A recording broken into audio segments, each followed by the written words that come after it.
Stories by English authors. By an unknown author.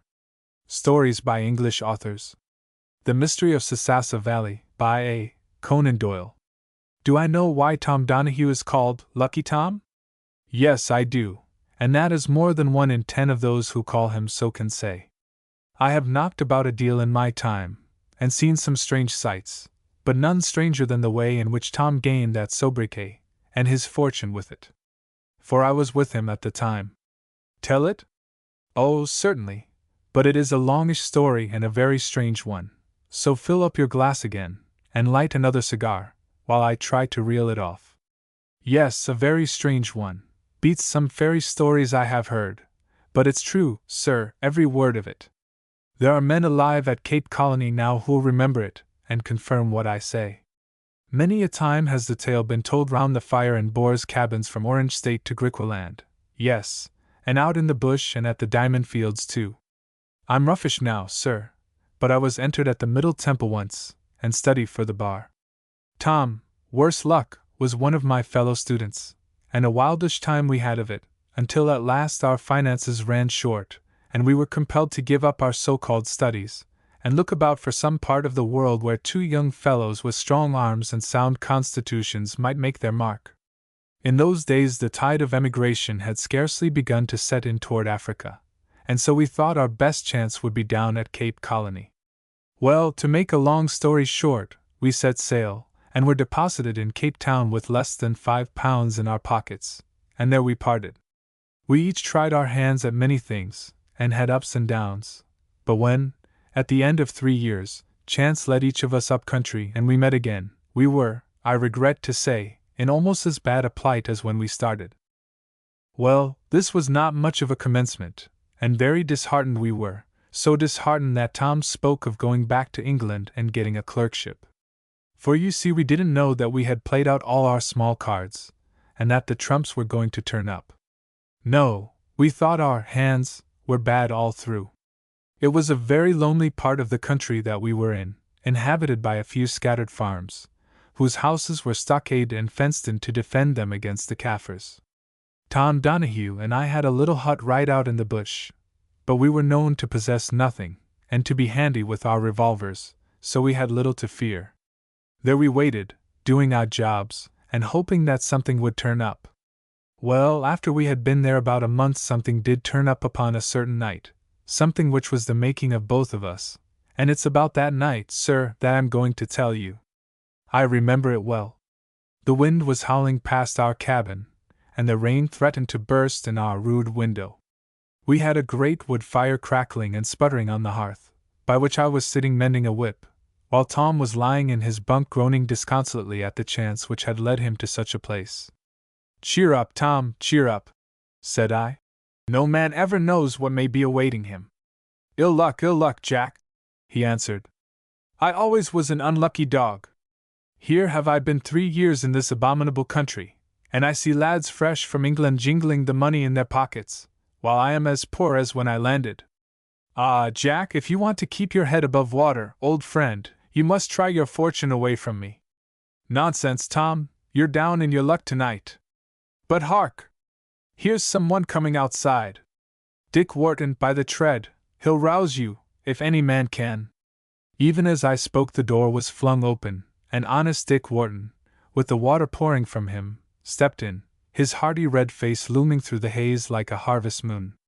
He shook himself, and after greeting us sat down by the fire to warm himself. "Where away, Dick, on such a night as this?" said I. "You'll find the rheumatism a worse foe than the Kaffirs, unless you keep more regular hours."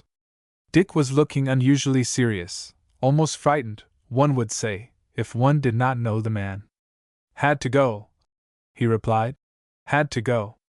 One of Madison's cattle was seen straying down Sasassa Valley, and of course none of our blacks would go down that valley at night, and if we had waited till morning, the brute would have been in Kaffirland."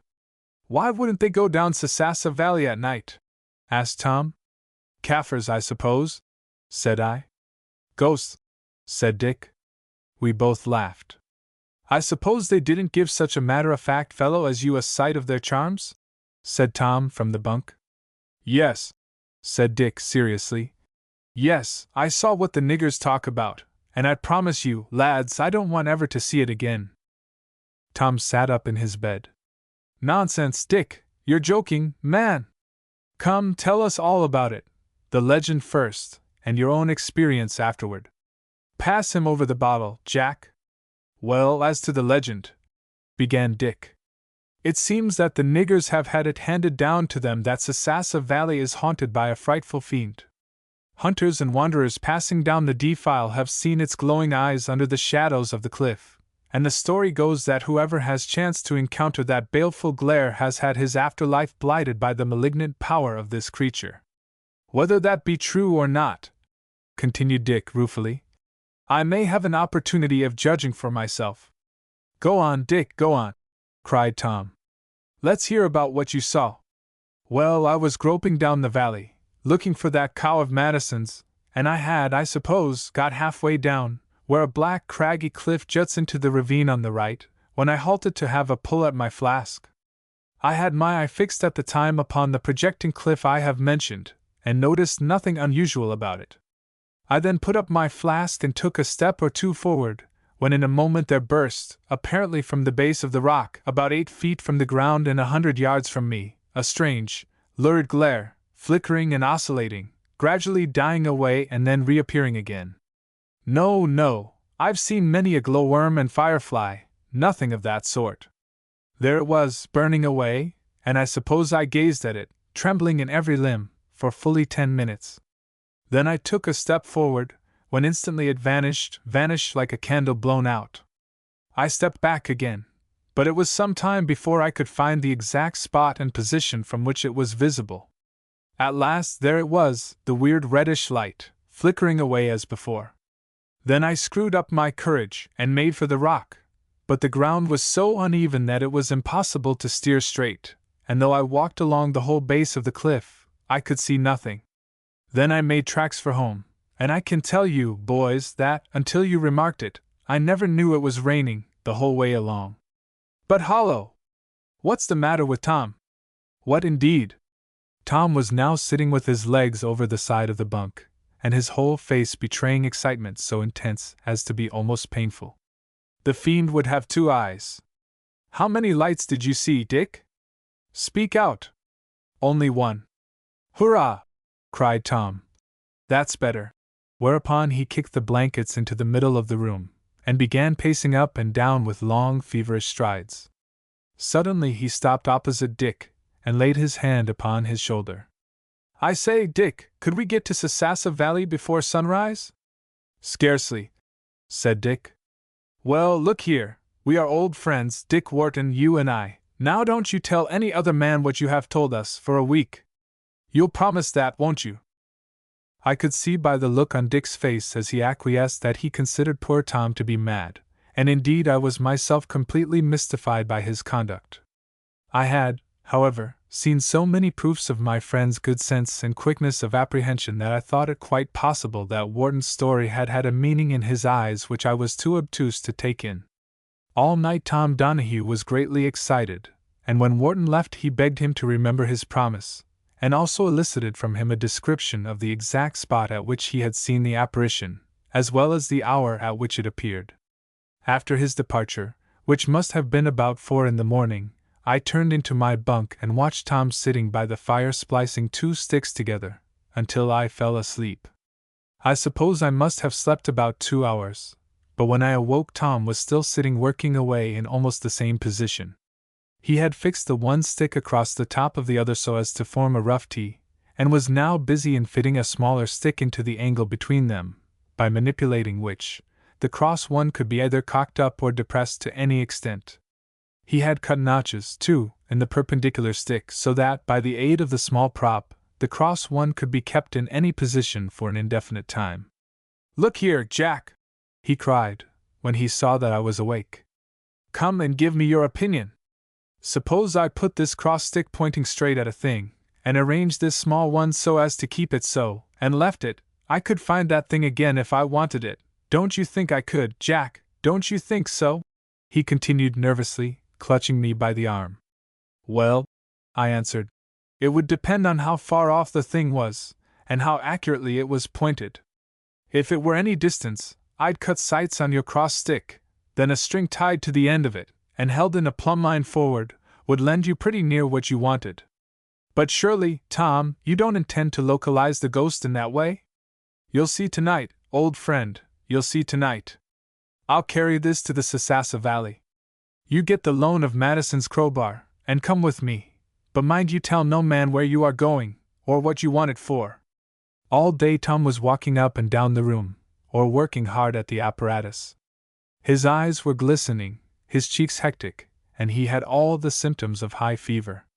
Heaven grant that Dick's diagnosis be not correct, I thought, as I returned with the crowbar, and yet, as evening drew near, I found myself imperceptibly sharing the excitement. About 6 o'clock Tom sprang to his feet and seized his sticks. I can stand it no longer, Jack, he cried. Up with your crowbar, and hey for Sasassa Valley! Tonight's work, my lad, will either make us or mar us. Take your six-shooter, in case we meet the Kaffirs. I daren't take mine, Jack, he continued, putting his hands upon my shoulders. I daren't take mine, for if my ill luck sticks to me tonight, I don't know what I might not do with it. Well, having filled our pockets with provisions, we set out, and, as we took our wearisome way toward the Sasassa Valley, I frequently attempted to elicit from my companion some clue as to his intentions. But his only answer was, "Let us hurry on, Jack. Who knows how many have heard of Wharton's adventure by this time? Let us hurry on, or we may not be first in the field." Well, sir, we struggled on through the hills for a matter of 10 miles, till at last, after descending a crag, we saw opening out in front of us a ravine so somber and dark that it might have been the gate of Hades itself, cliffs many hundred feet shut in on every side the gloomy boulder-studded passage which led through the haunted defile into Kaffirland. The moon, rising above the crags, threw into strong relief the rough, irregular pinnacles of rock by which they were topped, while all below was dark as Erebus. "The Sasassa Valley?" said I. "Yes," said Tom. I looked at him. He was calm now, the flush and feverishness had passed away. His actions were deliberate and slow. Yet there was a certain rigidity in his face and glitter in his eye which showed that a crisis had come. We entered the pass, stumbling along amid the great boulders. Suddenly I heard a short, quick exclamation from Tom. "That's the crag!" he cried, pointing to a great mass looming before us in the darkness. "Now, Jack, for any favor use your eyes. We're about 100 yards from that cliff, I take it, so you move slowly toward one side and I'll do the same toward the other. When you see anything, stop and call out. Don't take more than 12 inches in a step, and keep your eye fixed on the cliff about 8 feet from the ground. Are you ready?" "Yes." I was even more excited than Tom by this time. What his intention or object was I could not conjecture, beyond that he wanted to examine by daylight the part of the cliff from which the light came. Yet the influence of the romantic situation and my companion's suppressed excitement was so great that I could feel the blood coursing through my veins and count the pulses throbbing at my temples. "Start!" cried Tom, and we moved off, he to the right, I to the left, each with our eyes fixed intently on the base of the crag. I had moved perhaps 20 feet, when in a moment it burst upon me. Through the growing darkness there shone a small, ruddy, glowing point, the light from which waned and increased, flickered and oscillated, each change producing a more weird effect than the last.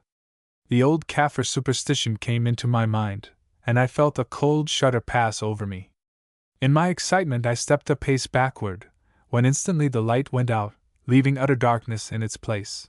But when I advanced again, there was the ruddy glare glowing from the base of the cliff. "Tom, Tom!" I cried. "Aye!" I heard him exclaim, as he hurried over toward me. "There it is, there, up against the cliff." Tom was at my elbow. "I see nothing," said he. "Why, there, man, in front of you." I stepped to the right as I spoke, when the light instantly vanished from my eyes. But from Tom's ejaculations of delight it was clear that from my former position it was visible to him also. "Jack!" he cried, as he turned and wrung my hand. "Jack, you and I can never complain of our luck again. Now heap up a few stones where we are standing." That's right. Now we must fix my signpost firmly in at the top. There! It would take a strong wind to blow that down, and we only need it to hold out till morning. Oh, Jack, my boy, to think that only yesterday we were talking of becoming clerks, and you saying that no man knew what was awaiting him, too. By Jove, Jack, it would make a good story. By this time we had firmly fixed the perpendicular stick in between the two large stones, and Tom bent down and peered along the horizontal one. For fully a quarter of an hour he was alternately raising and depressing it, until at last, with a sigh of satisfaction, he fixed the prop into the angle, and stood up. Look along, Jack, he said. You have as straight an eye to take a sight as any man I know of.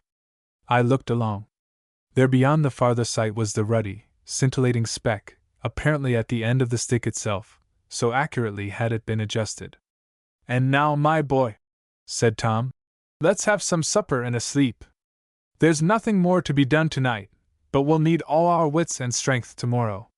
Get some sticks and kindle a fire here, and then we'll be able to keep an eye on our signal post, and see that nothing happens to it during the night. Well, sir, we kindled a fire, and had supper with the Sasassa demon's eye rolling and glowing in front of us the whole night through. Not always in the same place, though, for after supper, when I glanced along the sights to have another look at it, it was nowhere to be seen. The information did not, however, seem to disturb Tom in any way. He merely remarked, "It's the moon, not the thing, that has shifted," and coiling himself up, went to sleep.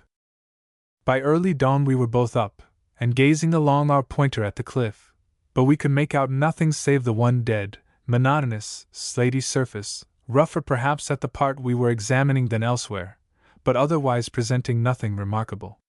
Now for your idea, Jack, said Tom Donahue, unwinding a long thin cord from round his waist. You fasten it, and guide me while I take the other end.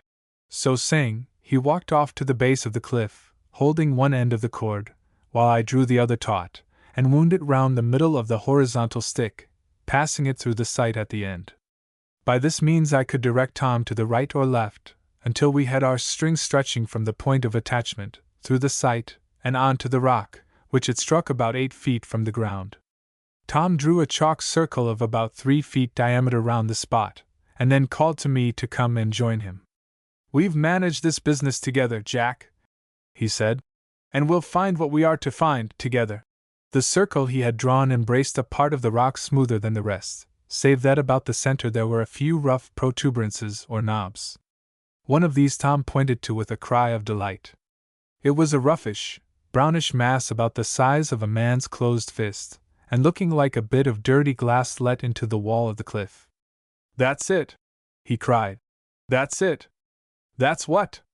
Why, man, a diamond, and such a one as there isn't a monarch in Europe but would envy Tom Donahue the possession of. Up with your crowbar, and we'll soon exorcise the demon of Sasassa Valley. I was so astounded that for a moment I stood speechless with surprise, gazing at the treasure which had so unexpectedly fallen into our hands. Here, hand me the crowbar, said Tom. Now, by using this little round knob which projects from the cliff here as a fulcrum, we may be able to lever it off. Yes, there it goes. I never thought it could have come so easily. Now, Jack, the sooner we get back to our hut and then down to Cape Town, the better. We wrapped up our treasure, and made our way across the hills toward home. On the way, Tom told me how, while a law student in the Middle Temple, he had come upon a dusty pamphlet in the library, by one Jans van Hounum, which told of an experience very similar to ours, which had befallen that worthy Dutchman in the latter part of the 17th century, and which resulted in the discovery of a luminous diamond. This tale it was which had come into Tom's head as he listened to honest Dick Wharton's ghost story, while the means which he had adopted to verify his suppositions sprang from his own fertile Irish brain. We'll take it down to Cape Town, continued Tom, and if we can't dispose of it with advantage there, it will be worth our while to ship for London with it. Let us go along to Madison's first, though. He knows something of these things, and can perhaps give us some idea of what we may consider a fair price for our treasure. We turned off from the track accordingly, before reaching our hut, and kept along the narrow path leading to Madison's farm.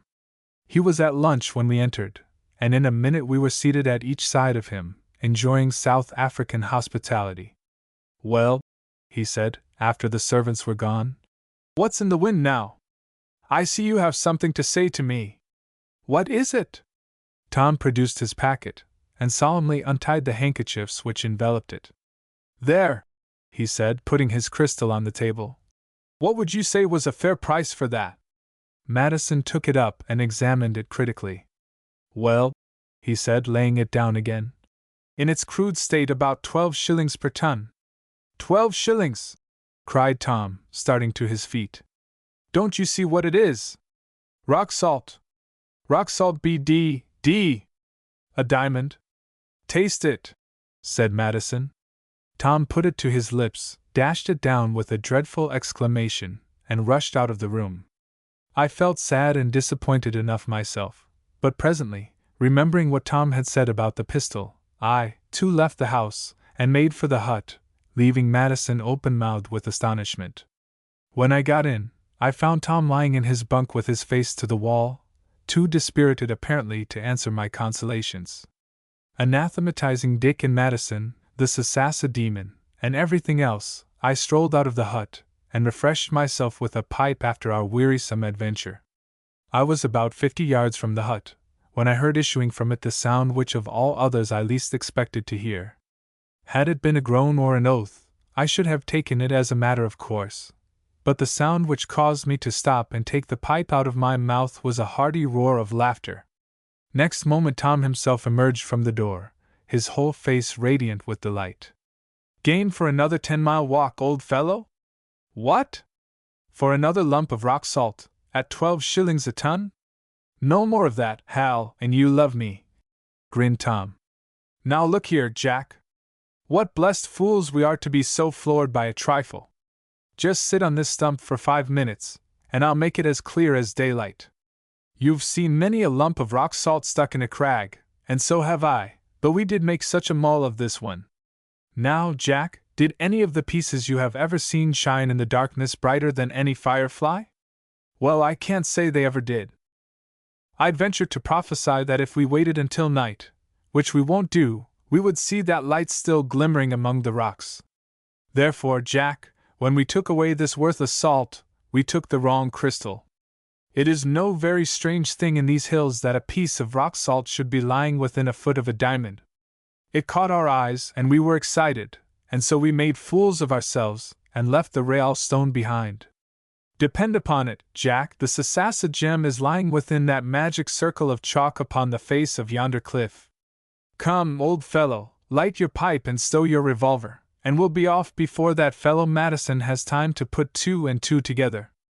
I don't know that I was very sanguine this time. I had begun, in fact, to look upon the diamond as a most unmitigated nuisance. However, rather than throw a damper on Tom's expectations, I announced myself eager to start. What a walk it was! Tom was always a good mountaineer, but his excitement seemed to lend him wings that day, while I scrambled along after him as best I could. When we got within half a mile he broke into the double, and never pulled up until he reached the round white circle upon the cliff. Poor old Tom! When I came up, his mood had changed, and he was standing with his hands in his pockets, gazing vacantly before him with a rueful countenance. "Look," he said. "Look!" And he pointed at the cliff. Not a sign of anything in the least resembling a diamond there. The circle included nothing but a flat slate-colored stone, with one large hole, where we had extracted the rock salt, and 1 or 2 smaller depressions. No sign of the gem. "I've been over every inch of it," said poor Tom. "It's not there. Someone has been here and noticed the chalk, and taken it. Come home, Jack, I feel sick and tired. Oh, had any man ever luck like mine?" I turned to go, but took one last look at the cliff first. Tom was already 10 paces off. "Hollo!" I cried. "Don't you see any change in that circle since yesterday?" "What do you mean?" said Tom. "Don't you miss a thing that was there before?" "The rock salt?" said Tom. "No, but the little round knob that we used for a fulcrum. I suppose we must have wrenched it off in using the lever. Let's have a look at what it's made of." Accordingly, at the foot of the cliff we searched about among the loose stones. "Here you are, Jack! We've done it at last! We're made men!" I turned round, and there was Tom radiant with delight, and with the little corner of black rock in his hand. At first sight it seemed to be merely a chip from the cliff, but near the base there was projecting from it an object which Tom was now exultingly pointing out. It looked at first something like a glass eye, but there was a depth and brilliancy about it such as glass never exhibited. There was no mistake this time. We had certainly got possession of a jewel of great value, and with light hearts we turned from the valley, bearing away with us the fiend, which had so long reigned there. There, sir, I've spun my story out too long, and tired you perhaps. You see, when I get talking of those rough old days, I kind of see the little cabin again, and the brook beside it, and the bush around, and seem to hear Tom's honest voice once more. There's little for me to say now. We prospered on the gem. Tom Donahue, as you know, has set up here, and is well known about town. I have done well, farming and ostrich raising in Africa. We set old Dick Wharton up in business, and he is one of our nearest neighbors. If you should ever be coming up our way, sir, you'll not forget to ask for Jack Turnbull of Sasassa Farm. Long odds, by H. Rider Haggard. The story which is narrated in the following pages came to me from the lips of my old friend Allan Quatermain, or Hunter Quatermain, as we used to call him in South Africa. He told it to me one evening when I was stopping with him at the place he bought in Yorkshire.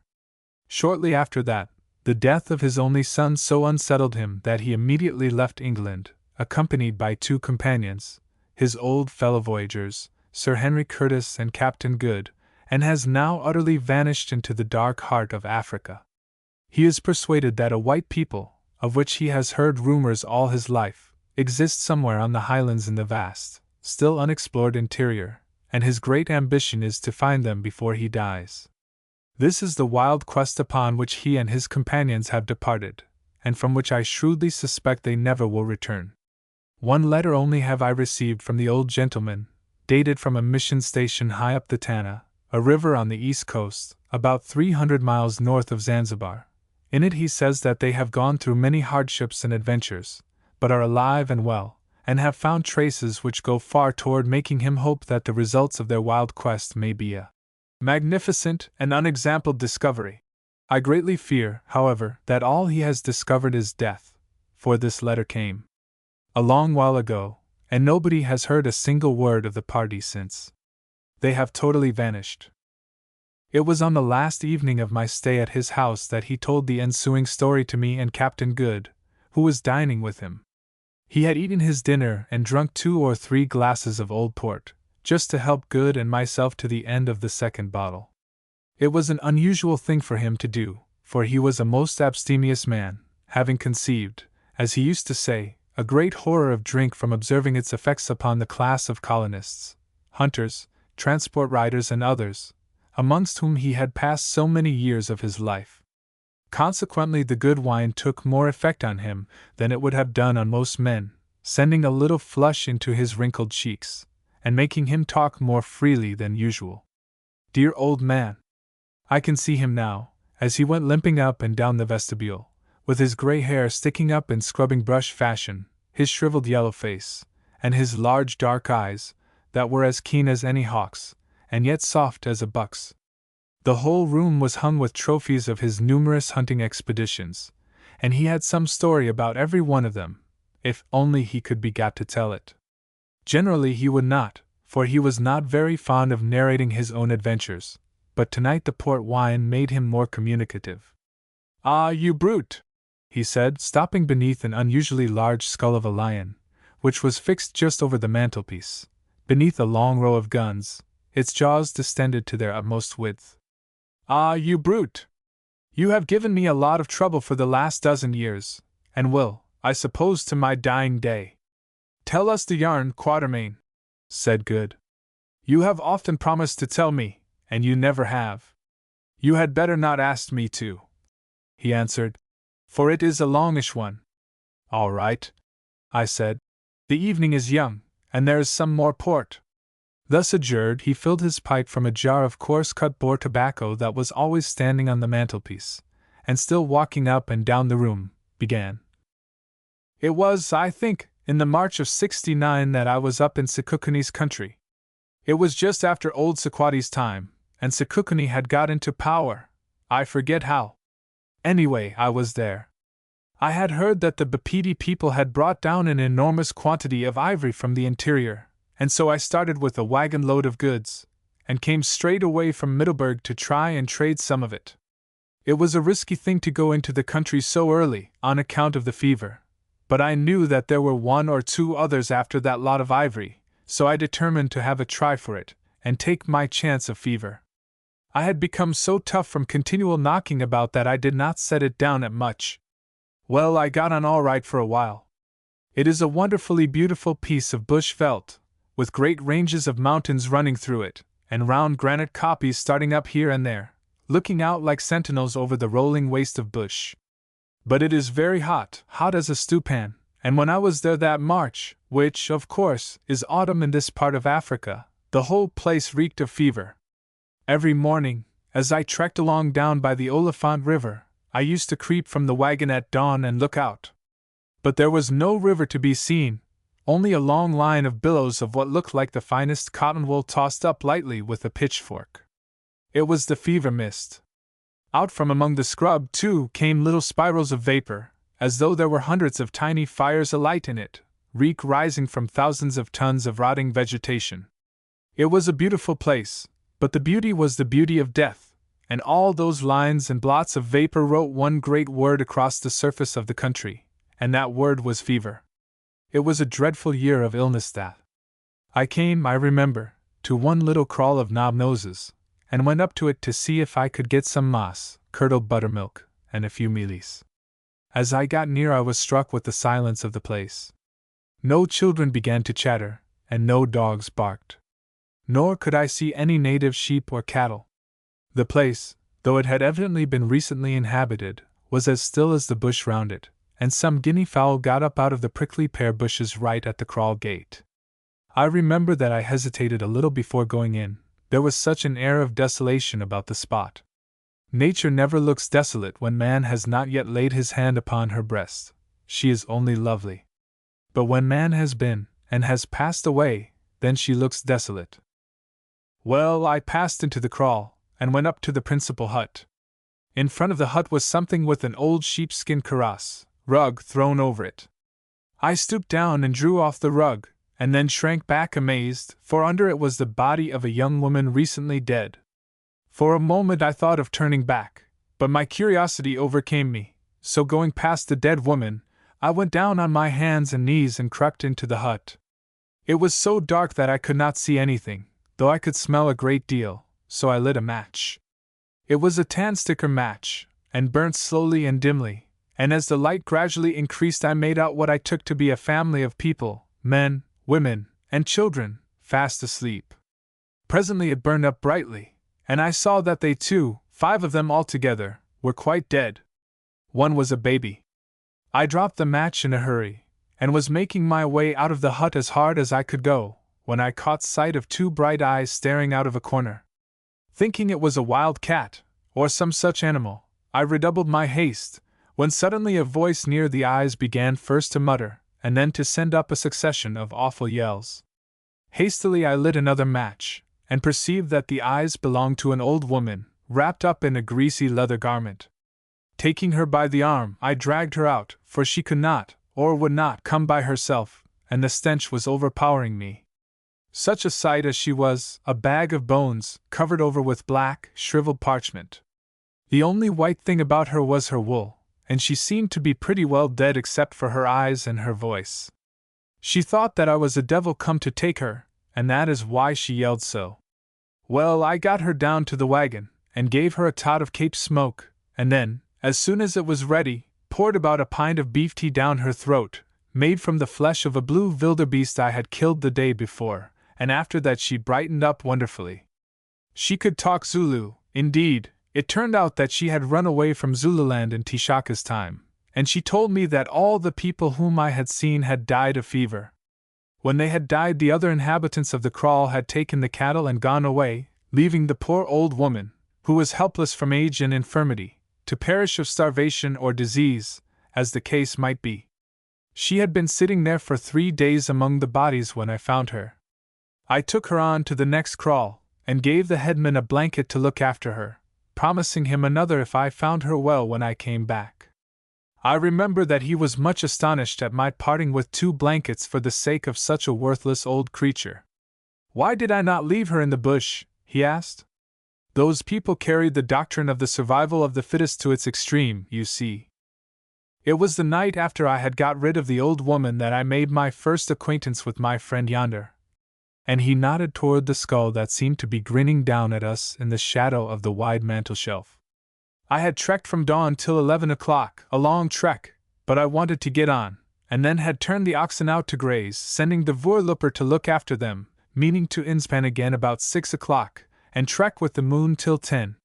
Then I got into the wagon and had a good sleep till 2:30 or so in the afternoon, when I rose and cooked some meat, and had my dinner, washing it down with a pannikin of black coffee, for it was difficult to get preserved milk in those days.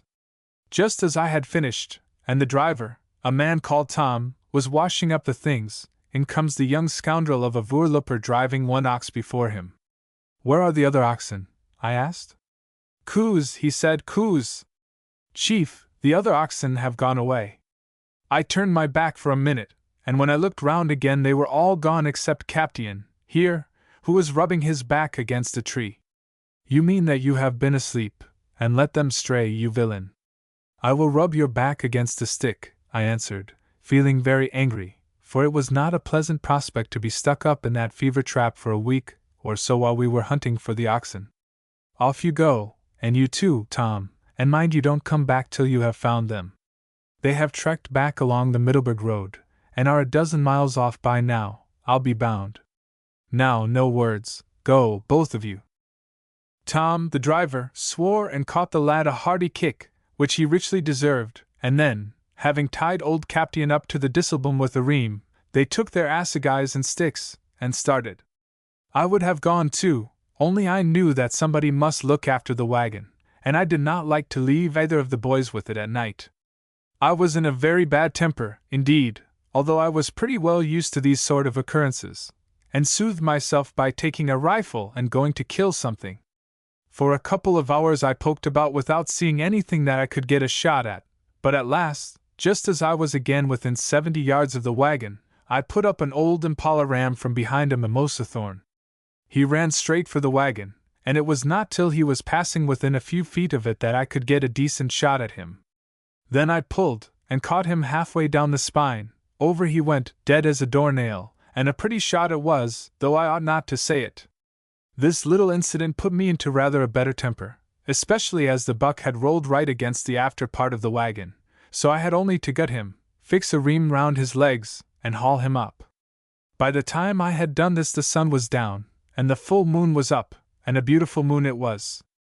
And then there came that wonderful hush which sometimes falls over the African bush in the early hours of the night. No beast was moving, and no bird called. Not a breath of air stirred the quiet trees, and the shadows did not even quiver, they only grew.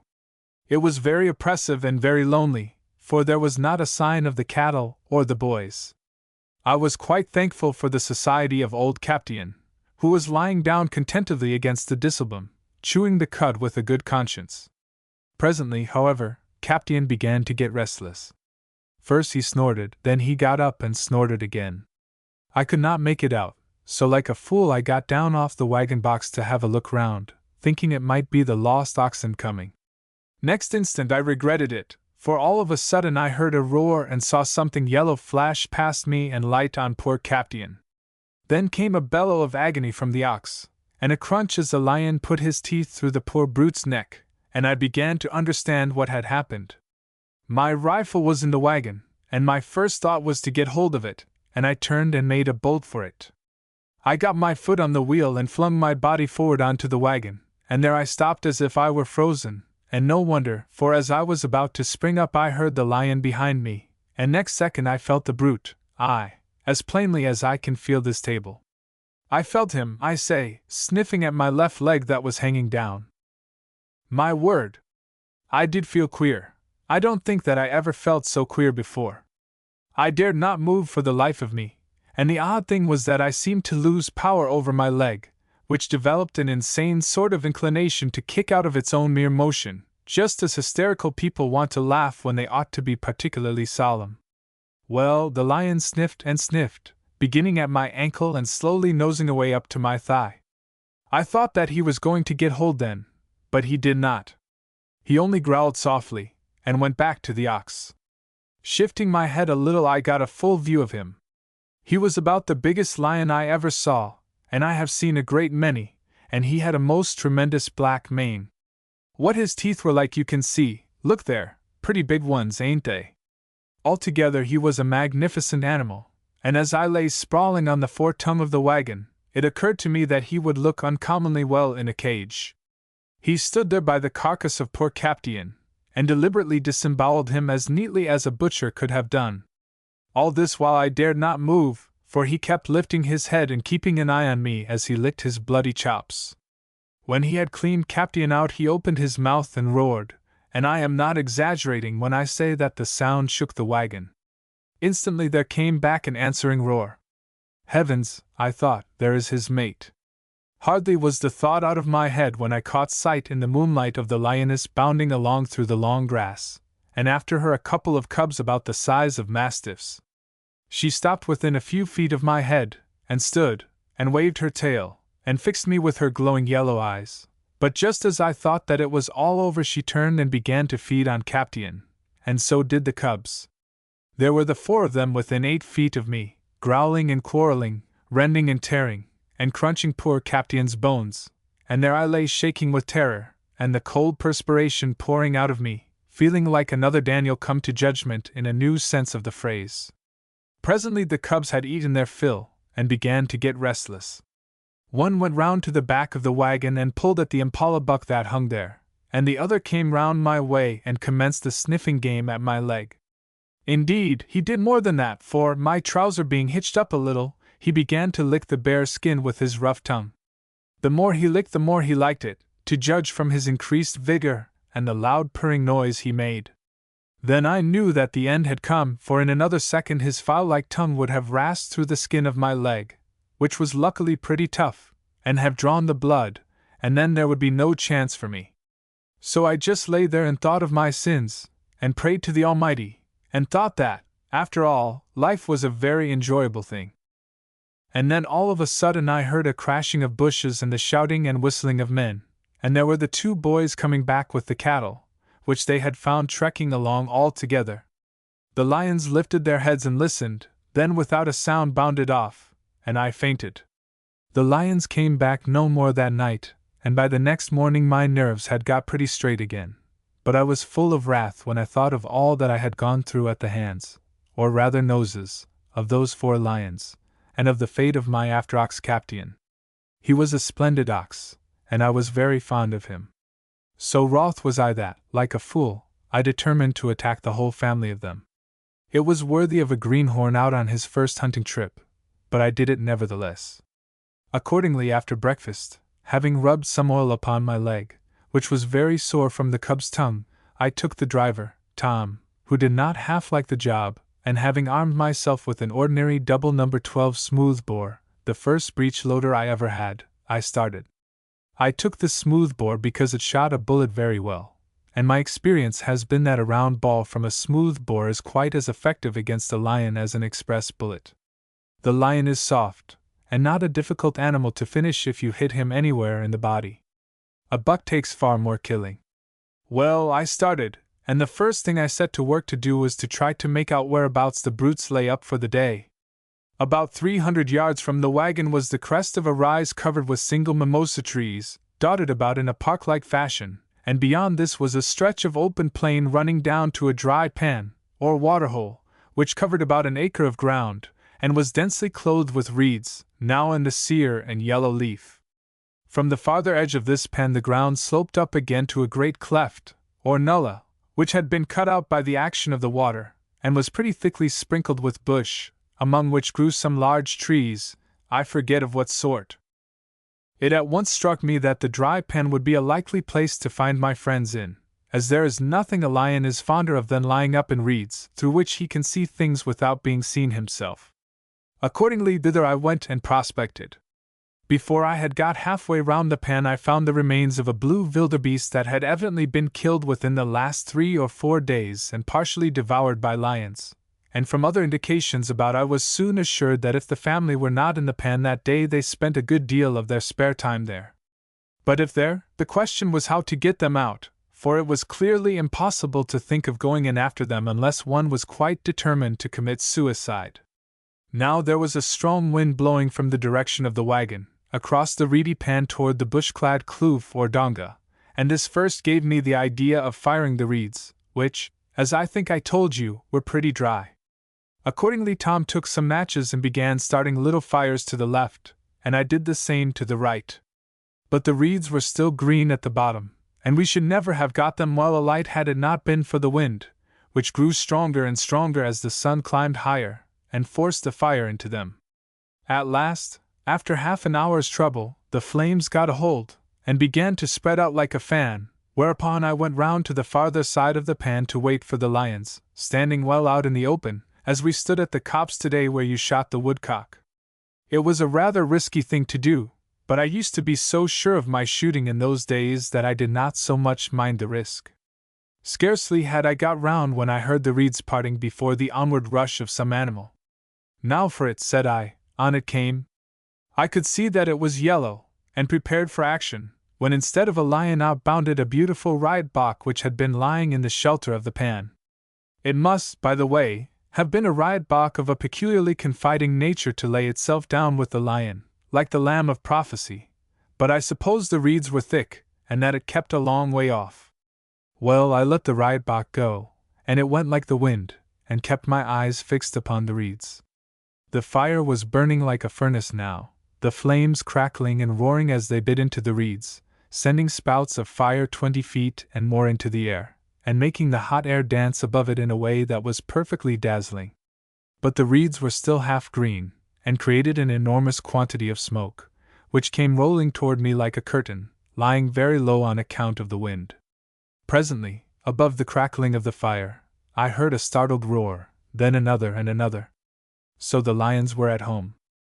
I was beginning to get excited now, for, as you fellows know, there is nothing in experience to warm up your nerves like a lion at close quarters, unless it is a wounded buffalo, and I got still more so when I made out through the smoke that the lions were all moving about on the extreme edge of the reeds. Occasionally they would pop their heads out like rabbits from a burrow, and then, catching sight of me standing about 50 yards out, draw them back again.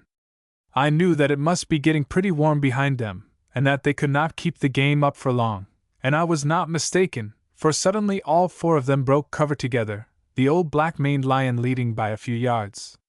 I never saw a more splendid sight in all my hunting experience than those 4 lions bounding across the veldt, overshadowed by the dense pall of smoke and backed by the fiery furnace of the burning reeds. I reckoned that they would pass, on their road to the bushy kloof, within about 25 yards of me, so, taking a long breath, I got my gun well on to the lion's shoulder, the black-maned one, so as to allow for an inch or 2 of motion, and catch him through the heart. I was on, dead on, and my finger was just beginning to tighten on the trigger, when suddenly I went blind. A bit of reed ash had drifted into my right eye. I danced and rubbed, and succeeded in clearing it more or less just in time to see the tail of the last lion vanishing round the bushes up the kloof. If ever a man was mad, I was that man. It was too bad, and such a shot in the open too. However, I was not going to be beaten, so I just turned and marched for the kloof. Tom, the driver, begged and implored me not to go, but though as a general rule I never pretend to be very brave, which I am not, I was determined that I would either kill those lions or they should kill me. So I told Tom that he need not come unless he liked, but I was going, and being a plucky fellow, a Swazi by birth, he shrugged his shoulders, muttered that I was mad or bewitched, and followed doggedly in my tracks. We soon got to the kloof, which was about 300 yards in length and but sparsely wooded, and then the real fun began. There might be a lion behind every bush, There certainly were 4 lions somewhere. The delicate question was, where? I peeped and poked and looked in every possible direction, with my heart in my mouth, and was at last rewarded by catching a glimpse of something yellow moving behind a bush. At the same moment, from another bush opposite me outburst one of the cubs and galloped back toward the burned-out pan. I whipped round and let drive a snapshot that tipped him head over heels, breaking his back within 2 inches of the root of the tail, and there he lay helpless but glaring. Tom afterward killed him with his assegai. I opened the breech of the gun and hurriedly pulled out the old case, which, to judge from what ensued, must, I suppose, have burst and left a portion of its fabric sticking to the barrel. At any rate, when I tried to get in the new case it would only enter halfway, and would you believe it? This was the moment that the lioness, attracted no doubt by the outcry of her cub, chose to put in an appearance. There she stood, 20 paces or so from me, lashing her tail and looking just as wicked as it is possible to conceive. Slowly I stepped backward, trying to push in the new case, and as I did so she moved on in little runs, dropping down after each run. The danger was imminent, and the case would not go in. At the moment I oddly enough thought of the cartridge maker, whose name I will not mention, and earnestly hoped that if the lion got me some condign punishment would overtake him. It would not go in, so I tried to pull it out. It would not come out either, and my gun was useless if I could not shut it to use the other barrel. I might as well have had no gun. Meanwhile I was walking backward, keeping my eye on the lioness, who was creeping forward on her belly without a sound, but lashing her tail and keeping her eye on me, and in it I saw that she was coming in a few seconds more. I dashed my wrist and the palm of my hand against the brass rim of the cartridge till the blood poured from them. Look, there are the scars of it to this day. Here Quatermain held up his right hand to the light, and showed us 4 or 5 white cicatrices just where the wrist is set into the hand. But it was not of the slightest use. He went on. The cartridge would not move. I only hope that no other man will ever be put in such an awful position. The lioness gathered herself together, and I gave myself up for lost, when suddenly Tom shouted out from somewhere in my rear. You are walking on to the wounded cub, turn to the right.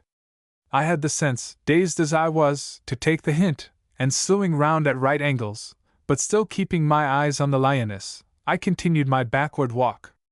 To my intense relief, with a low growl she straightened herself, turned, and bounded off farther up the kloof. Come on, Incas, said Tom, let's get back to the wagon. All right, Tom, I answered. I will when I have killed those 3 other lions, for by this time I was bent on shooting them as I never remember being bent on anything before or since. You can go if you like, or you can get up a tree. He considered the position a little, and then he very wisely got up a tree. I wished that I had done the same. Meanwhile I had found my knife, which had an extractor in it, and succeeded after some difficulty in hauling out the case which had so nearly been the cause of my death, and removing the obstruction in the barrel. It was very little thicker than a postage stamp, certainly not thicker than a piece of writing paper. This done, I loaded the gun, bound a handkerchief round my wrist and hand to staunch the flowing of the blood, and started on again. I had noticed that the lioness went into a thick green bush, or rather cluster of bushes, growing near the water, for there was a little stream running down the kloof, about 50 yards higher up, and for this I made. When I got there, however, I could see nothing, so I took up a big stone and threw it into the bushes. I believe that it hit the other cub, for out it came with a rush, giving me a broadside shot, of which I promptly availed myself, knocking it over dead. Out too came the lioness like a flash of light, but quick as she went I managed to put the other bullet into her ribs, so that she rolled right over 3 times like a shot rabbit. I instantly got 2 more cartridges into the gun, and as I did so the lioness rose again and came crawling toward me on her 4 paws, roaring and groaning, and with such an expression of diabolical fury on her countenance as I have not often seen. I shot her again through the chest, and she fell over on to her side quite dead. That was the first and last time that I ever killed a brace of lions right and left, and what is more, I never heard of anybody else doing it. Naturally I was considerably pleased with myself, and having again loaded up, I went on to look for the black-maned beauty who had killed Captain. Slowly, and with the greatest care, I proceeded up the kloof, searching every bush and tuft of grass as I went. It was wonderfully exciting work, for I never was sure from one moment to another but that he would be on me. I took comfort, however, from the reflection that a lion rarely attacks a man, rarely, I say, sometimes he does, as you will see, unless he is cornered or wounded. I must have been nearly an hour hunting after that lion. Once I thought I saw something move in a clump of tumbuki grass, but I could not be sure, and when I trod out the grass I could not find him. At last I worked up to the head of the kloof, which made a cul-de-sac. It was formed of a wall of rock about 50 feet high. Down this rock trickled a little waterfall, and in front of it, some 70 feet from its face, was a great piled-up mass of boulders, in the crevices and on the top of which grew ferns, grasses, and stunted bushes. This mass was about 25 feet high. The sides of the kloof here were also very steep. Well, I came to the top of the nullah and looked all round. No signs of the lion. Evidently I had either overlooked him farther down or he had escaped right away. It was very vexatious, but still 3 lions were not a bad bag for one gun before dinner, and I was fain to be content. Accordingly I departed back again, making my way round the isolated pillar of boulders, beginning to feel, as I did so, that I was pretty well done up with excitement and fatigue, and should be more so before I had skinned those 3 lions. When I had got, as nearly as I could judge, about 18 yards past the pillar or mass of boulders, I turned to have another look round. I have a pretty sharp eye, but I could see nothing at all. Then, on a sudden, I saw something sufficiently alarming. On the top of the mass of boulders, opposite to me, standing out clear against the rock beyond, was the huge black-maned lion. He had been crouching there, and now arose as though by magic. There he stood lashing his tail, just like a living reproduction of the animal on the gateway of Northumberland House that I have seen a picture of. But he did not stand long. Before I could fire, before I could do more than get the gun to my shoulder, he sprang straight up and out from the rock, and driven by the impetus of that one mighty bound came hurtling through the air toward me. Heavens! How grand he looked, and how awful! High into the air he flew, describing a great arch just as he touched the highest point of his spring. I fired. I did not dare to wait, for I saw that he would clear the whole space and land right upon me. Without a sight, almost without aim, I fired, as one would fire a snapshot at a snipe.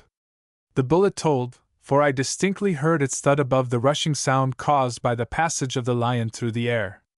Next second I was swept to the ground. Luckily I fell into a low, creeper-clad bush, which broke the shock, and the lion was on the top of me, and the next those great white teeth of his had met in my thigh. I heard them grate against the bone. I yelled out in agony, for I did not feel in the least benumbed and happy, like Dr. Livingstone, whom, by the way, I knew very well, and gave myself up for dead. But suddenly, at that moment, the lion's grip on my thigh loosened, and he stood over me, swaying to and fro, his huge mouth, from which the blood was gushing, wide opened.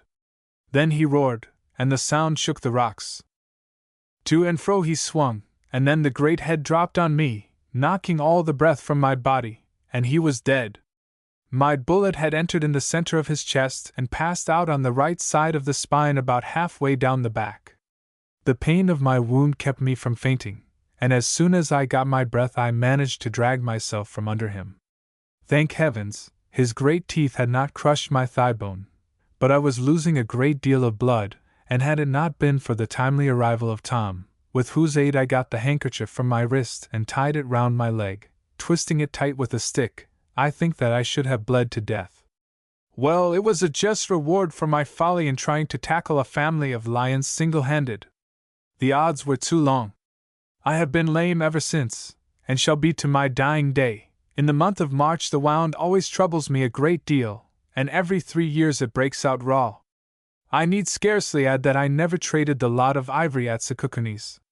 Another man got it, a German, and made £500 out of it after paying expenses.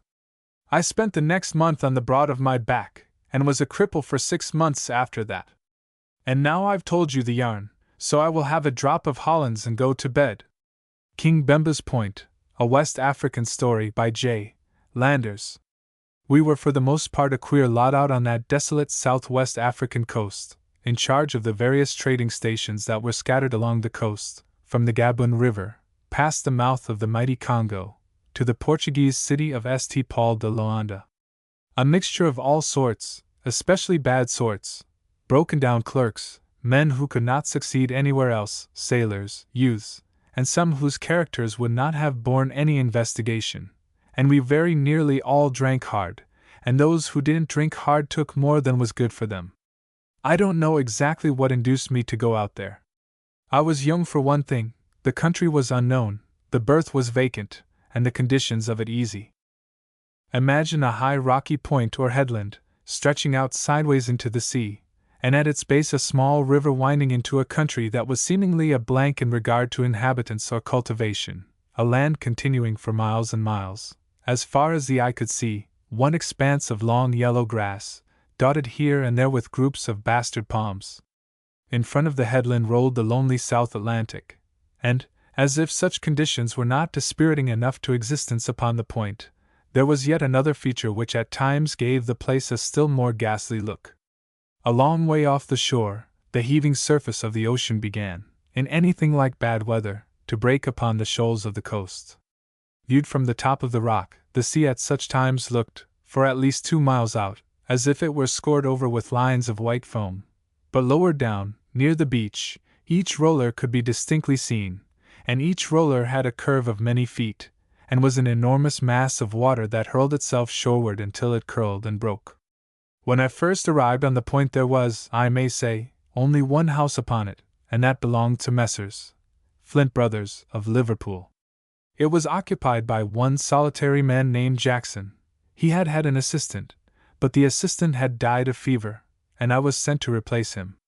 Jackson was a man of 50 at least, who had been a sailor before he had become an African trader. His face bore testimony to the winds and weather it had encountered, and wore habitually a grave, if not melancholy, expression. He was rough but kind to me, and though strict was just, which was no common feature in an old African hand to one who had just arrived on the coast. He kept the factory — we called all houses on the coast factories — as neat and clean as if it had been a ship. He had the floor of the portion we dwelt in wholly stoned every week, and numberless little racks and shelves were fitted up all over the house. The outside walls glittered with paint, and the yard was swept clean every morning, and every Sunday, at 8 o'clock and sunset, the ensign was hoisted and lowered, and an old cannon fired at the word of command. Order and rule were with Jackson observed from habit, and were strictly enforced by him on all the natives employed in the factory. Although I have said the country looked as if uninhabited, there were numerous villages hidden away in the long grass and brushwood, invisible at a distance, being huts of thatch or mud, and not so high as the grass among which they were placed. From these villages came most of our servants, and also the middlemen, who acted as brokers between us, the white men, and the Negroes who brought ivory and gum and India rubber from the far interior for sale. Our trade was principally in ivory, and when an unusually large number of elephants' tusks arrived upon the point for sale, it would be crowded with bushmen, strange and uncouth, and hideously ugly, and armed, and then we would be very busy, for sometimes as many as 200 tusks would be brought to us at the same time, and each of these had to be bargained for and paid for by exchange of cotton cloths, guns, knives, powder, and a host of small wares. For some time after my arrival our factory, along with the others on the coast belonging to Messrs.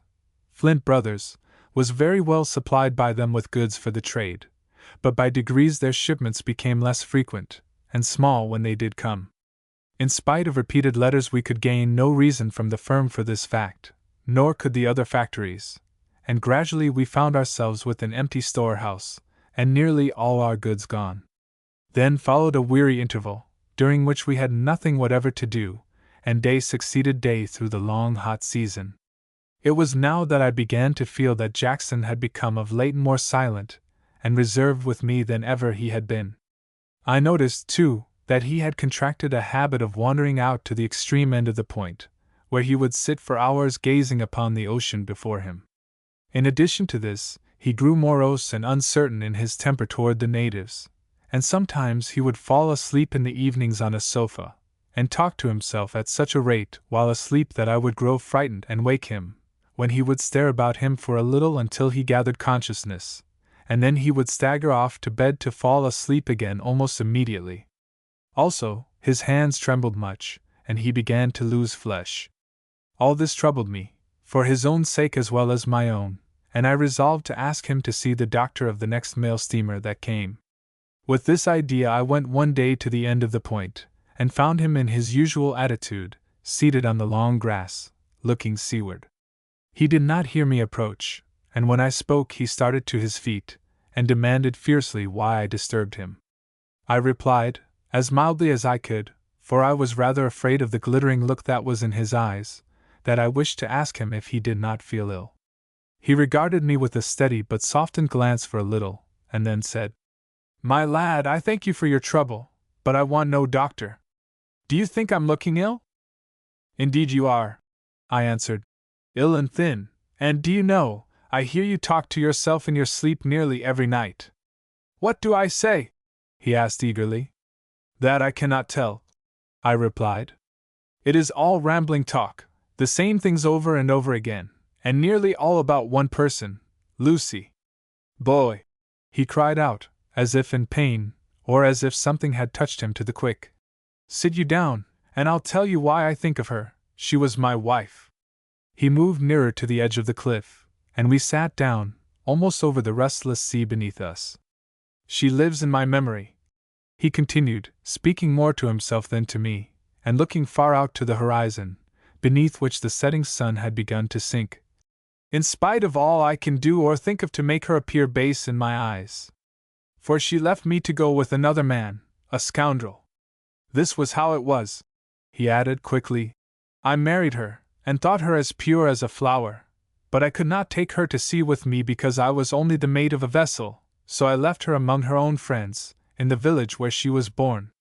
In a little cottage by herself I settled her, comfortable and happy as I thought. God! How she hung round my neck and sobbed when I went away the first time! And yet, within a year she left me." And he stopped for several minutes, resting his head upon his hands. "At first I could get no trace of her," he resumed. "Her friends knew nothing more of her than that she had left the village suddenly. Gradually I found out the name of the scoundrel who had seduced her away. He had bribed her friends so that they were silent, but I overbribed them with the last money I had, and I followed him and my wife on foot. I never found them, nor did I ever know why she had deserted me for him. If I had only known the reason, if I could have been told of my fault, if she had only written to say that she was tired of me, that I was too old, too rough for her soft ways, I think I could have borne the heavy stroke the villain had dealt me better. The end of my search was that I dropped down in the streets of Liverpool, whither I thought I had tracked them, and was carried to the hospital with brain fever upon me. 2 months afterward I came out cured, and the sense of my loss was deadened within me, so that I could go to sea again, which I did, before the mast, under the name of Jackson, in a bark that traded to this coast here." And the old sailor rose to his feet and turned abruptly away, leaving me sitting alone.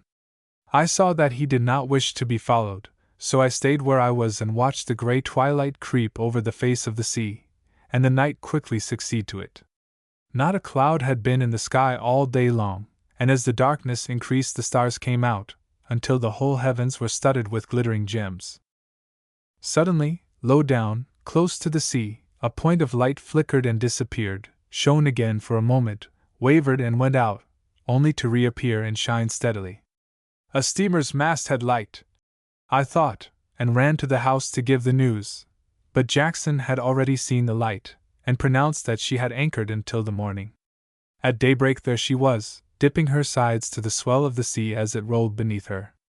It was my duty to go off to her in one of the surf boats belonging to the factory, and so I scrambled down the cliff to the little strip of smooth beach that served us for a landing place.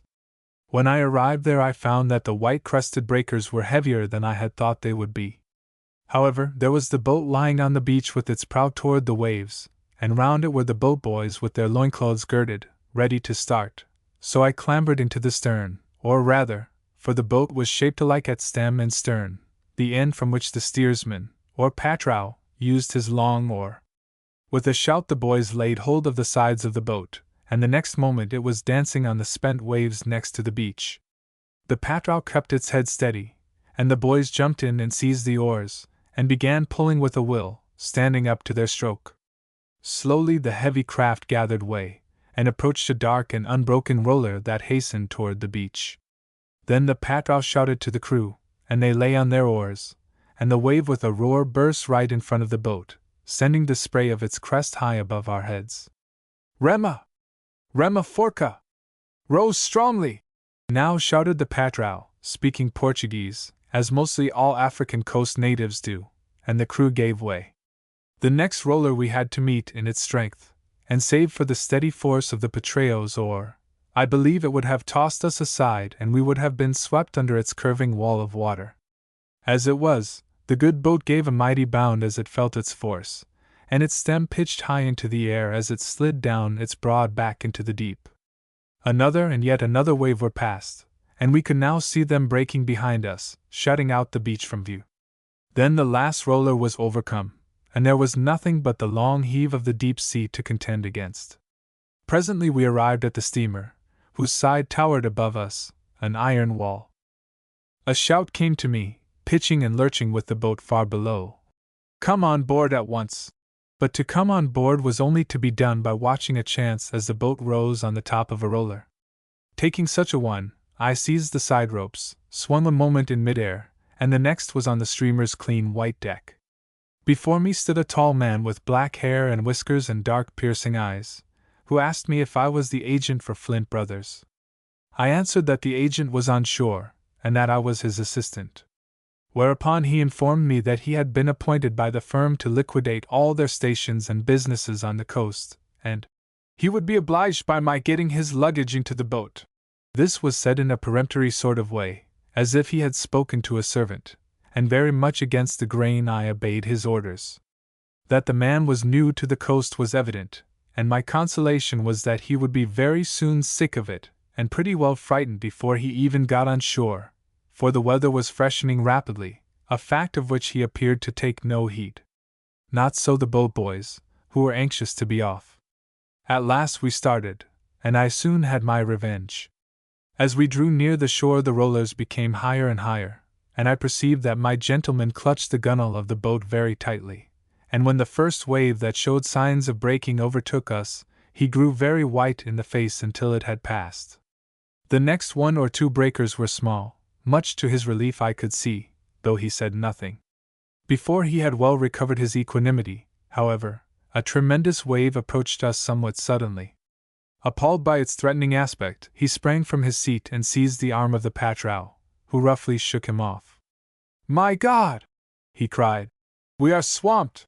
And for the moment it really looked like it, but the patrol, with a dexterous sweep of his long oar, turned the boat's head toward the roller.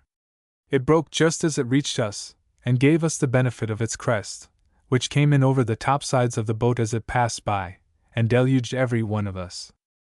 I laughed, although it was no laughing matter, at the plight the liquidator was now in. He was changed in a moment from the spruce and natty personage into a miserable and draggled being. From every part of him the salt water was streaming, and the curl was completely taken out of his whiskers. He could not speak from terror, which the boat boys soon saw, for none are quicker than Negroes to detect signs of fear in those whom they are accustomed to consider superior to themselves.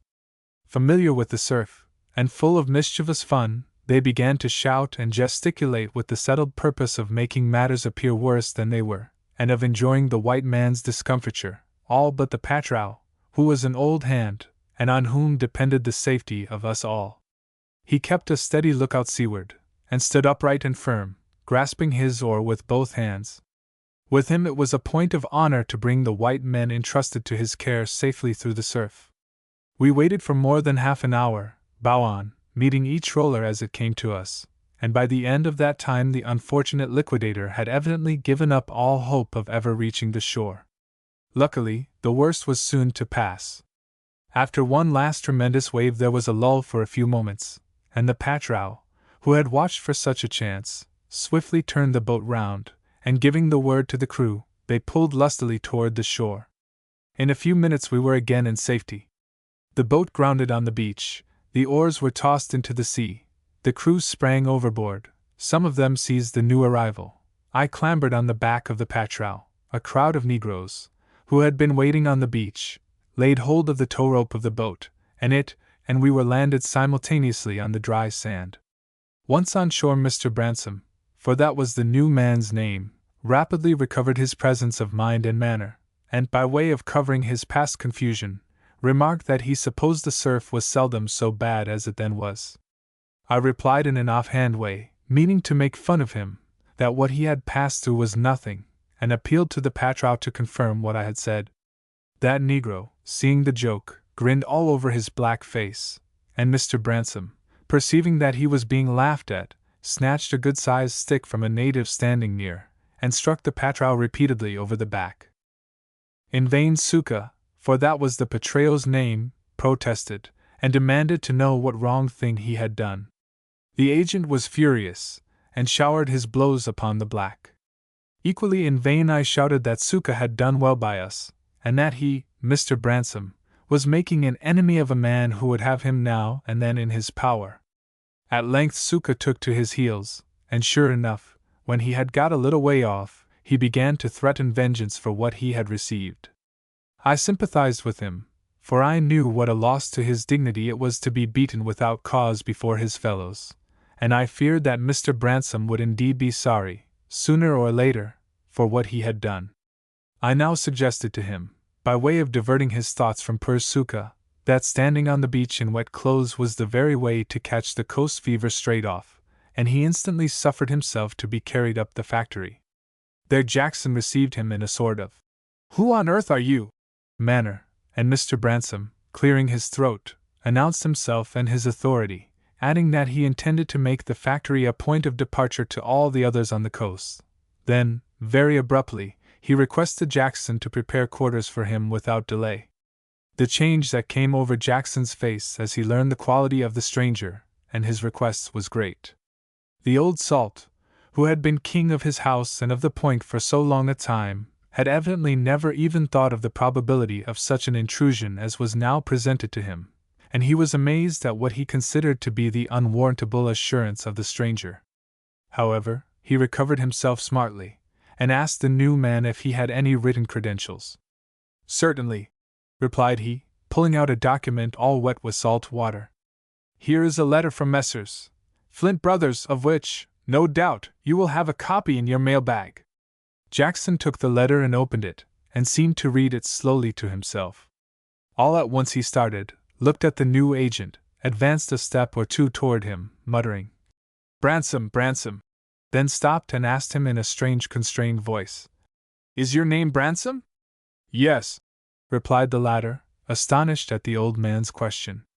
"I knew a Bransom once," said Jackson, steadily, "and he was a scoundrel." For a moment the two men looked at each other, Jackson with a gleam of hatred in his eyes, while Bransom had a curiously frightened expression on his face, which blanched slightly. But he quickly resumed his composure and peremptory way, and said, "Show me a room, I must get these wet things off me." As, however, he addressed himself this time to me rather than to Jackson, who, indeed, regarded him no longer, but stood with the letter loose in his hand, looking at the floor of the room, as if in deep meditation, I showed him into my own room, where I ordered his trunks to be brought. These, of course, were wet, but he found some things in the middle of them that were not more than slightly damp, and with the help of a pair of old canvas trousers of mine he managed to make his appearance at dinner time. Jackson was not at the meal. He had left the house shortly after his interview with the new agent, and had, I fancied, gone on one of his solitary rambles. At any rate, he did not return until late that night. I thought Mr. Bransom seemed to be somewhat relieved when he saw that the old man was not coming, and he became more affable than I had expected him to be, and relinquished his arrogant style altogether when he began to question me about Jackson, who he was, what had he been, how long he had lived on the coast. To all which questions I returned cautious answers, remembering that I was under a promise to the old man not to repeat his story.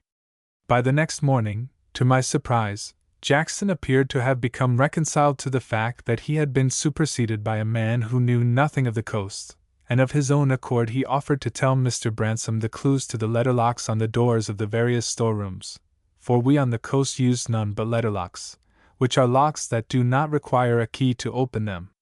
But Mr. Bransom expressed, most politely, a wish that Jackson should consider himself still in charge of the factory, at any rate until the whole estate of the unfortunate Flint brothers could be wound up, and he trusted that his presence would make no difference to him. This was a change, on the part of both men, from the manners of the previous day, and yet I could not help thinking that each but ill concealed his aversion to the other. Months now slipped away, and Mr. Bransom was occupied in going up and down the coast in a little steamer, shutting up factory after factory, transferring their goods to ours, and getting himself much disliked by all the Europeans under him, and hated by the natives, especially by the boat boys, who were a race or tribe by themselves, coming from one particular part of the coast.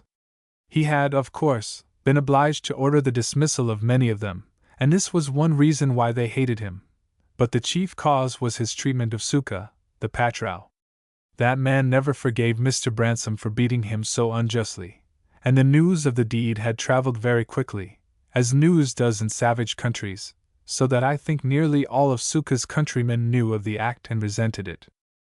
Mr. Bransom was quite unaware of the antipathy he had thus created toward himself, except so far as Suka was concerned, and him he never employed when he had to go off to vessels or land from them, but always went in the other boat belonging to the factory, which was steered by a much younger Negro. In addition to humbling Suka in this way, Bransom took the opportunity of disgracing him whenever he could do so. Therefore, one day when 2 pieces of cloth from the cargo room were found in the boatmen's huts, it was no surprise to me that Suka was at once fastened upon by Mr. Bransom as the thief who had stolen them, and that he was tied to the flogging post in the middle of the yard, and sentenced to receive 50 lashes with the cat that was kept for such a purpose, and all without any inquiry being made. In vain did the unfortunate man protest his innocence. A swarthy boy from Cape Coast laid the cat on his brown shoulders right willingly, for he also was an enemy of Suka's, and in a few minutes the poor fellow's flesh was cut and scored as if by a knife. After the flogging was over, Mr. Bransom amused himself by getting out his rifle and firing fancy shots at Suka, still tied to the post. That is, he tried to put the bullets as close to the poor wretch as he could without actually wounding him. To a Negro, with his dread of firearms, this was little short of absolute torture, and at each discharge Suka writhed and crouched as close to the ground as he could, while his wide-opened eyes and mouth, and face of almost a slate color, showed how terribly frightened he was. To Mr. Bransom it appeared to be fine sport, for he fired at least 20 shots at the man before he shouldered his rifle and went indoors.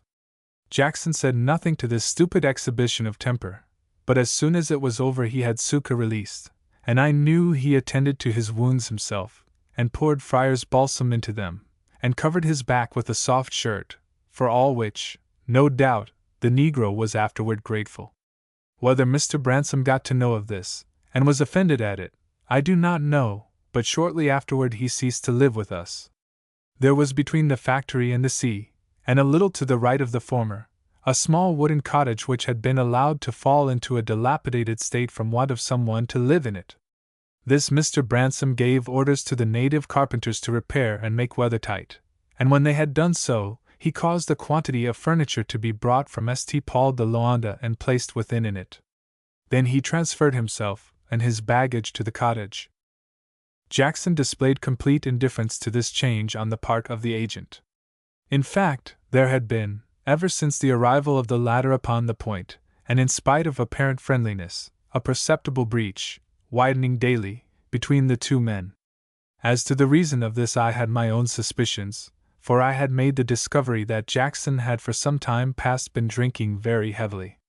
In addition to the brandy which we white men had for our own use, I had, to my horror, found out that he was secretly drinking the coarse and fiery rum that was sold to the natives, and as I remembered the mutterings and moanings that had formerly alarmed me, I wondered that I had not guessed the cause of them at the time, but until the arrival of Mr. Bransom, Jackson had always kept charge of the spirits himself.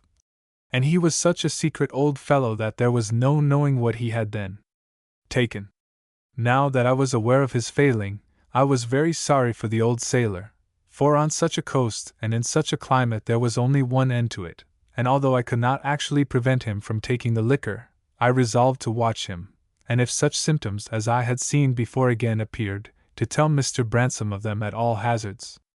But I was too late to prevent what speedily followed my discovery. It had come about that the same mail steamer that had brought out Mr. Bransom had again anchored off the point, and again the weather was coarse and lowering. A stiff breeze had blown for some days, which made the rollers worse than they had been for a long while. Both Mr. Bransom and Jackson watched the weather with eager looks, but each was differently affected by it. Bransom appeared to be anxious and nervous, while Jackson was excited, and paced up and down the veranda, and kept, strange to say, for it was contrary to his late habit, a watch upon Bransom's every movement. Every now and then, too, he would rub his hands together as if in eager expectation, and would chuckle to himself as he glanced seaward. Of his own accord he gave orders to Suka to get both the surf-boats ready for launching, and to make the boys put on their newest loincloths. And then, when everything was in readiness, he asked Bransom if he was going off to the steamer. "I fear I must," said Bransom. "But I don't like the look of those cursed rollers." At this Jackson laughed, and said something about being afraid of very little. "The beach is perfectly good," he added. "Suka knows, and Suka is the oldest patra on the point."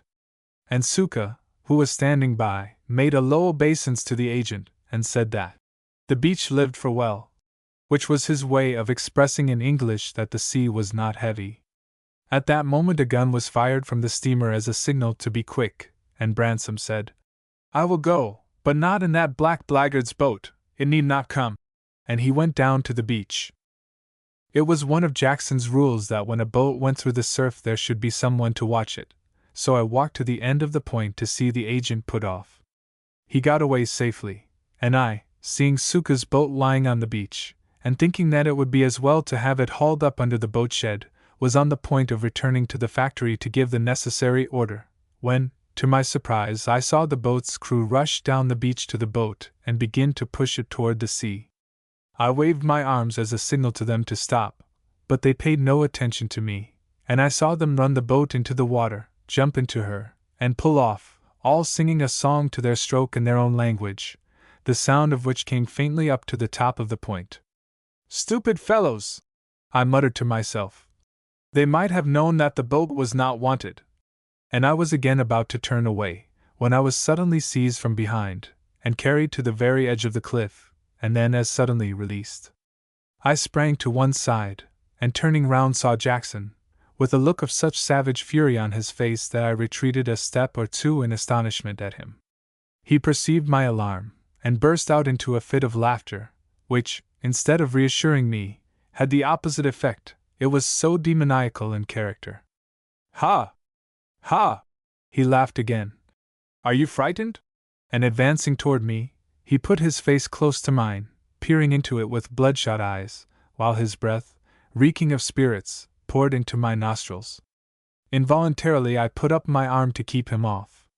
He clutched it, and pointing with his other hand to the sea, whispered hoarsely, "What do you hear of the surf?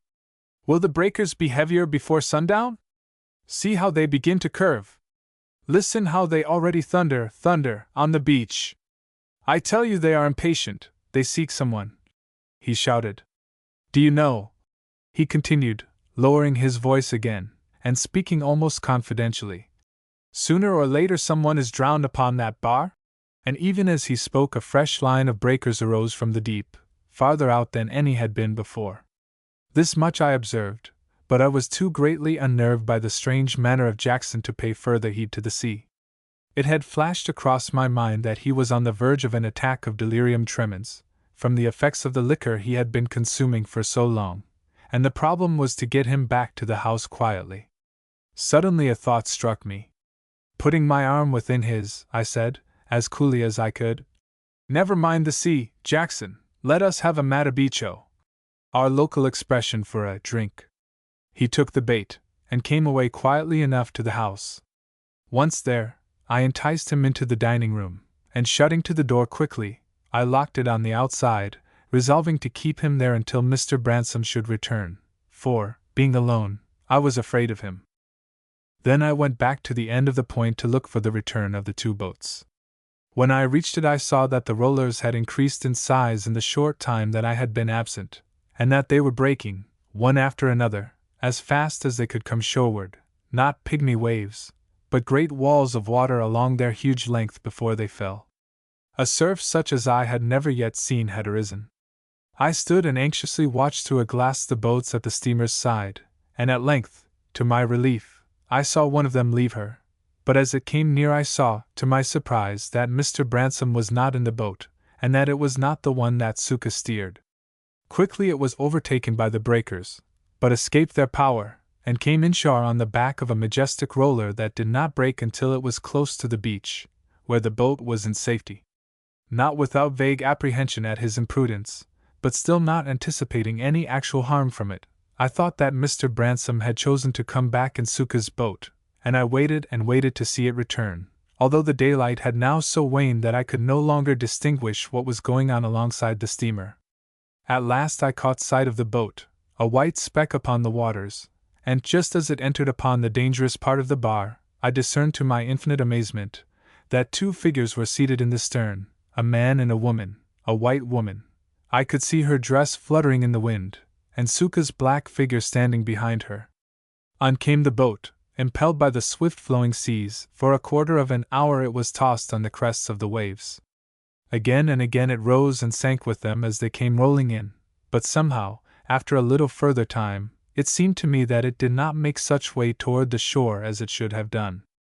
I lifted the glass to my eyes, and I saw that the boys were hardly pulling at all, though the boat was not close to the rocks that were near the cliff.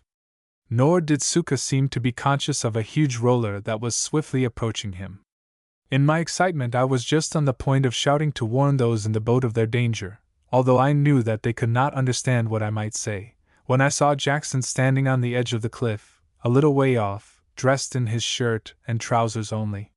He had escaped from the house. He perceived that I saw him, and came running up on me, and I threw myself on my guard. However, he did not attempt to touch me, but stopped and cried, "Did I not tell you that somebody would be drowned by those waves? Watch that boat! Watch it! It is doomed, and the scoundrel, the villain, who is in it will never reach the shore alive!" And he hissed the last word through his clenched teeth. "Good God, Jackson!" I said. "Don't say that! Look, there is a white woman in the boat!"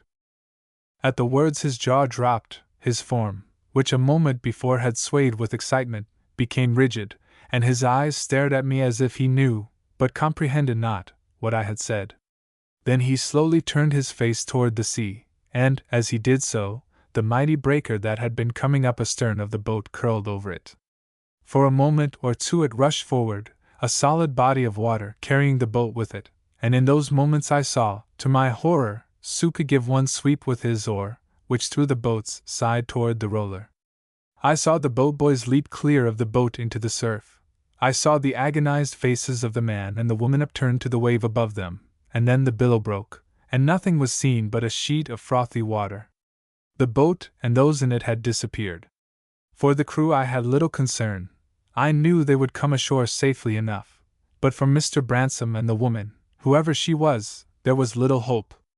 They had not had time to throw themselves into the sea before the boat had capsized, and their clothing would sink them in such a surf, even if they had escaped being crushed by the boat.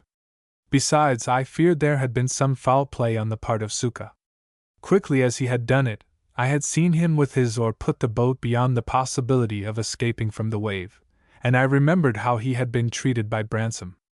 With such thoughts I ran along the cliff to the pathway that led down to the beach, and as I ran, I saw Jackson running before me, not steadily or rightly, but heavily, and swaying from side to side as he went. Quickly I passed him, but he gave no sign that he knew any one was near him, and as I leaped down onto the first ledge of rock below me, I saw that he was not following me, but had disappeared among the brushwood. When I got down to the beach, I found that the boat's crew had reached the shore in safety, but of the two passengers nothing had been seen. The capsized boat was sometimes visible as it lifted on the rollers, but through my glass I saw that no one was clinging to it. I called for Suka, but Suka was missing. Every one had seen him land, but he had disappeared mysteriously. In vain I questioned the other boys as to the cause of the disaster. The only answer I could get out of them was an appeal to look to the sea and judge for myself. The woman was a white woman from the big ship, was all they could say about her, and Negro-like, they evidently considered the loss of a woman or so of very little consequence. All I could do was to set a watch along the beach to look for the bodies when they should be washed ashore, and this done, I returned to the factory. My next desire was to find Suka. He could hardly have gone far, so I sent for a runner to take a message to the native king under whose protection we on the point were, and after whom the point was called, and who was bound to find the missing man for me if he could, or if he had not been bribed to let him pass. In my sorrow at what had happened, and in my doubt as to the cause of it, I had forgotten all about Jackson, but after I had dispatched my messenger to the king, I went to look for him. I discovered him crouching in a corner of his own bedroom in the dark. "Are they found?" he asked, in a voice so hollow and broken that I hardly knew it, and before I could answer him, he whispered to himself, "No, no, they are drowned, drowned." I tried to lead him into the lighted dining room, but he only crouched the closer to his corner. At length, by the promise of the ever-potent temptation, liquor, I got him to leave the room. He could scarcely walk, though, now, and he trembled so violently that I was glad to give him part of a bottle of brandy that I had by me. He filled a tumbler half full of the spirits, and drank it off. This put strength into him, and for a little he was calm, but as he again and again applied himself to the bottle, he became drunk, and swore at me for my impudence in giving orders without his sanction. On this I tried to take the bottle from him, but he clutched it so firmly that I had to let it go, whereupon he immediately put it to his lips and swallowed the rest of the liquor that was in it. After which he gave a chuckle, and staggered to a couch, on which he tumbled, and lay with his eyes open for a long while. At last he fell asleep, but I was too nervous to do likewise, and sat watching him the most of the night. At least, when I awoke it was daylight, and it seemed to me that I had been asleep for a few minutes. Jackson was still lying on the couch, and his face was calm and peaceful as he softly breathed. The morning, too, was fine, and as I walked on to the veranda I saw the sea sparkling in the sunlight, and there was not a sound from it save a far-off and drowsy murmur. Not a sign remained on its broad surface of the wrath of the day before. It was wonderfully calm. Lying here and there on the veranda, rolled up in their clothes, were the servants of the factory, sleeping soundly on the hard planks. Presently, as the sun rose in the heavens and warmed the air, the place began to show signs of life, and one of the watch that I had set on the beach came running across the yard to tell me that the bodies had come ashore. Immediately upon hearing this I called the hammock-bearers together, and going down to the beach, I went a considerable way along it toward a dark spot, which I knew to be a group of natives. On coming up to the group, I found at least 50 Negroes collected round the drowned man and woman, all chattering and squabbling among themselves, and probably over the plunder, for I saw that the bodies had been stripped to their underclothing. Rushing into the crowd, with the aid of a stick I dispersed it, so far as to make the wretches stand back. The man, of course, was Bransom, there was no doubt as to that, although he had received a terrible blow on the left temple, most likely from the pointed stem of the boat as it had toppled over upon him, and his face was distorted and twisted to one side. The woman was evidently English, young and pretty, although her long hair, heavy and wet, was polluted by the sand that stuck to it, and her half-open eyes were filled with the same. On her lips there lingered a slight smile. She was of middle height, of slender figure, and delicately nurtured, as the small bare feet and little hands showed.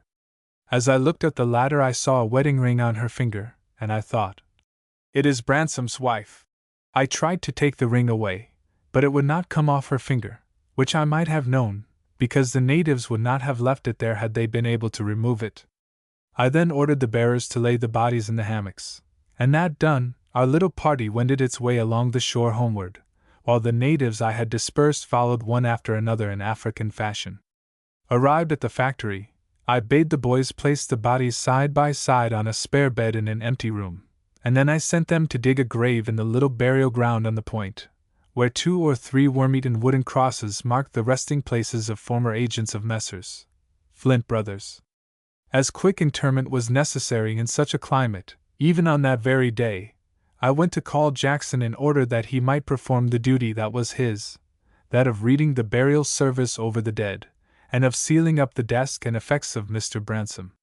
But Jackson was not in the factory. I guessed, however, where he was, and sure enough I found him in his accustomed haunt at the end of the point. The moment he saw me he tried to hide himself among the brushwood, but I was too quick for him, and spied him as he crouched behind a dwarf palm. I know, he cried, as I ran up to him.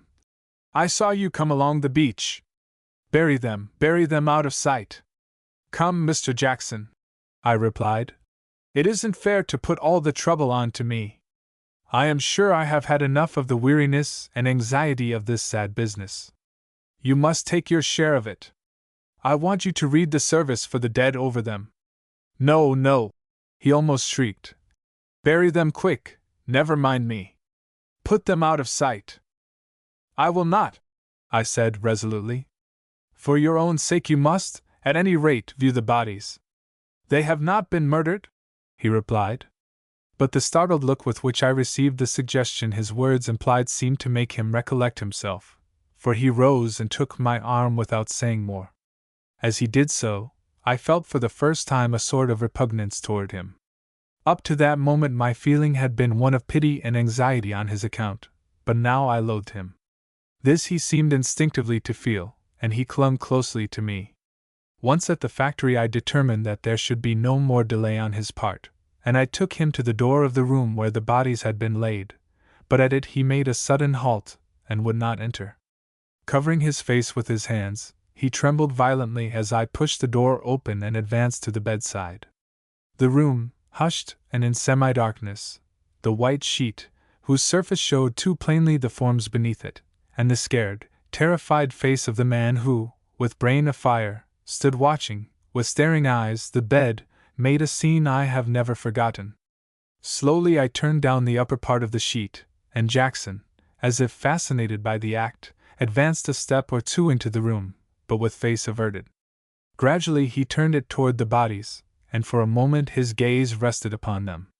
The next instant he staggered forward, looked at the woman's face, panted for breath once or twice, and then, with uplifted hands and a wild cry of "Lucy!"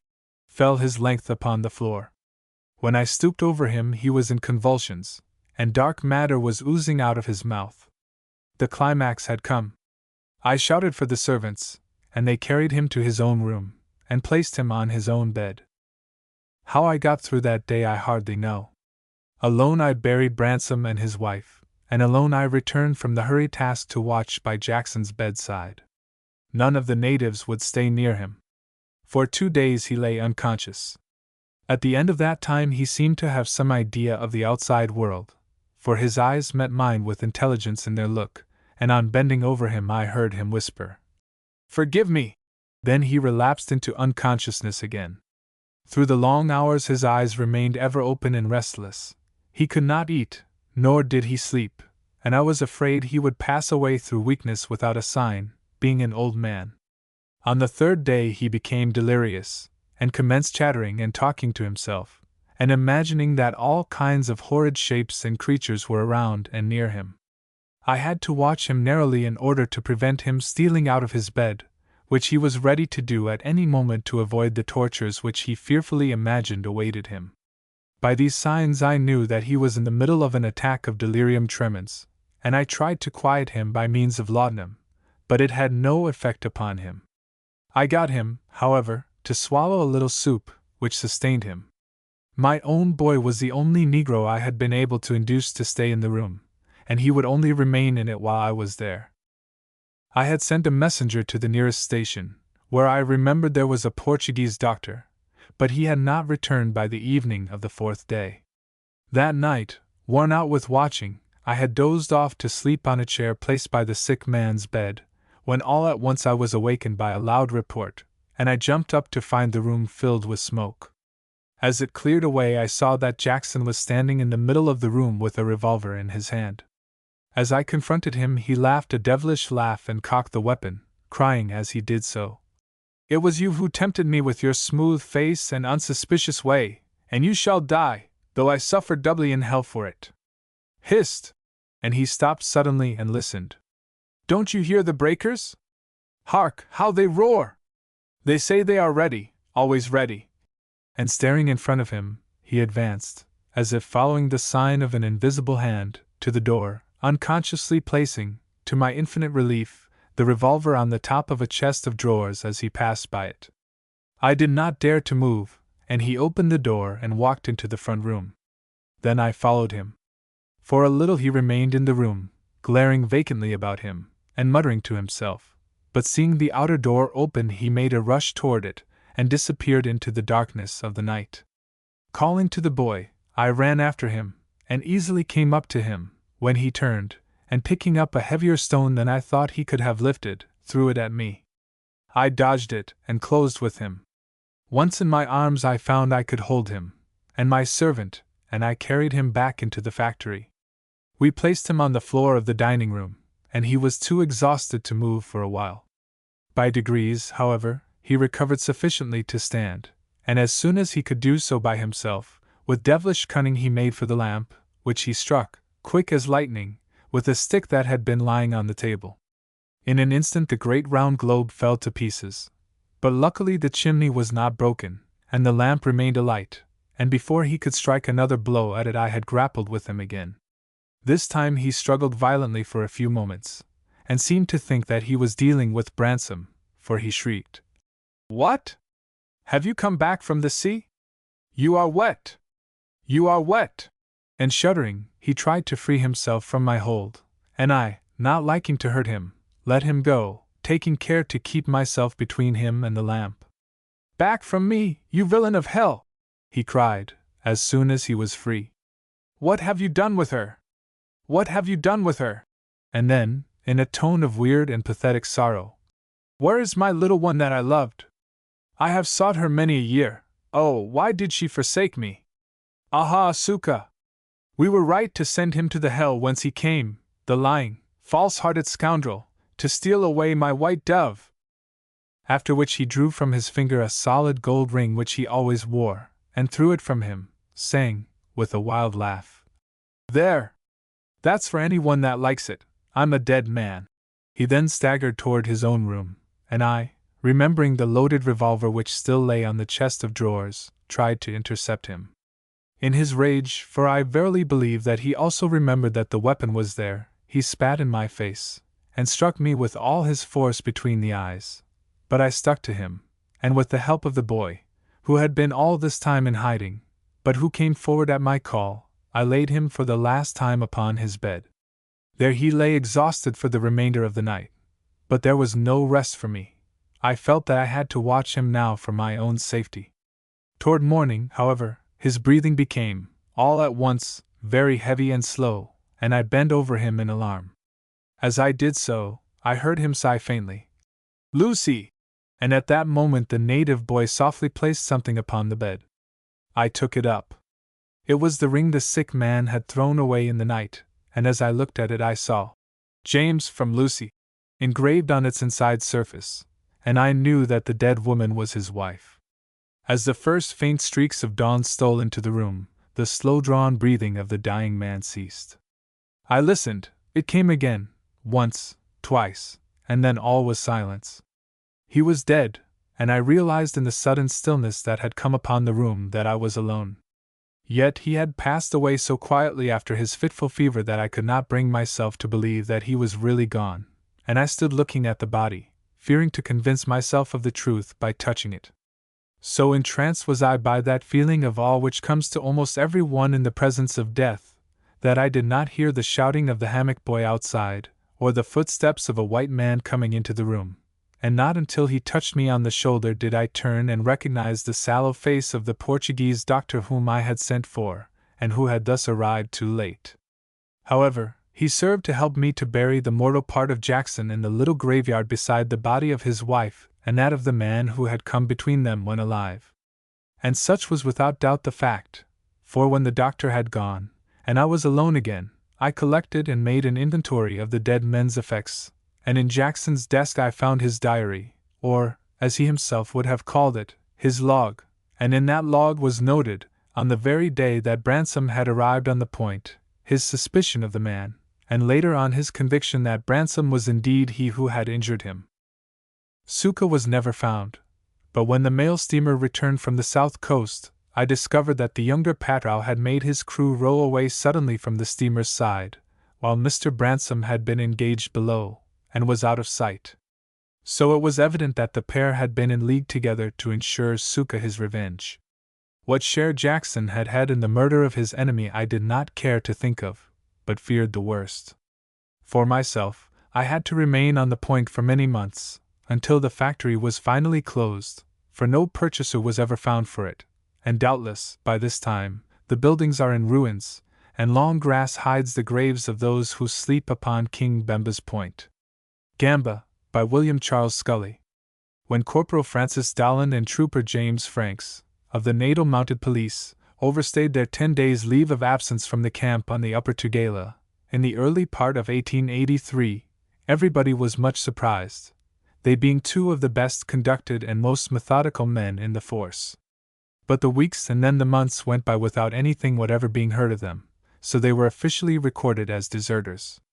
Nevertheless, none of their comrades really believed that these men had deserted. Each one felt there was something mysterious about the circumstances of their disappearance. They had applied for leave for the alleged purpose of visiting Pietermaritzburg. They started on foot, stating their intention of walking to Estcourt, hiring horses from natives there, and proceeding on horseback. They had evidently never reached Estcourt, as nothing could be heard of them at that village. They were both young men, colonists by birth. Dowland had an especially youthful appearance. Franks was older. He had joined the force later in life. He and Dowland, who had only very recently before his disappearance been promoted, were chums. Some months later in the same year, when troopers George Langley and Hiram Whitson also applied for 10 days' leave of absence, likewise to proceed to Pietermaritzburg, the leave was granted, but the officer in charge of the detachment laughingly remarked that he hoped they were not going to follow Dowland and Franks. Now, either Langley nor Whitson had the remotest idea of visiting Pietermaritzburg. It is necessary, of course, for the reader to know where they did intend going to, and how the intention arose. But before doing this we must deal with some antecedent circumstances. Langley was most certainly the most boyish-looking man in the force. He had a perfectly smooth face, ruddy complexion, and fair hair. He was of middle height, and was rather inclined to stoutness. He was so fond of talking that his comrades nicknamed him Magpie. A colonist by birth, he could speak the Kaffir language like a native. Whitson was a sallow-faced, spare-built man of short stature, with dark brown beard and hair, and piercing black eyes. His age was about 40. He had a wiry and terrier-like appearance. A down east Yankee, he had spent some years in Mexico, and then drifted to South Africa during the war period, which, it will be remembered, lasted from 1877 to 1882. He had served in the Zulu War as a non-commissioned officer in one of the irregular cavalry corps, with some credit. The fact of his being a man of extremely few words was enough to account for the friendship which existed between him and the garrulous Langley. Whitson was known to be a dead shot with the revolver. This is how they came to apply for leave. One day Langley was strolling about just outside the lines, looking for somebody to talk to, when he noticed an apparently very old native man sitting on an ant-heap and regarding him somewhat intently. This old native had been several times seen in the vicinity of the camp, but he never seemed to speak to anyone, and he looked so harmless that the police did not even trouble to ask him for the written pass which all natives are obliged by law to carry when they move about the country. The old man saluted Langley and asked in his own language for a pipeful of tobacco. Langley always carried some loose leaves broken up in his pocket, so he at once pulled some of these out and half filled the claw-like hand outstretched to receive them. The old native was voluble in his thanks. There was a large ant-heap close to the one on which he had been sitting, and on which he reseated himself while filling his pipe. Against this Langley leaned and took a good look at his companion. The man had a most extraordinary face. His lower jaw and cheekbones were largely developed, but Langley hardly noticed this, so struck was he with the strange formation of the upper jaw.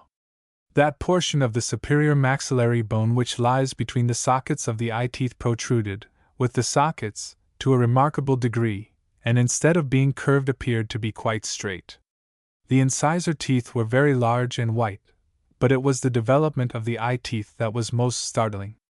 These, besides being very massive, were produced below the level of the incisors to a depth of nearly 1/4 of an inch. They distinctly suggested to Langley the tusks of a baboon. As is not very unusual with natives, the man was perfectly bald. His back was bent, and his limbs were somewhat shrunken, but he did not appear in the least degree decrepit. His eyelids were very red, and his eyes, though dim, had a deep and intent look. Ugly as was the man, or perhaps by virtue of his ugliness, he exercised a strange fascination over Langley. The old man, whose name turned out to be Gamba, proved himself a talker after Langley's own heart. They discussed all sorts of things. Gamba startled his hearer by his breadth of experience and his shrewdness. He said he was a Hlubi, Kaffir from Kumbu, in the territory of Griqualand East, but that he had for some time past been living in Basutoland, which is situated just behind the frowning wall of the Drakensberg, to the southwest of where they were speaking, and not 20 miles distant. They talked until it was time for Langley to return to camp. He was so pleased at the entertainment afforded by Gamba that all the tobacco he had with him found its way into the claw-like hand of that strange-looking man of many experiences and quaint ideas. So Langley asked him to come to the ant-heap again on the following day, and have another talk at the same hour. This Gamba, with a wide and prolonged exposure of his teeth, readily agreed to do. Langley was extremely voluble to Whitson that night over his new acquaintance. Whitson listened with his usual impassiveness, and then asked Langley how it was that an old loafing nigger, as he expressed it, had impressed him so remarkably. Langley replied that he did not quite know, but he thought the effect was largely due to the man's teeth. But all the same he was a very entertaining old buffer. Next afternoon Langley was so impatient to resume conversation with his new friend that he repaired to the ant-heap quite half an hour before the appointed time. He had not, however, long to wait, as Gamba soon appeared, emerging from a donga a couple of 100 yards away. Langley was more impressed than ever. Gamba told him all about the Basutos, among whom he had lived, about the old days in Natal, before even the Dutch occupation, when Shaka's impis wiped whole tribes out of existence, of the recent wars in Zululand and the Cape Colony, and as to the probability of future disturbances. Charmed as was Langley by the old man's conversation, he felt that on this occasion there was a little too much of it, that Gamba was not nearly so good a listener as he had been on the previous day. So when the latter at length put a question to him, thus affording an opportunity for the exercise of his own pent-up loquacity, Langley felt elated, more especially as several inquiries were grouped together in the one asking. Gamba asked whether anything had been heard of Amanho, whether the capture of that fugitive rebel was considered likely, and whether it was true that a reward of £500 had been offered by the government for his capture, dead or alive. Amanho, it will be remembered, was the Pondomise chief who rebelled in 1880, treacherously murdered Mr. Hope, the magistrate of Kumbu, and his 2 companions, and who has since been an outlaw with a price on his head. Langley replied to the effect that it was quite true such a reward had been offered as to Amanho's whereabouts, but that the government believed him to be in Pondoland, that he was sure to be captured eventually, that he, Langley, only wished he knew where Amanho was, so as to have the chance of making £500 with which to buy a certain nice little farm he knew of, and that should he ever succeed in obtaining the reward, and consequently in taking his discharge and purchasing the farm, he would be jolly glad if old Gamba would come and live with him. This is only some of what he said. When Langley's tongue got into motion, he seemed to have some difficulty in stopping it. However, he paused at last, and then Gamba, looking very intently at him, said, "Look here, can you keep a secret?" Here was a mystery. "Rather," said Langley. Will you swear by the name of God that you will not reveal what I have to tell you? Langley swore. Gamba drew near until his teeth were within a few inches of Langley's cheek, and said in a whisper, I know where Umlantlo is. Langley started, and said in an odd voice, Where is he? Wait a bit, said Gamba. Perhaps I will tell you, and perhaps I won't. I like you, you have given me tobacco, and you are not too proud to come and talk to a poor old man. Now you say you would like to make £500 and buy a farm? Rather! And that you would let me go and live on the farm with you and end my days in peace? I would gladly. Well then, if I take you to where Umlantlo is, and you will kill him and get the money, will you give me £25, and let me keep a few goats, and grow a few mealies on your land? I should think I would. But how could one man take or kill Umlantlo? They say he is well armed and that he has a lot of followers with him. Umlantlo, said Gamba, glancing anxiously round as if he feared the very ant-heaps were listening, is hiding in a cave in the mountain, not 3 days' walk from here. He has not got a single man with him, because he fears being given up. He is really in hiding from his own followers now. My sister is one of his wives, and that is how I know all about it. I passed the cave where he lives 4 nights ago, and saw him sitting by the fire. He has only a few women with him. And how do you think I should take him? Take him? You should kill him. I will guide you to the cave by night, and then you can shoot him as he sits by the fire. Langley, although no coward, was not particularly brave. He did not much relish the idea of alone tackling the redoubtable Umlantlo, a savage of muscle, who was reported to be always armed to the teeth. Moreover, he had no gun, and was but an indifferent shot with a revolver. So he thought over the matter for a few moments, and then said, Look here, Gamba, I do not care to tackle this job alone, but if I can take another man with me, I am on. Then you will only get half of the £500, and will not be able to buy the farm. You need not be afraid, you can shoot him without his seeing you. No, said Langley after a pause.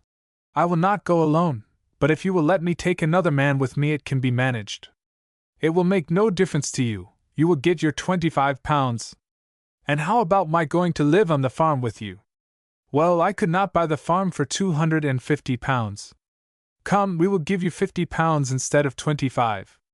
Gamba thought for a while and then said, Very well, I consent. But there need be only one other man, and you will write down on a piece of paper that you will give me £50. When can we start? I must speak to the other man, and then we will apply for leave. We had better start soon, or else Umlantlo may have gone to some other place of hiding. Yes, we must lose no time. All right. Meet me here tomorrow and I will bring my friend. We will then settle all about it. You must not mention this matter to anyone else, and you must make your friend promise to keep the secret. Oh, that's all right, said Langley. Meet me here tomorrow, just after dinner. Langley went back to camp, Gamba looking after his retreating figure with a smile that revealed his teeth in a very striking manner. Langley was intensely excited, and exacted, quite unnecessarily, the most solemn promises from Whitson not to divulge the great secret which he confided to him. Whitson agreed at once to join in the enterprise, which was one after his own heart. Next day the three met at the big ant-heap, and Whitson was very much impressed by Gamba's teeth. He told Langley afterward that they reminded him of a picture of the devil which he had seen in a copy of Pilgrim's Progress. The old man's story appeared, however, consistent enough, in spite of his peculiar dentition. So, after a short conversation, Langley and Whitson returned to camp, having made an appointment to meet Gamba again on the following morning at sunrise, so as to finally arrange as to time of starting, etc. They went at once to the officer in charge of the detachment, and applied for 10 days' leave of absence for the purpose of proceeding to Pietermaritzburg, which was at once granted. Next morning they met Gamba again, and agreed to start on their expedition that evening. He explained that they must do all their traveling by night, and lie by during the day, because it would never do for him, Gamba, to run the risk of being recognized by persons whom they might meet. For the sake of his Libby relations who were living among the Pondomise at Kumbu, it was absolutely necessary that he should not appear in the transaction at all. Were it ever to be even suspected that he had betrayed the chief, not alone would he be certainly killed, but all his relations would be shunned by the other natives. He was an old man, so for him, personally, nothing mattered very much, but a man is bound to consider the interests of his family. Traveling only by night, and lying still and hidden during the day, were therefore absolutely necessary stipulations, and Langley and Whitson agreed to them as intelligible and reasonable. All being settled, the latter started for the camp, Gamba baring his teeth excessively as they walked away. At dusk on the evening of the same day, Langley and Whitson met Gamba once more at the large ant-heap, and the three at once proceeded on their course. The only arms taken were revolvers of the government regulation pattern, breech-loading central fire. They carried provisions calculated to last 8 days, but took no blankets on account of having to travel at night.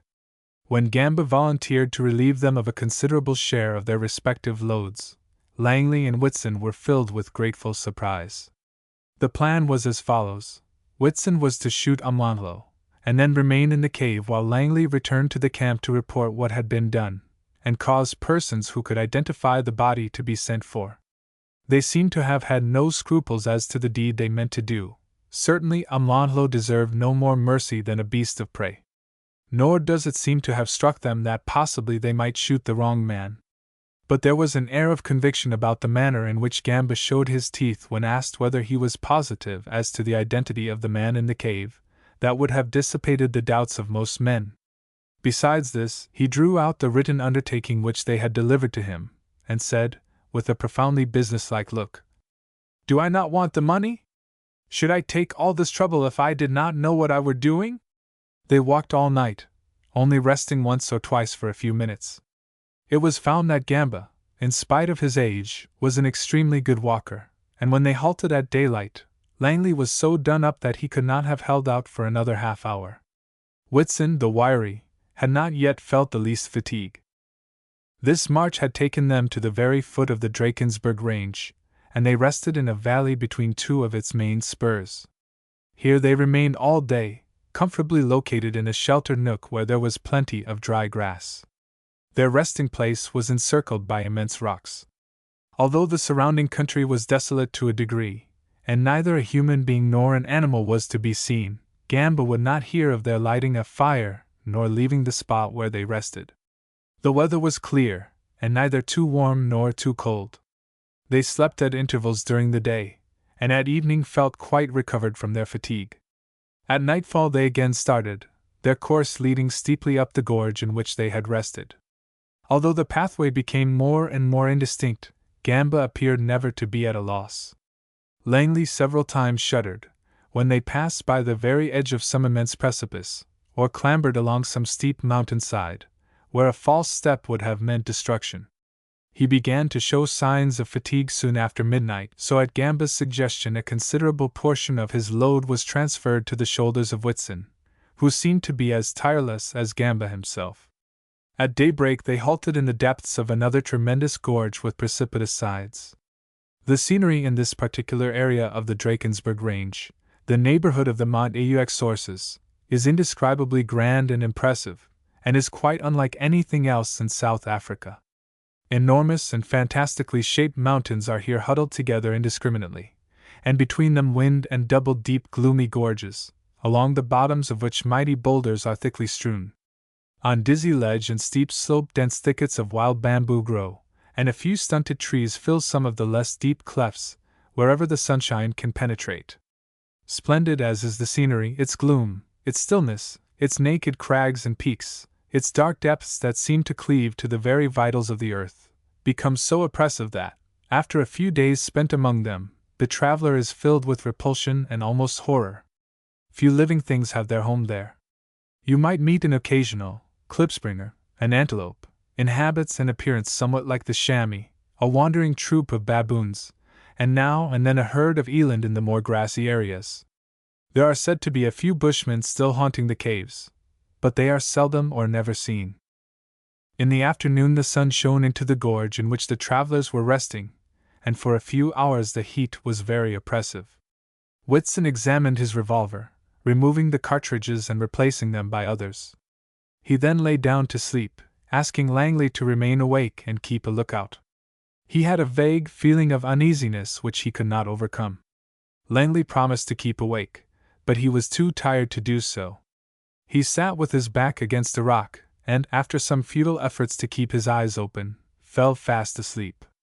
By and by Gamba woke him gently, and pointing to Whitson, whose revolver lay in the leather case close to his hand, whispered, "Did he not tell you to keep awake?"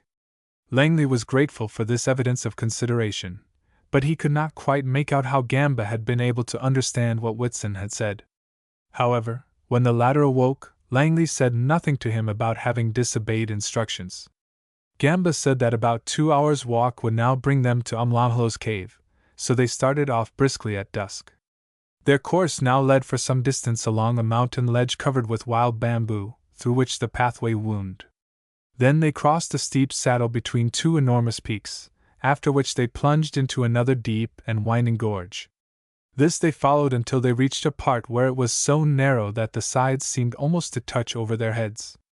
Beyond the cliffs fell apart, and then apparently curved toward each other again, thus forming an immense amphitheater. At the entrance to this Gamba stopped, and said in a whisper that they were now close to the cave. They now held a consultation, in terms of which it was decided that Gamba should go forward and reconnoiter. So Whitson and Langley sat down close together and waited, conversing in low tones.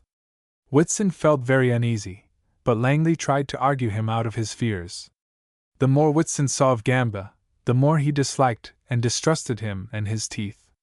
The instinct which detects danger in the absence of any apparent evidence of its existence is a faculty developed in some men by an adventurous life. This faculty Whitson possessed in a high degree. "Did you keep awake all the time I slept this afternoon?" he asked. Langley feared Whitson and felt inclined to lie, but something impelled him, almost against his will, to speak the truth now. "No," he replied. "I slept for a few minutes." Whitson drew his revolver and opened the breech. "By God!" he said. "The cartridges are gone." Langley took his weapon out of the leather case and opened it. He found the cartridges were there right enough. "Have you any spare cartridges?" asked Whitson. Whitson had already loaded his revolver with the 5 cartridges which he had removed in the afternoon, but he again took these out and replaced them in his waistcoat pocket, and then he reloaded with some which Langley passed over to him with a trembling hand. "Look here," he said in a hoarse whisper. "We are in a trap of some kind. When that old scoundrel comes back, do not let him know that we have found out anything. We will walk on with him for a short distance, at all events, and then be guided by circumstances. Stand by when you see me collar him, and slip a sack over his head." "Can we not go back now?" said Langley. "Certainly not. We would never find our way at night. I guess we must see this circus out. If you have to shoot, aim low." In a few minutes Gamba returned. "Come on," he said. "He is sitting at the fire in front of the cave. I have just seen him." "Where is the cave?" asked Whitson. "Is it far from here?" "We will reach it very soon. You can see the light of the fire from a few paces ahead." They walked on for about 50 yards, and there, sure enough, over a rocky slope to their left, and at the foot of a crag about 300 yards away, could be seen the bright and fitful glow from a fire which was hidden from their view by a low ridge of piled-up rocks. Whitson stood still and questioned Gamba. "Now tell me," he asked, through Langley as interpreter, "how we are to approach." "The pathway leads up on the left side," replied Gamba. "We will walk close up to the crag, where there is a narrow passage between it and that big black rock which you see against the light. You two can lead, and I will be close behind. I have just seen him. He is sitting at the fire, eating, and only the women are with him." The last words were hardly out of the speaker's mouth before Whitson had seized him by the throat with a vice-like grasp. "Seize his hands and hold them," he hissed to Langley. Gamba struggled desperately, but could not release himself. Whitson compressed his throat until he became unconscious, and then gagged him with a pocket handkerchief. Gamba's hands were then tied tightly behind his back with another pocket handkerchief, and his feet were firmly secured with a belt. An empty sack, from which they had removed their provisions, was then drawn over his head and shoulders, and secured round the waist. "Come on now, quickly!" whispered Whitson, and he and Langley started off in the direction of the fire, after first taking off their boots. They did not approach by the course which Gamba had indicated, but made their way quietly up the slope, straight against the face of the crag. They reached the heap of rocks, and crept in among them by means of another narrow passage, close to the inner end of which the fire was, and this is what they saw through the twigs of a scrubby bush which effectually concealed them.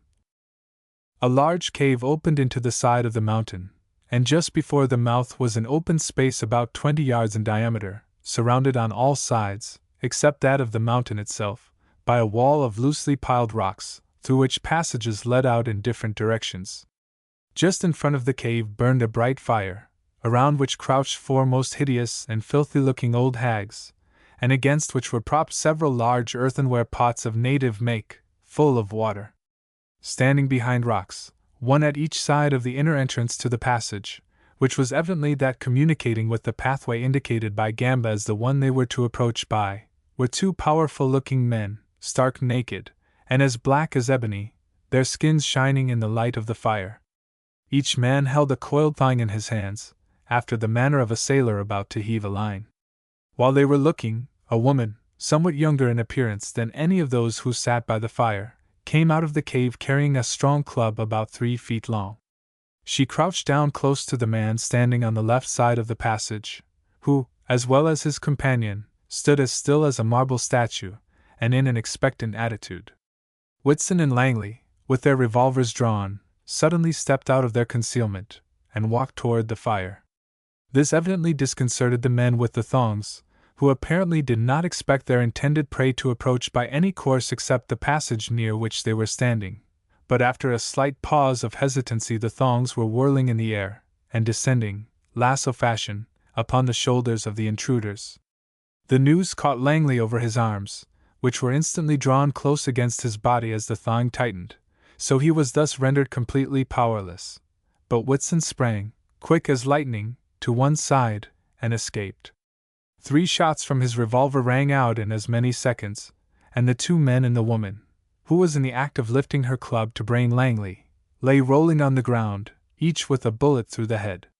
The 4 old hags at the fire began to mow and scream, and got up and hobbled into the cave. Whitson drew his knife and cut the thong with which Langley was vainly struggling, and then the 2 men, pale as death, looked silently at each other with staring eyes. Whitson replaced his revolver, and then made a sort of torch out of dry reeds, a pile of which lay close at hand. He then, leaving Langley to guard the cave, carefully examined all the passages and spaces between the rocks, but he could find no trace of any one. The 2 men thereupon entered the cave, Whitson holding the torch high over his head. They found that it ran straight in for about 15 paces, and then curved sharply to the left. It was about 4 paces in width, and about 8 feet high, the roof being roughly arched. The walls and roof were covered with thick black greasy soot, and an indescribably horrible stench, which increased the farther they advanced, made them almost vomit. They found that where the cave curved to the left it ended in a circular chamber about 8 paces in diameter, and at one side of this crouched the 4 old hags, huddled together, and mowing and chattering horribly. Across a cleft about 2 feet wide, in the right-hand wall of the cave, a stick was fixed transversely, and hanging to this were some lumps of half-dried and smoked flesh. Whitson went up close and examined these carefully. He drew back with a shudder, and his face changed from pale to ashen gray. He and Langley then went outside and stood for a while in the fresh air. They could endure, just then, no more of the fetid atmosphere inside. After a short time they gathered up some dry twigs and reeds, and set several little heaps alight at different spots inside. This had the effect of making the atmosphere more bearable in the course of a few minutes. They then made a larger fire in the middle of the cave, and proceeded to examine it more closely. They found several old iron picks, such as are used by natives in cultivating their fields, some very filthy skins, a number of earthenware pots, a few knives, and an axe, but nothing more. The floor of the cave was of clay, and at one spot it appeared to have been recently disturbed. Here Langley began to dig with a pick, which, just below the surface, struck against some hard substance. This, when uncovered, proved to be a bone. He threw it to one side and dug deeper, uncovering more bones, some old, and others comparatively fresh, but emitting a horrible smell. He stooped and picked one up, but dropped it immediately, as if it burned him. It was the lower jawbone of a human being. "Great God!" he gasped. "What is the meaning of this?" "It means," said Whitson, "that we are in a nest of bloody cannibals." Langley dropped like a stone, in a dead faint, so Whitson dragged him outside, and leaving him to recover in the open air, returned to the cave. He then seized a pick and began digging, unearthing some new horror at every stroke. A glittering object caught his eye. He picked this up and found it to be the steel buckle of a woman's belt. He glanced toward the cleft in the rock where the lumps of flesh were hanging, and caught his breath short. Going outside, he made another torch, which he lit, and then he returned and carefully examined the loosened surface. Another glittering object caught his eye. This, when examined, proved to be an old silver watch, the appearance of which seemed familiar. He forced open the case, and saw, roughly scratched on the inside, the letter D. He now recognized it. He remembered having once fixed a glass in this very watch for Dowland, about a month before the latter's disappearance.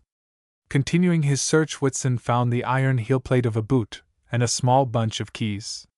Whitson drew his revolver, and picking up the torch went into the terminal chamber. 4 shots, fired in quick succession, reverberated immediately afterward through the cavern. Whitson then went outside to Langley, whom he found sitting down near the fire, looking, if possible, more ghastly than before. The presence of Whitson seemed, however, to act on him as a kind of tonic, and he soon pulled himself together sufficiently to assist in piling a quantity of fuel upon the already sinking fire, which soon blazed brightly, lighting up the mouth of the cavern and the space in front of it. One of the bodies of the men who had been shot was lying on its side, with the face toward the fire. Whitson examined the mouth, pushing back the upper lip with a piece of stick. He found that the shape of the mouth and the development of the teeth were the same as Gamba's. The other bodies were lying on their faces, so he did not trouble to examine them. Whitson then told Langley to follow him, and the two walked down the footpath toward where they had left Gamba. Him they found lying motionless in the position in which he had been left about an hour previously.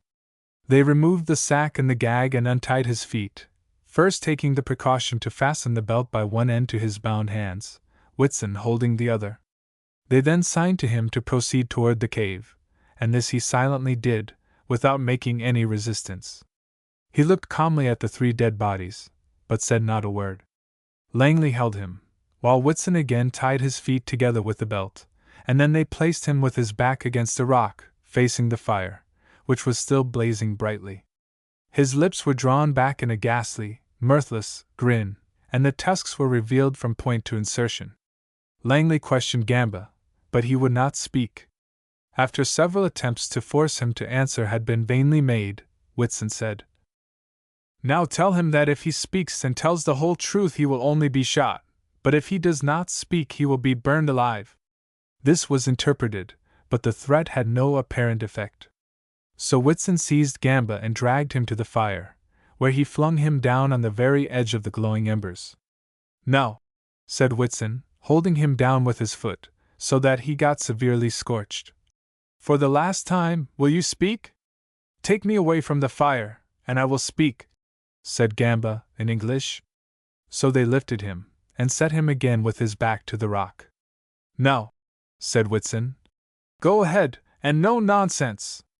"If I tell the whole truth," said Gamba, still speaking English, and with a fair accent, "will you swear not to burn me, but to shoot me, so that I shall die at once?"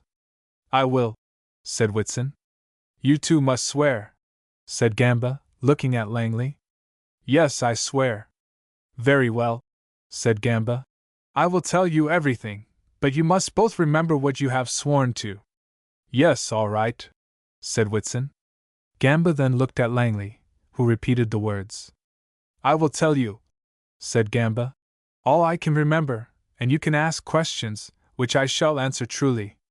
You have heard of Umdava, who used to eat men in Nada long ago, after the wars of Chaka. Well, he was my uncle. After Umdava had been killed and his people scattered, my father, with a few followers, came to live among these mountains. But we found that after having eaten human flesh we could enjoy no other food, so we caught people and ate them. These 2 men lying dead are my sons, and that woman is my daughter. My 4 wives were here tonight. They are very old women. Have you not seen them? He asked, looking at Whitson. They are in there. I shot them, said Whitson, pointing to the cave. I had other children, continued Gamba, quite unmoved. But we ate them when food was scarce. Have you always lived, all these years, on human flesh? Asked Whitson. No, not always, but whenever we could obtain it we did so. There is other food in these mountains, honey, ants' eggs, roots, and fruit, besides game, which is, however, not very easy to catch. But we have often all had to go away and work when times have been bad. Besides, I have a herd of cattle at a Basuto kraal, and I have been in the habit of taking some of these now and then, and exchanging them for corn, which the women then went to fetch. But we have always tried to get people to eat, because we could enjoy no other kind of food. Sometimes we got them easily, and when we were very fortunate we used to dry part of the meat by hanging it up and lighting a fire underneath, with green wood, so as to make plenty of smoke. Have you killed many white people? Asked Whitson. Yes, a good number, but not, of course, as many as black. Lately we have always tried to catch whites, because when you have eaten white flesh for some time, the flesh of a native no longer satisfies you. Why not? The flavor is not so strong. Did you induce the other 2 policemen to come up by means of this story about Umlanhlo? Yes, they came up just as you did, and my sons caught them with the thongs. Umlanhlo has brought us plenty of food. Were you able to take the cartridges out of their revolvers as you did out of mine? No, I had no opportunity, but it was not necessary, because my sons were so expert at throwing the thongs that they could always catch people over the arms, and thus render them unable to shoot. How did they manage to become so expert? By continued practice. I used to walk up the path over and over again, and let them throw the thong over me. Then the woman was always there with the club, so that, if one of the thongs missed, she was ready to strike. I also was usually ready to help, in case of necessity. Why did you think it necessary to take the cartridges out of my revolver? Because I feared you from the first, and were it not that he, baring his teeth and glancing at Langley, who shuddered, looked so nice, and that we wanted fresh meat so badly, I would not have risked bringing you. But it would have been all right if I had only let your revolver alone.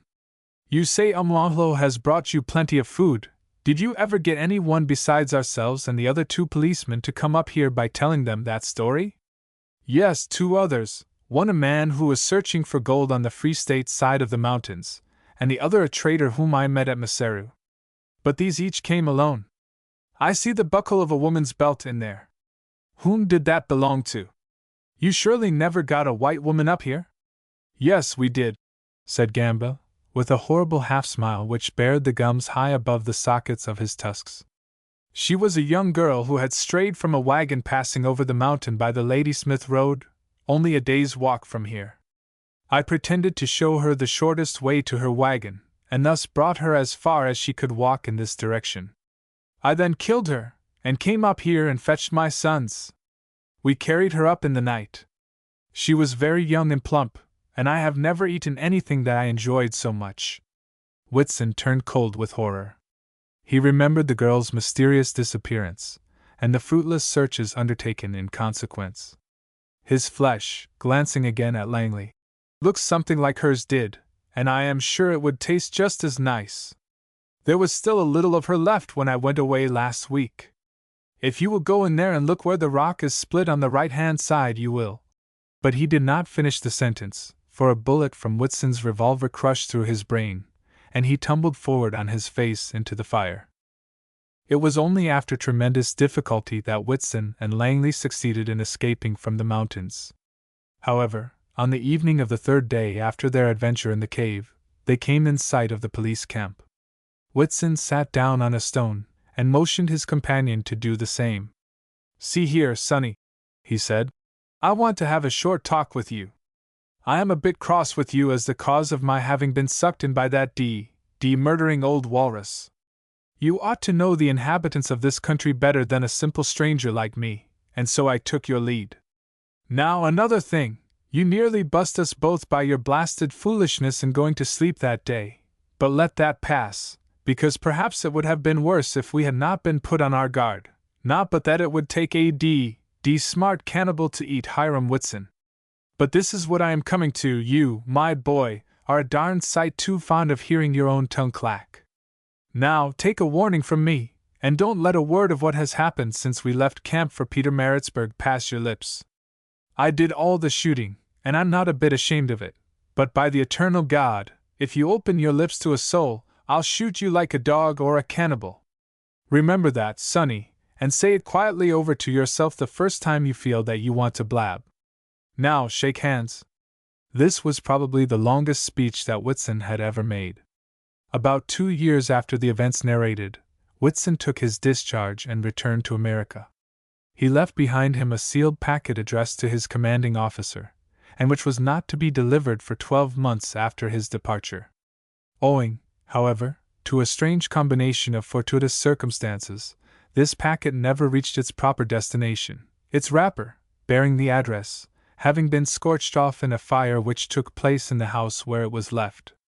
Note: many people have heard or read of the cannibals of Natal, who turned large tracts of country into a shambles in the early part of this century, after Chaka's impis had swept off all the cattle, and then kept the miserable people continually on the move so that they were unable to cultivate. One Umdava originated the practice of eating human flesh. Gathering together the fragments of 4 scattered tribes, he trained them to hunt human beings as others hunted game. This gang was a greater scourge to the country surrounding the present site of Peter Maritzburg than even Chaka's murdering hordes. It was broken up in or about the year 1824, when the Europeans first came to the country, and the remnants of many scattered tribes returned and settled under their protection. All this is history with which most people in South Africa are familiar, but many do not know that some of the cannibals fled to Basutoland, where, among almost inaccessible mountains, they carried on their horrible practices for many years. It is a well-known fact that when men once surrender themselves to any unnatural and brutal vice, the gratification of the abnormal instinct thus acquired becomes the most imperative need of their nature. The Falkland Islands case, as bearing specially upon the foregoing narrative, may be mentioned. Some convicts escaped from the Falkland Island convict station, and succeeded in reaching the coast of Patagonia.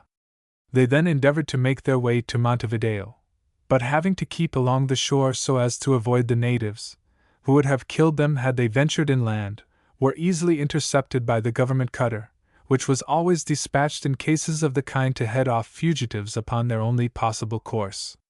Of the party only one man was found alive.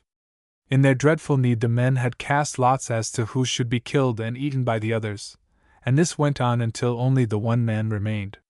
His sufferings had been so horrible that he was let off any further punishment, and simply brought back to the island to complete the term of his sentence.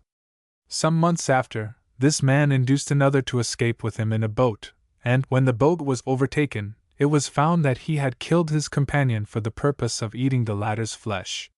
This was apparent from the fact that the supply of food which the fugitives had taken with them was not exhausted. Mary Musgrave, by Anonymous. 9 carats yef, it's a blessed one. Scale him, and ye'll find he's a half better. Clear yes a bottle o' gin, and flawless yes the Pope. Tommy Dartmoor, ye're in luck, whelp me never yef ye ain't, and that's a brilliant yer can show the polis and not get time fair. Tommy Dartmoor, who owed his surname to a Crown establishment within the restraining walls of which he had once enjoyed a temporary residence, growled out a recommendation to stow that, and then added, "Boys, we'll wet this. Trek to Werstein's." Forthwith a crowd of dirty, tan diggers turned their heads in the direction of Gustav Werstein's American bar, and walked toward it as briskly as the heat and their weariness would admit of. The Israelite saw them coming, straightened himself out of the half-doze in which he had passed the baking afternoon, stopped down the tobacco in the porcelain bowl of his long-stemmed pipe with stumpy forefinger, and twisting a cork off his corkscrew, stood in readiness. "Name your pizzins, boys, and get outside 'em. Wishin' all good luck to Ariel Straight. Ariel Straight bein' the name o' this your stone given by Thomas D. Hesquire, original discoverer and present proprietor. The orders were given, base at 5 shillings a bottle, champagne, nay gooseberry, at £5, Cape Smoke at 2 shillings per 2 fingers, and, at a given signal, there was an inarticulate roar from dusty throats, an inversion of tumblers over thirsty mouths, and a second inversion over the ground to show that all the contents had disappeared. Satan, the one cat and only domestic pet of the camp, saw that there was a general treat going on, and bustling up for his drink took a can of condensed milk at 6 shillings. Other diggers came trooping in as the news spread, and Tommy Dartmoor, who was rapidly becoming mellow, for he drank half a tumbler of raw whiskey with every one who nodded to him, stood them refreshments galore, while the greasy Jew began to see visions of his adopted fatherland in the near distance. So the Kaffirs, except those who had supplies of their own, kept sober and peaceful, while the higher order of the human race at Big Stone Hole, after the manner of their kind, began to squabble. It was natural for them to do so, perhaps, for the weather was so hot, and the liquors, for the most part, more so, and under these circumstances men do not always cast about them long for a case of spelly. 1 or 2 minor brawls opened the ball, and Herr Gustav, scenting battle in the air, drew from a locker a card, which he balanced against the bottles on a shelf above his head. It read thus, and had been written for the German by a gentleman who had had some experience in 40 Rod Gulch, Nevada.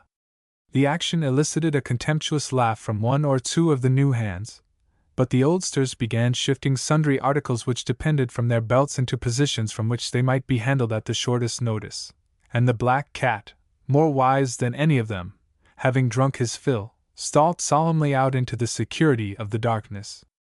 The sun went out with a click, someone declared, and, as no twilight interposed between daylight and darkness in the country which Big Stone Hole ornamented, Herr Gustav lit his 2 paraffin lamps. Neither boasted more than a 1-inch wick, and, as their glasses were extremely smoky, the illumination was not brilliant, but it sufficed to show the flushed, angry faces of a couple of men standing in the center of the room, with all the others clustered round, watching eagerly. One was the scholar. The other was a burly giant, whose missing left little finger caused him to be nicknamed the Cripple. About what they had originally fallen out was not clear to anyone, to themselves least of all. As the case stood when the second lamp was lit, Scholar had called Cripple a something or other liar, and Cripple, who was not inventive, had retorted by stigmatizing Scholar as another. Further recriminations followed, and their pistols were drawn, but as the audience had a strong objection to indiscriminate shooting, by which it was not likely to benefit, the belligerents were seized. No one was unsportsmanlike enough to wish to stop the fight, and Jockey Bill, giving voice to the general wish of the meeting, proposed that the gents be fixed up in a couple o' posts outside, where they might let daylight into each other without lead poisoning casual spectators. The motion was acted on, and after rectifying a slight omission on the Cripple's part, he had forgotten to put caps on the nipples of his revolver. The pair of them were seated upon upturned barrels some 10 yards apart, each with a lamp at his feet, and told to begin when they saw fit to do so. The swarthy, bearded diggers grouped themselves on either side, and the cat, emerging from his retreat, scrambled on to the shoulder of one of them, fully as curious as the rest to see the shootin' dot. It was a weird sight: dust, scorched grass, empty tins, rude hovels, piles of debris, African moonlight, yet, except, perhaps, in the eyes of the newest comers, there was nothing strange in it. The others were too wrapped up in what was going to take place to see anything quaint in their everyday surroundings. There was no theater in the camp. The little impromptu drama riveted all attention. But before the duel commenced, a galloping horse, which had approached over the grassy veldt unnoticed during the excitement, drew up with a crash between the 2 combatants, and its rider, raising his hand to command attention, cried, "Boys, there's a white woman comin'!" "A white woman!" was chorused in various tones of disbelief. "What, here? White woman comin' here, Dan?" And then someone inquired if she was a Boer. "Boer, no," replied Dan. English as I am, leastways Englisher, bein' American born myself." Overtook her et Hottentot drift. Thought I'd spur on and tell yer. We'd do why clean up some on us. Dan spoke indistinctly, as a bullet had lately disarranged some of his teeth, but his words had a wonderful effect. Each man began instinctively to tidy himself. The would-be duelists, forgetting their quarrel, stuck the revolvers in their belts and followed the general example. The cripple hied him to the store, and after breaking down the door abstracted the only blacking brush in the camp, putting down a sovereign on the counter in exchange for it, and set to polishing his high boots as if a fortune depended on their brightness. The scholar bought her Gustav's white shirt for $5, threatening to murder its owner if he did not render it up. And Partridge, a good man from Norfolk, with a regrettable weakness for shooting other people's game, induced a friend to denude him of his flowing locks by means of a clasp knife and a hunk of wood, as no scissors were procurable.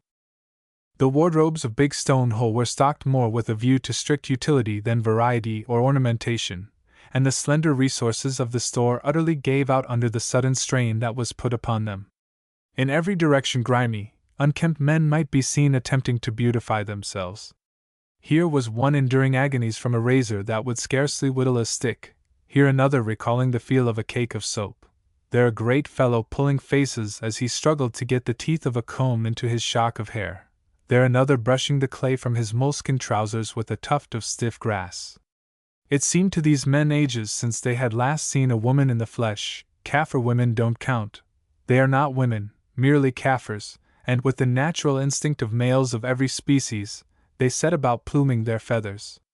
These operations, though speedy as might be, were necessarily prolonged, for most of the men required several buckets of water over the head before they felt fit for such unaccustomed exercises, and they were scarcely finished before the creaking of wheels and the cries of the voorlooper as he urged his oxen announced that the wagon was within earshot. Up it came, the great tilt gleaming white in the moonlight, and every eye was fixed expectantly on the dark chasm within. The driver, puffed up with his own importance, cracked his long whip and deigned not to notice the men whom he usually greeted with a friendly hail, and the Hottentot boy ahead, imitating his master, vouchsafed no explanation. With more deathly slowness than usual did the lumbering vehicle crawl along until the tired cattle pulled up before the door of the American bar. Then there was a rush and a bit of a scuffle for the honor of handing the woman out. The cripple was the fortunate man, and, after assisting her to the ground, waved his tattered hat toward the gleaming open doorway. But he did not speak. Words were beyond him. Indeed, the diggers, who were none of them particularly remarkable for taciturnity as a general thing, seemed, with one exception, to be stricken dumb. But the scholar proved himself equal to the occasion, and with courtly phrase bade the newcomer welcome to the camp. He had always been a popular man among women in his Pamir days, though openly holding rather a poor opinion of them, and as the one before him now was neat of speech and comely of form, he was not at all averse to enjoying her society and conversation. "I should be much obliged if you would direct me to a hotel," she said, after taking a look around the cheap gaudiness of the saloon. "I'm sorry to say that we have no hotel here as yet, Miss Musgrave. Miss Mary Musgrave," with a little bow. "But I heard that a German had started a hotel here." "No, there is nothing but this." That, pointing to her Gustav, who was regarding the newcomer with an evil eye. "That is the German." Miss Musgrave appeared distressed. "Then where can I go?" she asked. "Are there any lodgings to be had?" "The lady may have my place," chorused 3 eager voices, and every man in the room repeated the offer. She thanked them with a pretty smile and one comprehensive bow, and looked up at the scholar for help. "I would offer you my hut if it were not such a wretched one. But as it is, I should advise you to take this man's," and he pointed to Tommy Dartmoor. "Why, mine's 20 carats better than his'n," exclaimed the cripple. "And mine better and either," growled Dan. "Mine's the best of the lot." "No, it isn't, mine is," yelled others, till there was a general roar, which caused Miss Musgrave to look frightened and shrink nearer to the scholar, and that gentleman to raise his hand for silence. "Look here," said he, "we'll pick out the 12 best, and their owners can cut with one another from a pack of cards." After some discussion 12 were settled upon, but the number was immediately raised to 13 to prevent Jockey Bill disgracing the camp by shooting before a lady. A pack of cards was placed on the bar, and each man chose one, holding his selection face downward till all were ready. Then the scholar said, "Turn," and there were exhibited 5 aces, 2 kings, a queen, 3 knaves, and 2 smaller cards. This was awkward, to say the least of it, and while sarcastic laughter rippled among the spectators, there was an instinctive movement of right hands toward the back of the belt on the part of each of the 13. But the scholar's voice, full of remonstrance, said, "Boys, you're being looked at," and there was a regretful sigh or two, but no bloodshed. Miss Musgrave gazed inquiringly from one to another, and the scholar, laying his hand on her arm, whispered something in her ear. She smiled, whispered back, and was answered, and then, stripping off a pair of well-fitting fawn gloves, she took the cards in a pretty little white hand, and dealt out one to each of the competitors with charming clumsiness. "Ain't touched a keer afore, bless her," whispered Euchre Buck, giving his neighbor Dan a nudge in the ribs to call attention to this wonderful piece of girlish innocence. "Square a deal es George Washington mought ha made." Then, as the greasy pasteboards were turned up, and his neighbor was handed the ace of clubs, he raised his voice and yelled out, "Bully for you, Dan! Cut away and claw your cabin out!" Away scampered Dan out into the darkness, with the rest of the crew at his heels. Their home comforts were very small, poor fellows, but each gave of his best, though the gifts were often incongruous enough. In half an hour the cabin was fitted out with a small cracked looking glass, 2 combs, an old hairbrush still wet from the wash, a pail, a frying pan, 3 kettles, 2 3-legged stools, and so many blankets that some were requisitioned to carpet the floor. The whole crowd accompanied Miss Musgrave to her door, and gave her a cheer by way of good night. She bowed to them, smiling her thanks, and looking, as they thought, entrancingly lovely as she stood there, with the pale moonbeams falling full on her. Then she turned to go in, but as Euchre Buck stepped forward with an admonishing cough, she waited and looked round at him. "Miss," said he, holding out a big revolver in his hard fist, "you take this your gun, and ef any one whistles, or otherwise disturbs you, let a hole into him straight away, and we'll see him buried decent." But Miss Musgrave courteously, and with profuse thanks, refused the offer, and saying that she had perfect confidence in all who were around her, gave Euchre Buck a bewitching smile, went inside, and closed the door after he. Then the diggers returned to Gustav Werstein's American bar and discussed the new arrival. "I know Newmarket and Hascott and Hepson, and all the places where swells goes in England," said Jockey Bill, enthusiastically. "But never one come there as pretty as she. Stop my license if there did." "Grand eyes, hain't she?" said Tommy Dartmoor. "Regular fustwater UNS. Here's to M. And a hoof. See it peep below her gown. S whelp me yef it wres big as my baka box. In her close, gentlemen. Made to measure, every thread on 'em, I allow. She's a lady, boys," exclaimed he who had offered to see after a funeral. "A reg'lar slap up, high tone, blow your eyes don't touch me, lady, and as she sees fit to do the civil to this feller," striking himself on the chest. "He's just going to drop his professional name, and arsk yer to call him Mr. Samuel K. Gregson, Esquire. Play on that."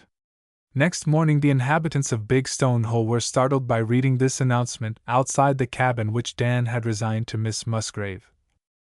It was printed on a card, which was affixed to the door by means of a drawing pin, and from within came the sound of a contralto voice singing to a guitar accompaniment. One by one the male residents of Big Stone Hole drew near to that iron-roofed hut and stopped to listen, but after commenting on the innovation in gleeful whispers, for guitar had never twanged in that part of Africa before, they moved on to their work. No consideration could cause them to neglect that. They might fritter away the dull, rough gems when they had found them, but the lust of handling diamonds once was the strongest passion they knew.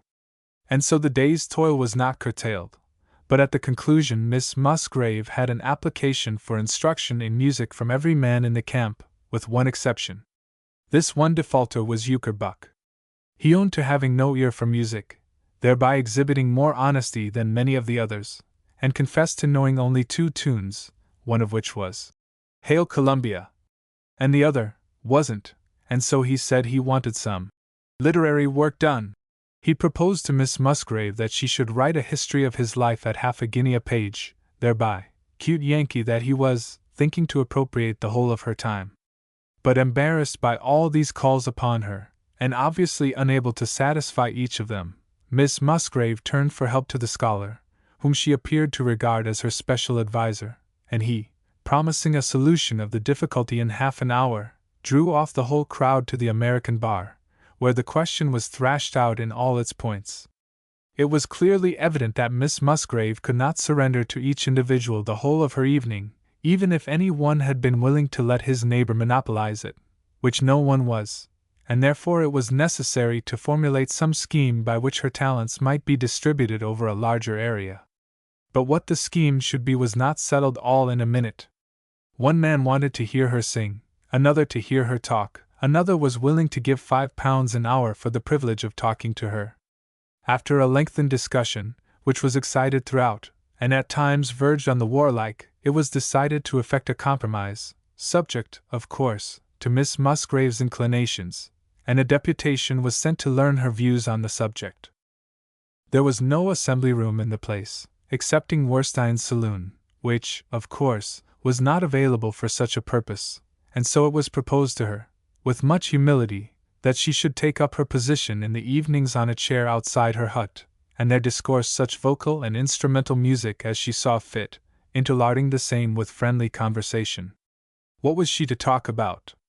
Anything, absolutely anything. They didn't mind what it was, so long as they heard her voice.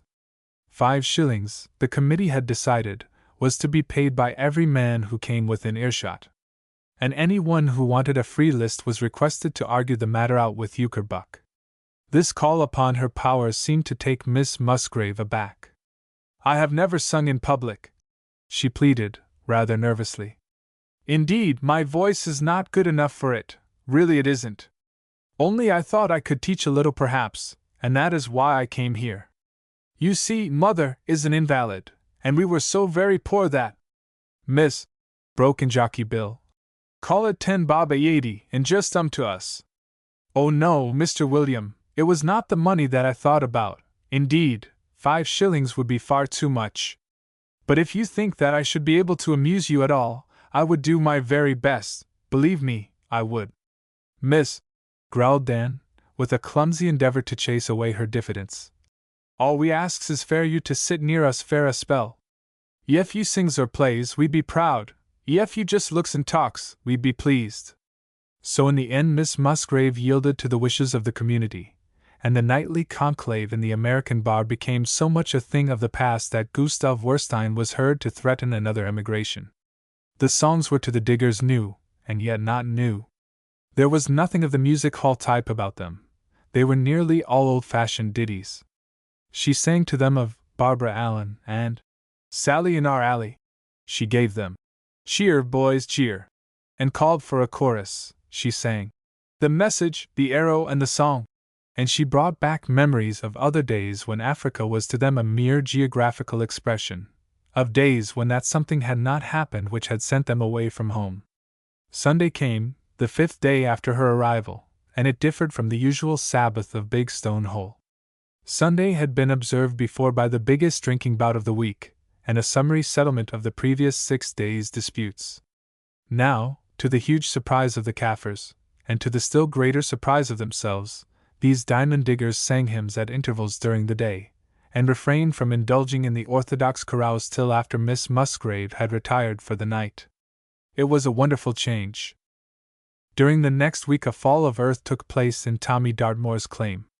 2 Kaffirs were killed, and when the proprietor himself was extricated from the debris of blue clay which held him down, he was found to have a broken arm, besides other serious injuries.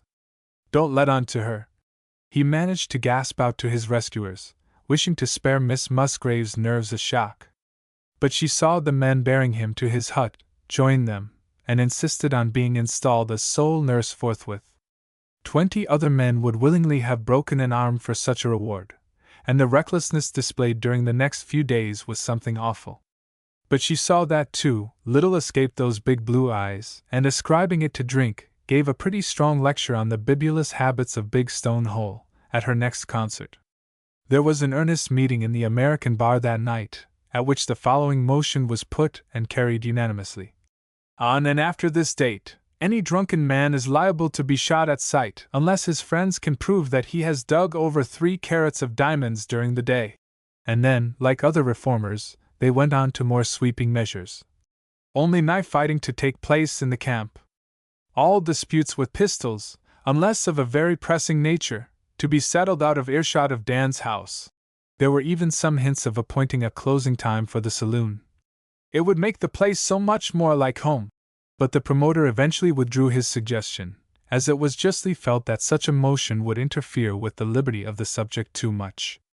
But a storm of cheers burst forth when it was proposed to transfer the diamond safe from Werstein's keeping to a corner of the new goddess's shrine. Even Satan, the cat, joined in the general adoration, and, more favored than the rest, enjoyed at times a chaste salute from Miss Musgrave's ripe red lips. Never, in so short a space of time, had a community been more changed for the better than was that of Big Stone Hole. Never had woman's humanizing influence made itself more clearly felt. The azure cloud of blasphemy that hung over the workings and the rest of the camp was replaced again by the normal dust.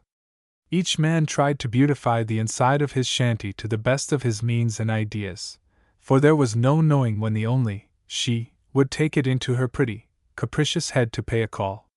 In this latter line the scholar had a decided pull.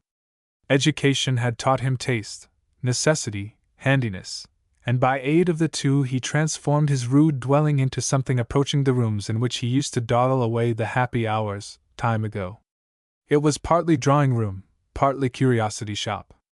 Cups, saucers, and spoons appeared as if by magician's call, and one blazing afternoon the news flashed round the diamond pits that Miss Musgrave was taking afternoon tea with the scholar. But when the scholar saw the dismay his simple act had spread around him, he dissipated it with a kindly laugh and a few reassuring words. "Don't mind me, boys. I was only doing the civil in a purely platonic manner. Miss Musgrave is nothing to me, nor am I anything to her. Heaven forbid! I'm too hard a bargain for any girl. If any one of you marries her, I'll act as his best man if he asks me to, and wish him every felicity without a thought of regret." "Bully for the scholar!" yelled the delighted crowd, and Miss Musgrave's smiles were more sought after than ever. So things went on day after day, week after week, till Miss Musgrave became little short of an autocratic empress. But still she showed no signs of taking unto herself a consort. She kept all men at a cousinly distance, and those who felt intimate enough to address her as Miss Mary accounted themselves uncommonly fortunate. Thus the little machine of state worked perfectly harmoniously, and Big Stone Hole was as steady and prosperous a settlement as need be. Had these diggers refreshed their minds by looking back for historical parallels, they might have been prepared in some degree for Miss Musgrave's exit from among them, but as none of them indulged in such retrospections, the manner of it took the camp somewhat by surprise. It was first discovered in this wise. Work was over for the day. The Kaffirs had been searched and had returned to their kraal. Pipes were being lit after the evening meal, and a picturesque assembly was grouping itself in an expectant semicircle on the sun-baked turf in front of Miss Musgrave's dwelling. She was usually outside to welcome the first comers, and her absence naturally formed the staple topic of conversation. Digger after digger arrived, threw himself down, and joined in the general wonderment as to why Miss Mary wasn't there, and at last someone hazarded a suggestion that she must be asleep. There was a general epidemic of noisy coughing for a full minute, and then silence for another, but no sound from within the hut. "Perhaps she's ill," was the next surmise. After the etiquette to be followed had been strictly discussed, and a rigid course of procedure set down, the scholar got up and knocked at the door. He received no answer, and so knocked again, knocked several times, in fact, and then rattled the handle vigorously, but without result. "Better open it," said a voice. And he did so, and after looking inside announced, "She's not there." At this moment Dan came up. "My Omar's gone," he said, "and she ain't stampeded either, but was stole. Tow trope's been untied, and saddle and bridle took as well." There was uncomfortable silence, which the scholar broke by a low, long-drawn whistle. "Boys," said he, "let's look inside the safe." The 3 men who held the keys brought them up, the bolts were shot, and the massive door swung back. There was every man's little sack with his name on it, but somehow or other the sacks looked limper than of yore. Each one was eagerly clutched and examined, and many a groan and not a few curses went up on the still night air as it was found that every sack save Dan's had been relieved of the more valuable part of its contents. So much heartbreaking labor under the burning sun thrown away for nothing, the dreary work to commence afresh, almost from the beginning. Had the thief been any ordinary one, the denunciation would have been unbounded, but no one lifted his tongue very loudly against Mary Musgrave. Yet mounted men were dispatched on the 3 trails to bring back the booty if possible, and the rest moved dejectedly toward their old club. The greasy Jew did not attempt to conceal his exultation. He served his customers with his wicked old face glowing with smiles, and when a moment's breathing time came he observed, "We all azy our little surprises in dis world, and I most confess I am astonished myself to learn that Mess Musgrave is a thief."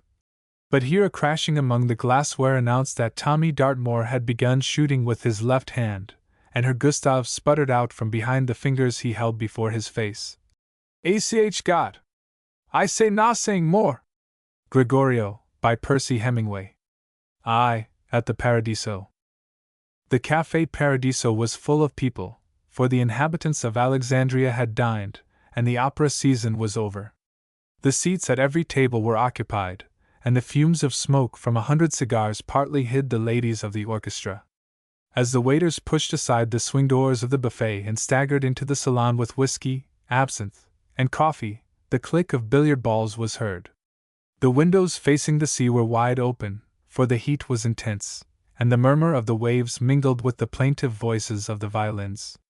Seated by a table at the far end of the hall, Gregorio Lividas hummed softly an accompaniment to Sup's Poeti Paysan, puffing from time to time a cloudlet of blue smoke from his mouth. When the music ceased he joined in the applause, leaning back happily in his chair as the musicians prepared to repeat the last movement. Meanwhile his eyes wandered idly over the faces of his neighbors.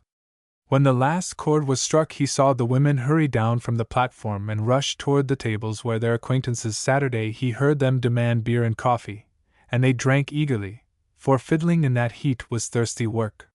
He watched the weary waiters hastening from table to table, and he heard the voices around him grow more animated and the laughter more frequent.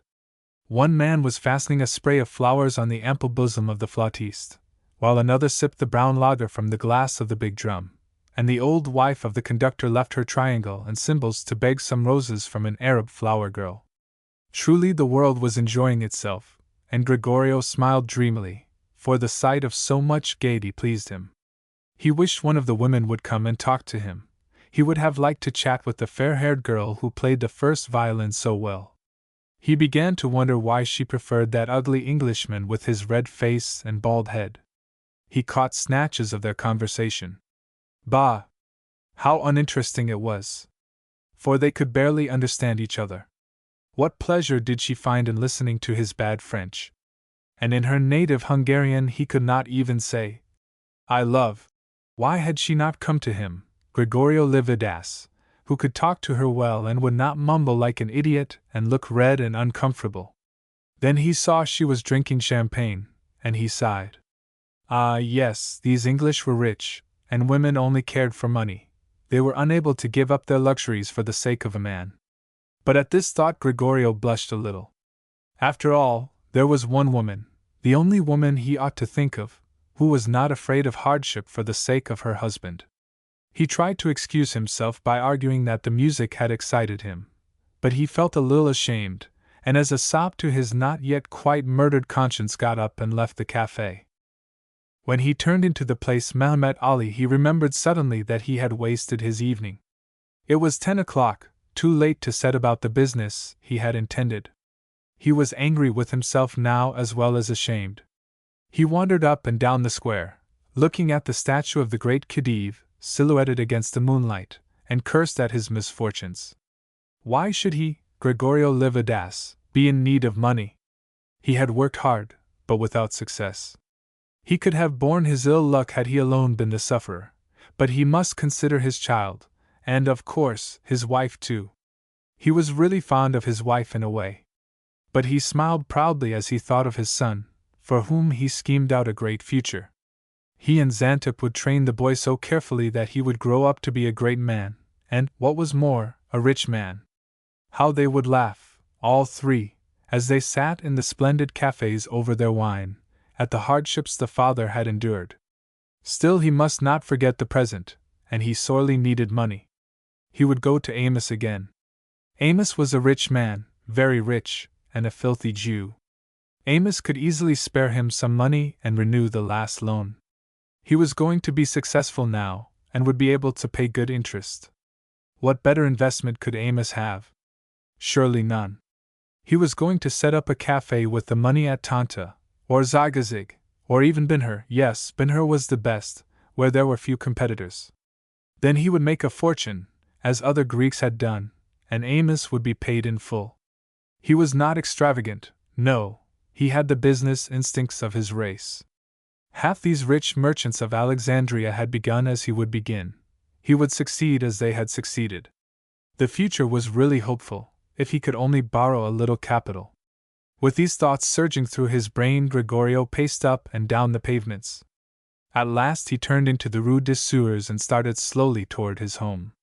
This street, the sink of Alexandria, was at its gayest. The cafes where cheap liquor is sold were crowded. Soldiers and sailors, natives and the riffraff of half a dozen nations, jostled one another. The twanging of guitars and the tinkling of pianos was heard from every house. Women, underclothed and overpainted, leaned from the upper windows and made frequent sallies into the street to capture their prey. Loud voices sang lusty English choruses and French chansonnettes, and Neapolitan songs tried to assert themselves whenever the uproar ceased for a moment. Every one talked his, or her, own tongue, and gesture filled in the gaps when words were wanting. All seemed determined to degrade themselves as much as possible, and nearly every one seemed supremely happy. Occasionally there was a fight, and knives were used with unerring skill, but the mounted police who patrolled the streets, though overtaxed, managed to preserve a certain amount of order.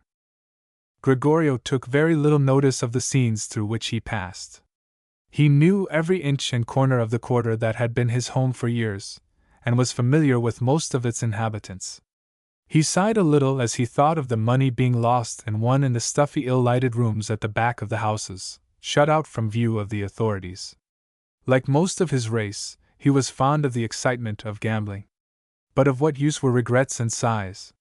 He had no money, and must needs go home. It was vain to try and borrow or to ask credit for his losses. In these gambling hells, what is lost must be immediately paid, for tempers are inflamed by drink and knives are worn at each player's belt. But he sighed, none the less, at the hard necessity that compelled him to pass down the street without once entering the doors of a tavern. It was very hot, and he had smoked many cigarettes. He would have been glad to call for a drink. The tavern keepers, though they were his friends, expected to be paid. One or two women beckoned to him, who would have willingly offered him wine, but he was proud enough to ignore them. He became more moody and dejected as he went along, silent and sober amid so much revelry. When he reached his house, he saw a drunken man lying on the threshold asleep. He stooped to look into his face, and recognized an Englishman, the foreman of some tramp in the harbor. He kicked the recumbent form testily as he strode over it. "These English, what beasts they are!" he growled. "And I have not a piastre for a single glass of wine." 2. Concerning a debt. Gregorio found, on entering his house, that his wife was already in bed. He went into the tiny kitchen and saw a plate of macaroni ready for his supper. He tried to eat some, but it stuck in his throat. He took a bottle of cheap Cretan wine from a shelf and drank from it, but the wine was sour, and he spat it from his mouth with a curse. Taking up the lamp, he went into the bedroom. His wife was fast asleep with the boy in her arms. For a moment a smile flickered round Gregorio's mouth as he looked at them. Then he took off his boots and his coat, blew out the lamp, and lay beside them. He was very tired after his long tramp in the hot streets, but he could not sleep. Angrily he tossed from side to side and closed his eyes tightly. But it was no good, sleep would not come. At midnight he heard a call to prayer chanted from the minaret of a tiny mosque in the neighborhood. The muezzin's voice irritated him. He did not wish to pray, and he did want to sleep.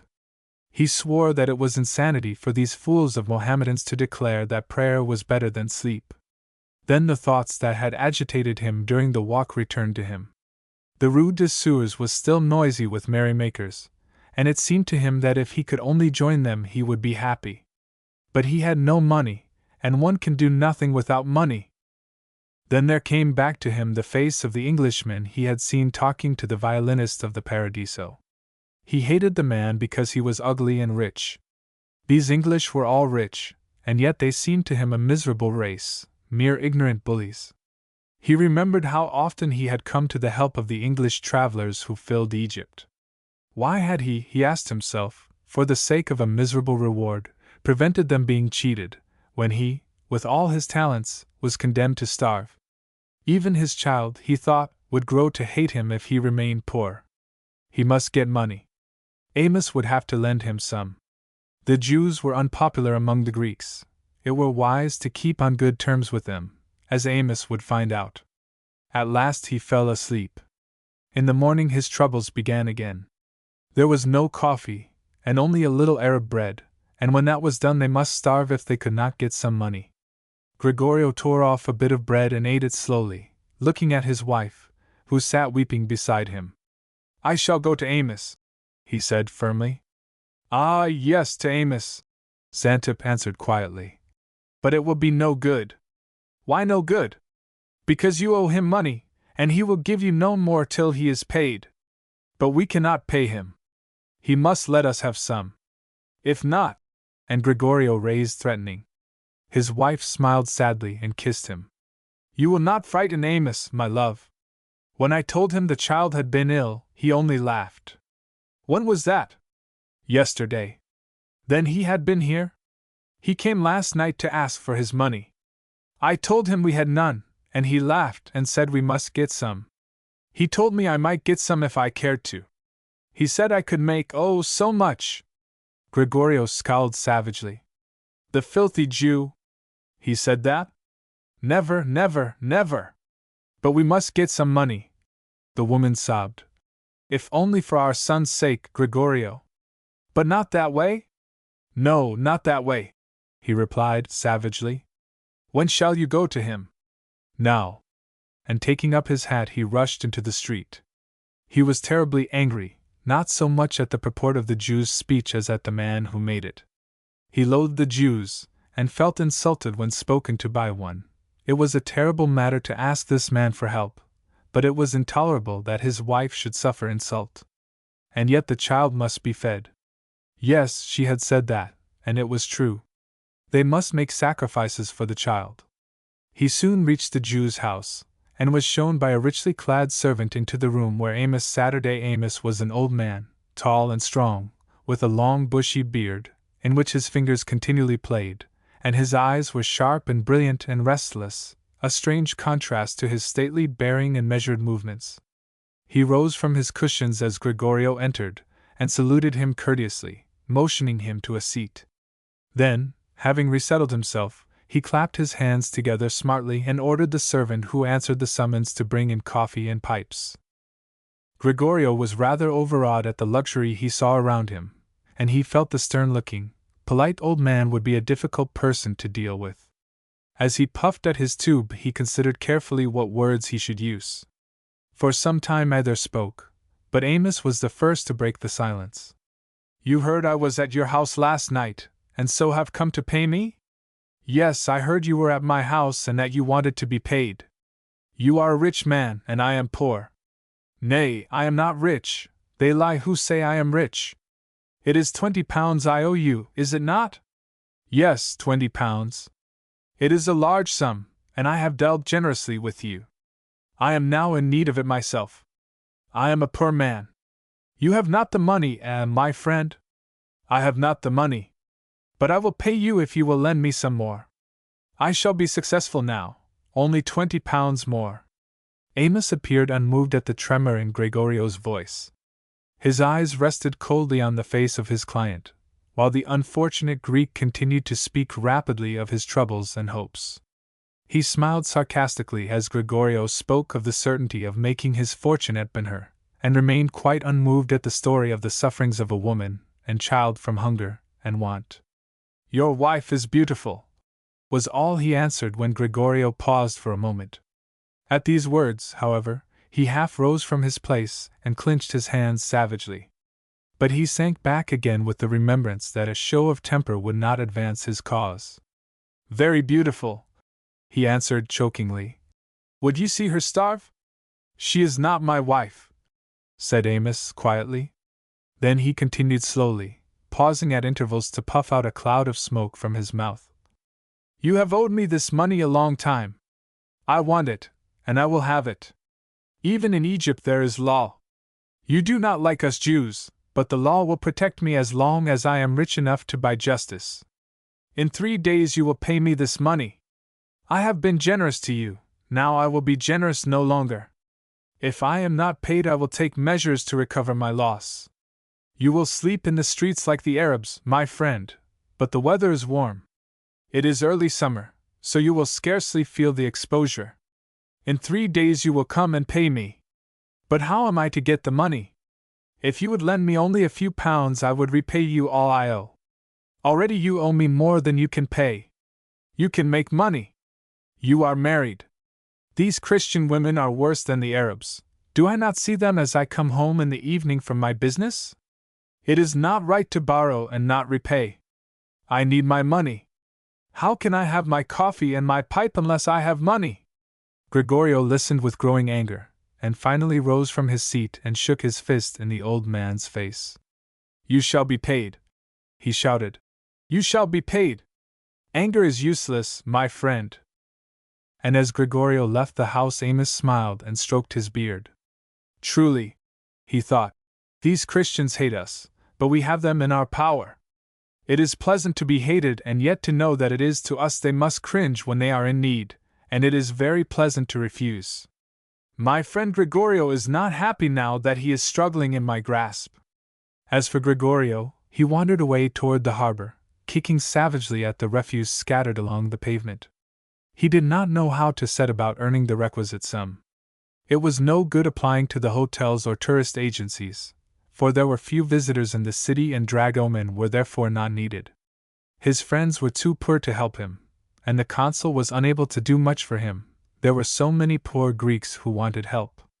Meanwhile there was no food at home and no drink, even the necessaries of life were lacking. On arriving at his home he found his wife and child huddled in a corner crying for food. They ran toward him as he entered, but the hope in their faces quickly faded at the sight of him. "It's no good," Gregorio growled. "Amos refuses to advance a piaster and says I must pay all I owe in 3 days. It is impossible to sleep when one is hungry," said Gregorio that night to his wife, who lay awake, weeping, beside him. 3. Of failure and a resolve. Gregorio's dreams, when he did sleep, were none of the pleasantest, and when he woke up, from time to time, he heard his wife weeping. In wondering what he should say to comfort her, he fell asleep again, and sleeping was worse than lying awake. For in his dreams he saw Xantep and his child starving and crying for food, and he was unable to help them in any way.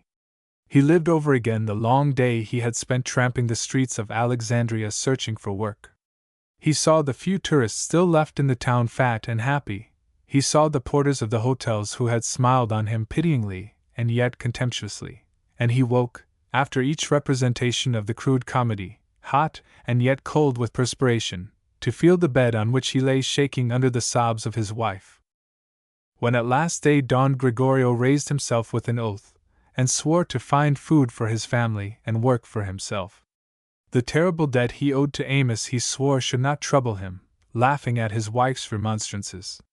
With the bright daylight had come a new courage, and hungry as he was, he felt able not only to satisfy their hunger, but so skillfully to arrange matters that they would never feel hungry again.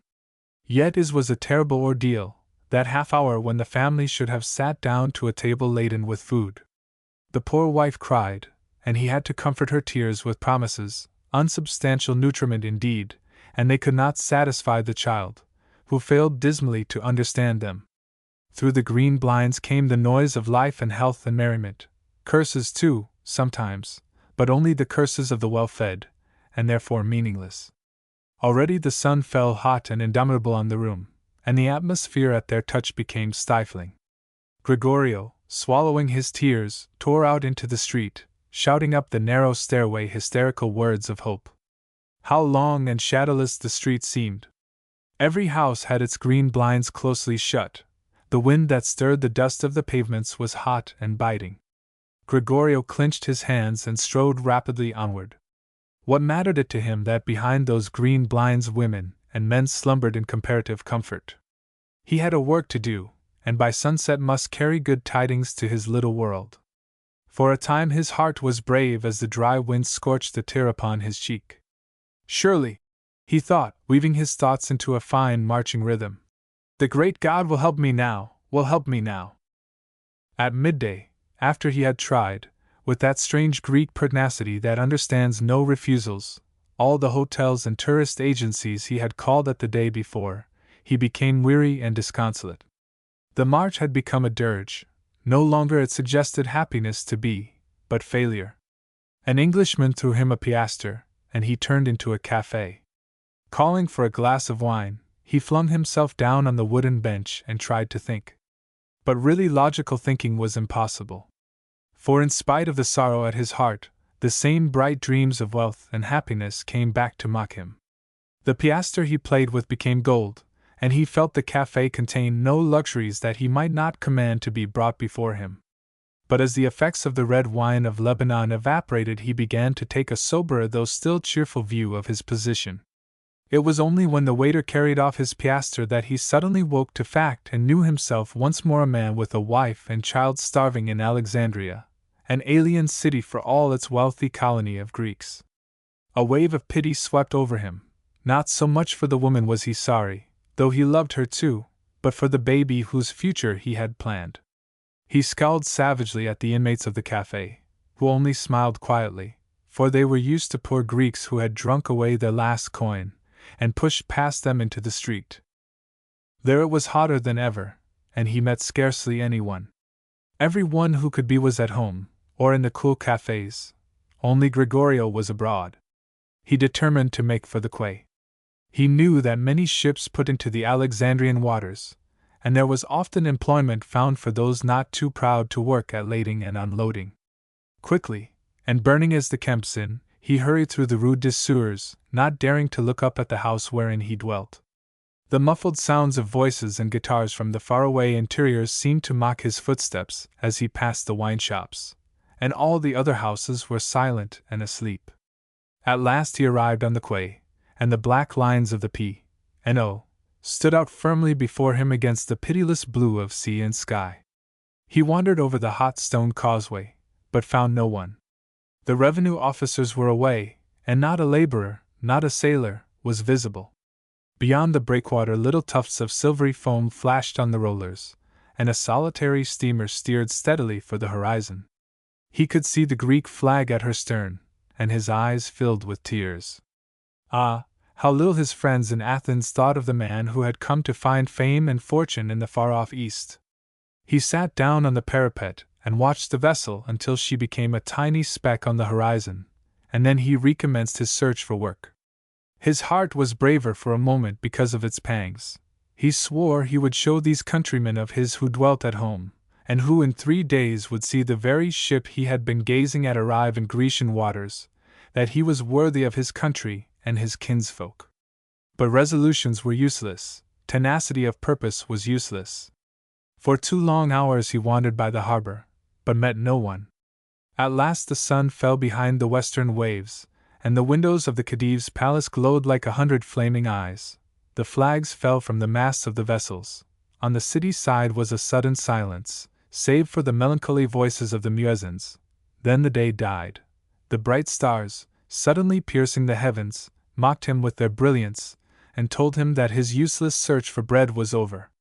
Gregorio went back slowly to his home. Already the Rue des Seurs was crowded.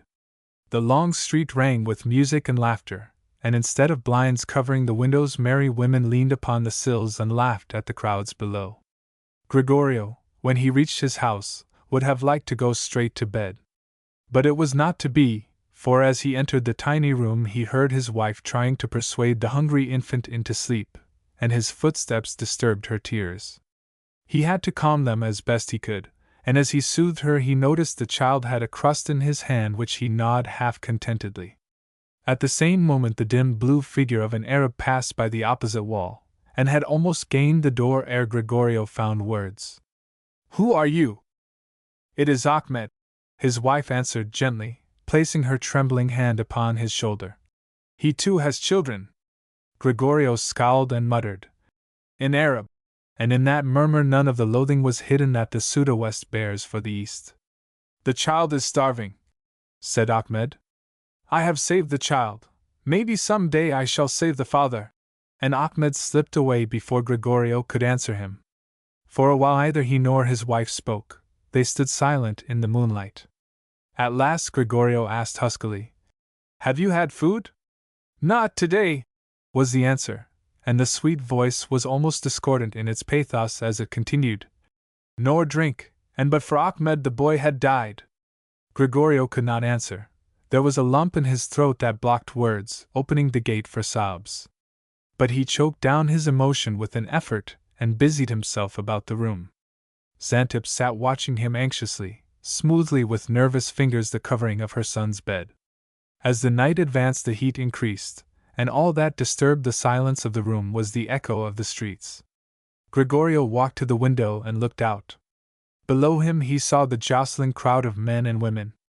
These people, he thought, were happy, and two miserables only dwelt in the city, his wife and himself. And whenever he asked himself what was the cause of his misery, the answer was ever the same: poverty.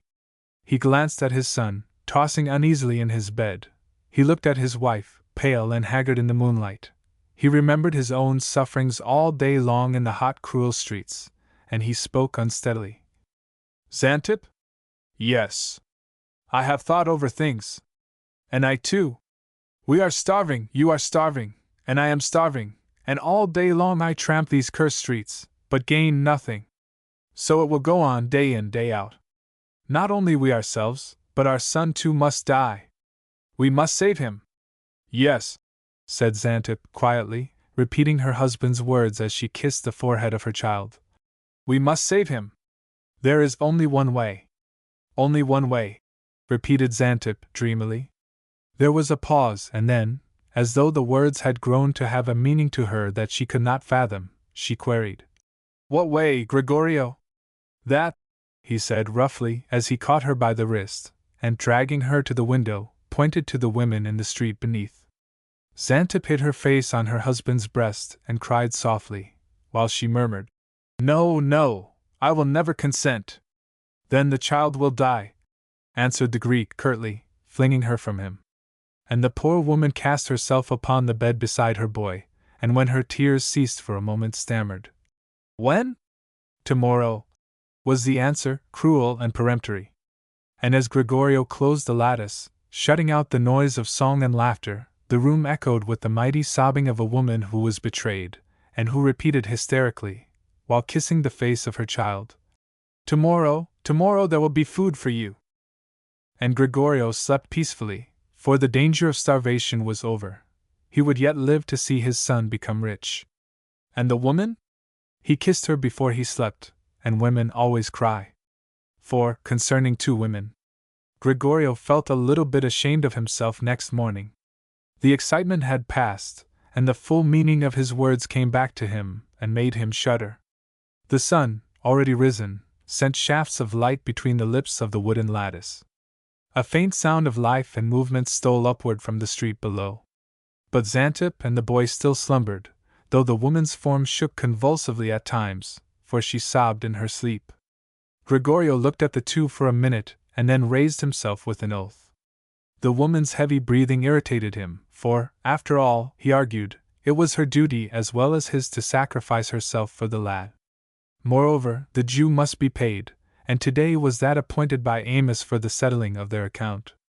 There was no money to pay it with, and they must lose their furniture, so much at least was certain. But Amos would not have the best of the bargain, thought the Greek as he looked round the room with a grin, and the certainty that he had got the better of Amos for the moment cheered his spirits. Then, too, after today there would be plenty to eat, for his wife could manage to earn money, nor was the man so mean in his villainy as to shirk any effort to earn money himself. After first looking at his wife critically and with a satisfied smile, he touched her on the shoulder to wake her. "I am going out for work," he said, as Xantip opened her eyes. "All right. Goodbye." But Xantip answered not. She turned her face to the wall wearily as Gregorio left her. Entering the street, he made straight for Amos's house, and told the porter, who was still lying on the trestle before the door, that he could not pay the Jew's bill. Then, without waiting for an answer, he hurried off to the quay.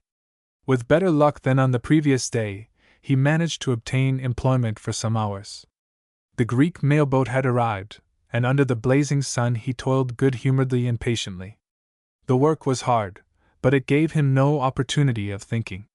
He had to be continually dodging large bales of fruit and wine, and if he made a mistake the officer on duty would shout at him angrily, "Lazy dog!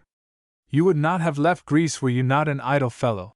Such words wounded his pride, and he determined to do so well that he should earn praise. But the little officer, his bright buttons flashing in the sunlight, who smoked quietly in the intervals of silence, never praised anybody. But he left off abusing Gregorio at last, and when work ceased for the day bade him come again on the morrow. At sunset Gregorio pocketed his few hard-earned piastres and wandered cityward. He did not care to go back to his home, for he knew there would be miserable stories to tell of the Jew's anger, and moreover, he was terribly thirsty. So he went into a little café, known as the penny-farthing shop, opposite his house and called for a flask of kefisa. As he sipped the wine he glanced up nervously at his window, and wondered whether his wife had already left home. Were he sure that she had, he would leave his wine untouched and hasten to look after his son and give him food. But until he knew Xantip had gone he would not move. The sobs of yesterday still disturbed him, and he was more than once on the point of cancelling his resolves. But as the wine stirred his blood he became satisfied with what he had done, and said, "The little café at Ben-Hur that was to make his fortune seemed nearly in his grasp. Had he not, he asked himself, worked all day without a murmur? It was right Xantip should help him." As he sat dreamily thinking over these things, and watching the shadows turn to a darker purple under the oil lamps, a woman spoke to him. "Well, Gregorio, are you asleep?" "No," said he, turning toward his questioner. The woman laughed. She was a big woman, dressed in loose folds of red and blue. Her hair was disheveled, and ornamented with brass pins fastened into it at random. Her sleeves were rolled up to her armpits, and she had her arms akimbo, fat, flabby arms that shook as she laughed. Her eyes were almost hidden, she screwed them up so closely, but her wide mouth opened and disclosed a row of gigantic, flawless teeth.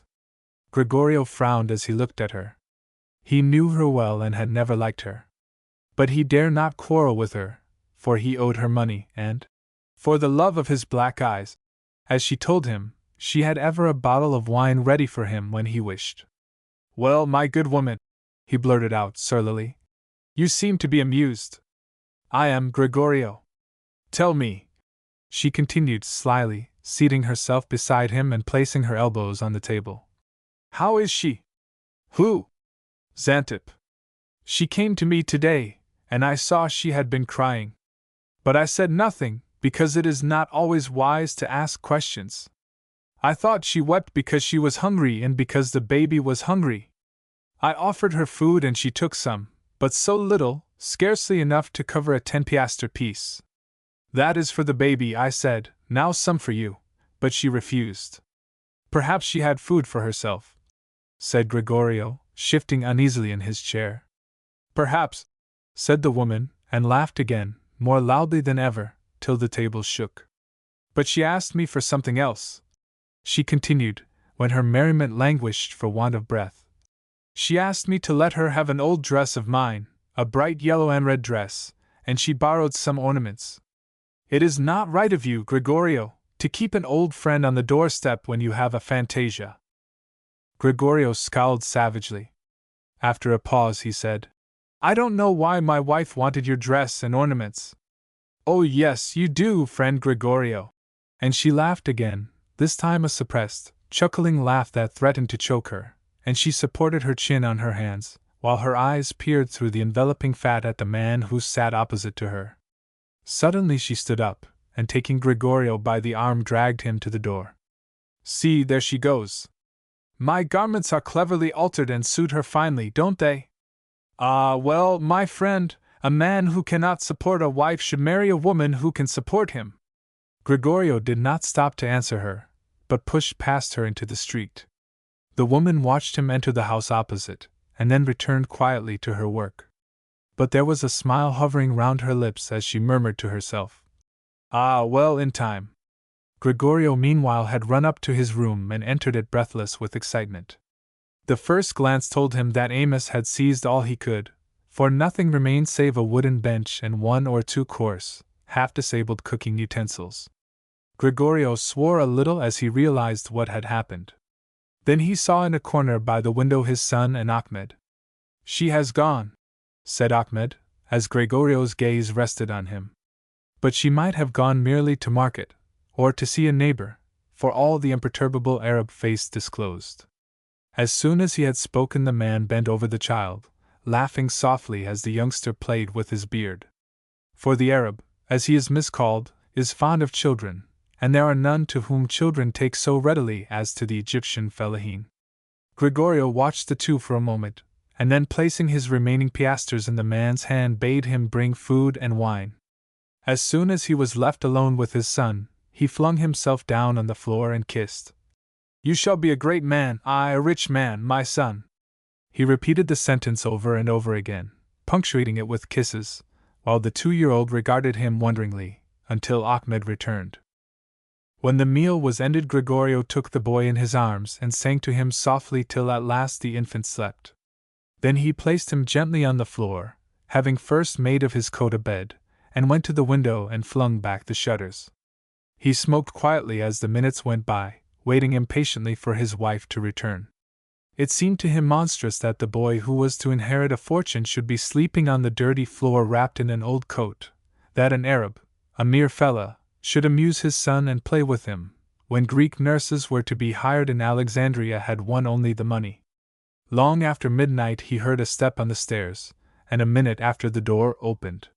He recognized his wife's footsteps, and he rose to meet her. As she came into the room she looked quickly round, and seeing her son went toward him and kissed him. Gregorio, half afraid, stood by the window watching her.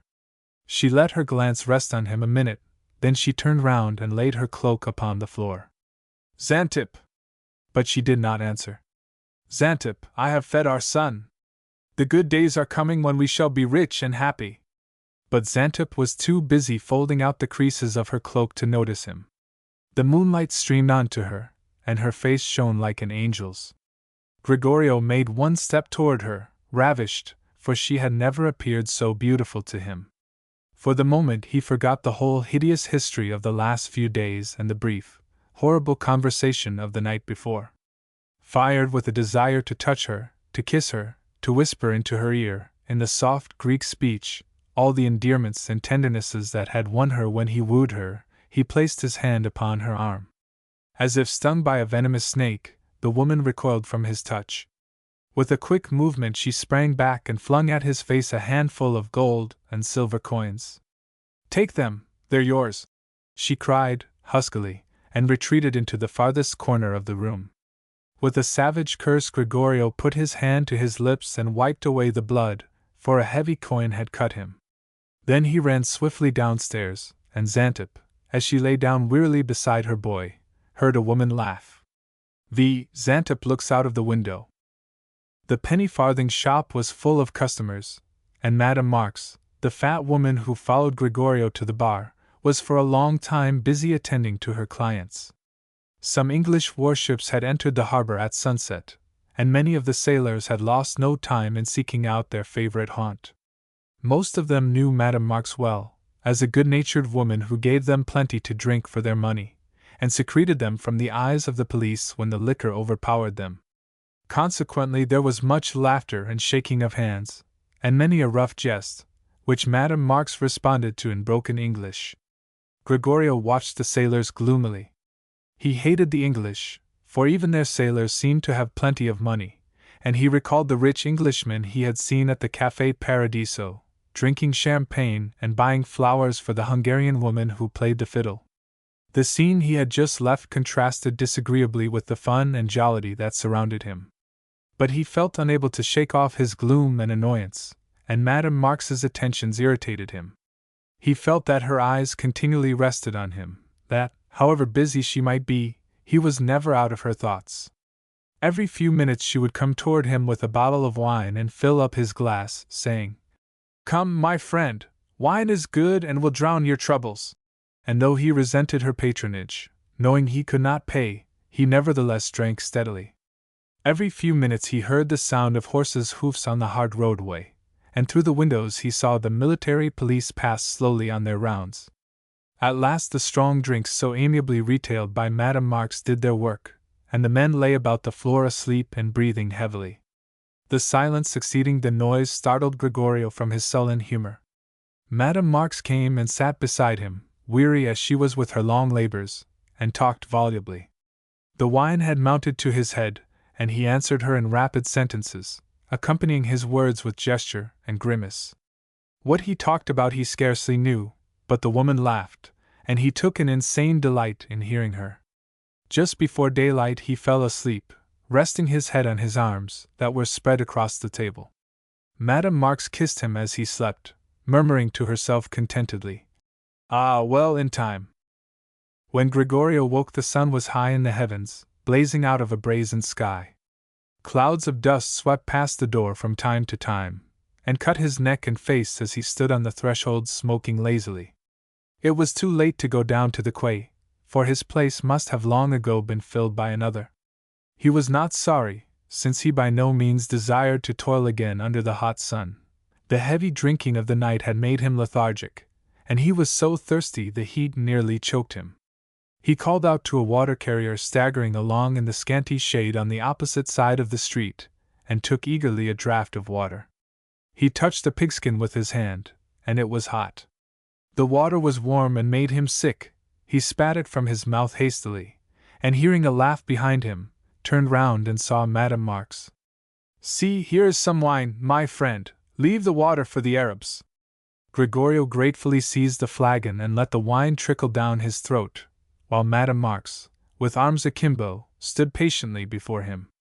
"I must go now," he said, as he handed back the half-emptied flask. "Why?" "Because I must get some work. It is not easy to get work in the summer." "I know, but I must get some. I owe money to Amos." "Yes, I know. But your wife is making money now." The man scowled at her. "How do you know that?" "Before God, I swear that she is not." "Come, come, Gregorio. You were drunk last night, and your tongue wagged pretty freely. It's not a bit of use being angry with me, because I only know what you've told me. Besides, I'm your friend, you know that." Gregorio flushed angrily at the woman's words, but he knew quite well it was no use replying to them, for she was speaking only the truth. But the knowledge that he had betrayed his secret annoyed him. He had grown used to the facts, and could look at them easily enough, but he had not reckoned on others also learning them. He determined to go out and find work, or at any rate to tramp the streets pretending to look for something to do. The woman became intolerable to him, and the penny-farthing shop, reeking with the odor of stale tobacco and spilled liquor, poisoned him. He took up his hat brusquely and stepped into the street. Madame Marx, standing at the door, laughed at him as she called out, "Goodbye, Gregorio, when will you come back?" He did not answer, but the sound of her laughter followed him up the street, and he kicked angrily at the stones in his path. At last he passed by the Rasselton barracks. He looked curiously at the English soldiers. Some were playing polo on the hard brown space to the left, and from the windows of the building men leaned out, their shirt sleeves rolled up and their strong arms bared to the sun. They smoked short clay pipes, and innumerable little blue spiral clouds mounted skyward. Obviously, the heat did not greatly inconvenience them, for they laughed and sang and drank oceans of beer. The sight of them annoyed Gregorio. He looked at the pewter mugs shining in the sunlight. He eyed greedily the passage of one from hand to hand, and when one man, after taking a long pull, laughed and held it upside down to show him it was empty, he burst into an uncontrollable fit of anger, and shook his fist impotently at the soldiers, who chaffed him good-naturedly. As he went along by the stables, a friendly lancer, pitying him, probably, too, wearying of his own lonely watch, called to him, and offered him a drink out of a stone bottle. Gregorio drank again feverishly, and handed the bottle back to its owner with a grin, and passed on without a word. The soldier watched him curiously, but said nothing. When he reached the lighthouse, Gregorio flung himself on to the pebble-strewn sand and looked across the bay. The blue water, calm and unruffled as a sheet of glass, spread before him. The ships, Austrian Lloyd mailboats, P&O, liners, and grimy coal hulks, lay motionless against the white side of the jetty. The Khedive's yacht was bright with bunting, and innumerable fishing boats near the breakwater made grateful oases in the glare whereon his eyes might rest. But he heeded them not. Angrily he flung lumps of stone and sand into the wavelets at his feet, and pushed back his hat that his face might feel the full heat of the sun. Then he lit a cigarette, and began to think. But what was the good of thinking?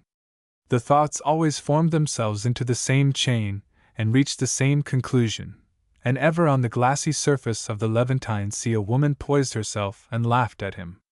When the sun fell behind the horizon, and the breakwater, after dashing up one flash of gold, became a blue blur, Gregorio rose to go. As he walked back toward the penny-farthing shop he felt angry and unsatisfied. The whole day was wasted. He had done nothing to relieve his wife, nothing to pay off Amos. Madame met him at the door, a flask of wine in her hand.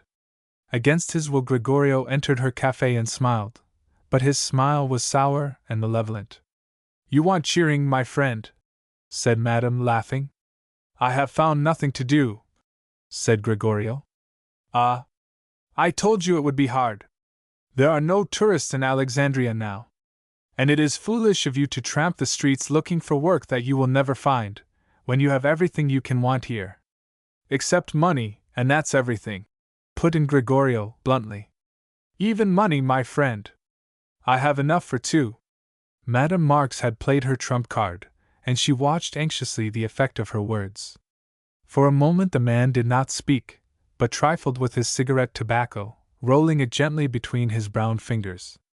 Then he said, "You know I am in debt now, and I want to pay off all I owe, and leave here." "Yes, that's true, but you won't pay off your debts by tramping the streets, and your little cafe at Ben Hur will be a long time building, I fancy.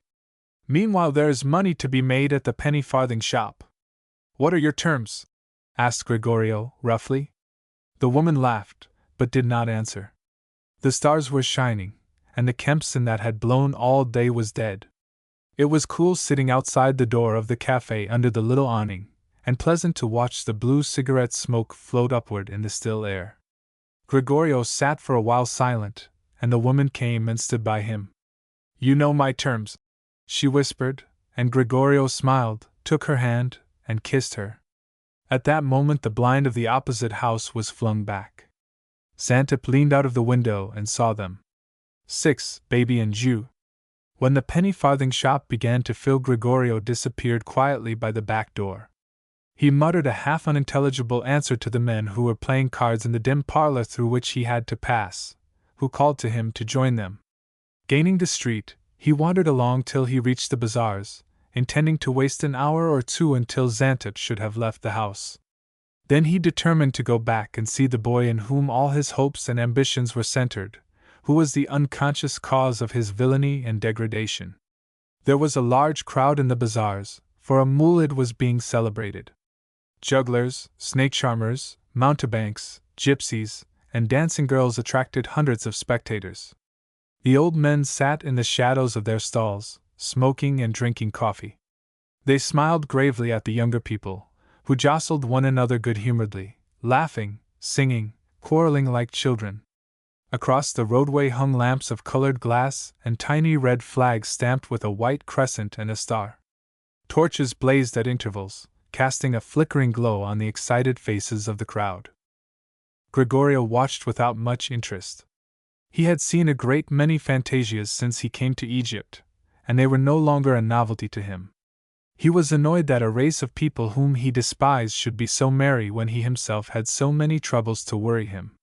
He would have liked to go into one of the booths where the girls danced, but he had no money, and he cursed at his stupidity in not asking the markswoman for some.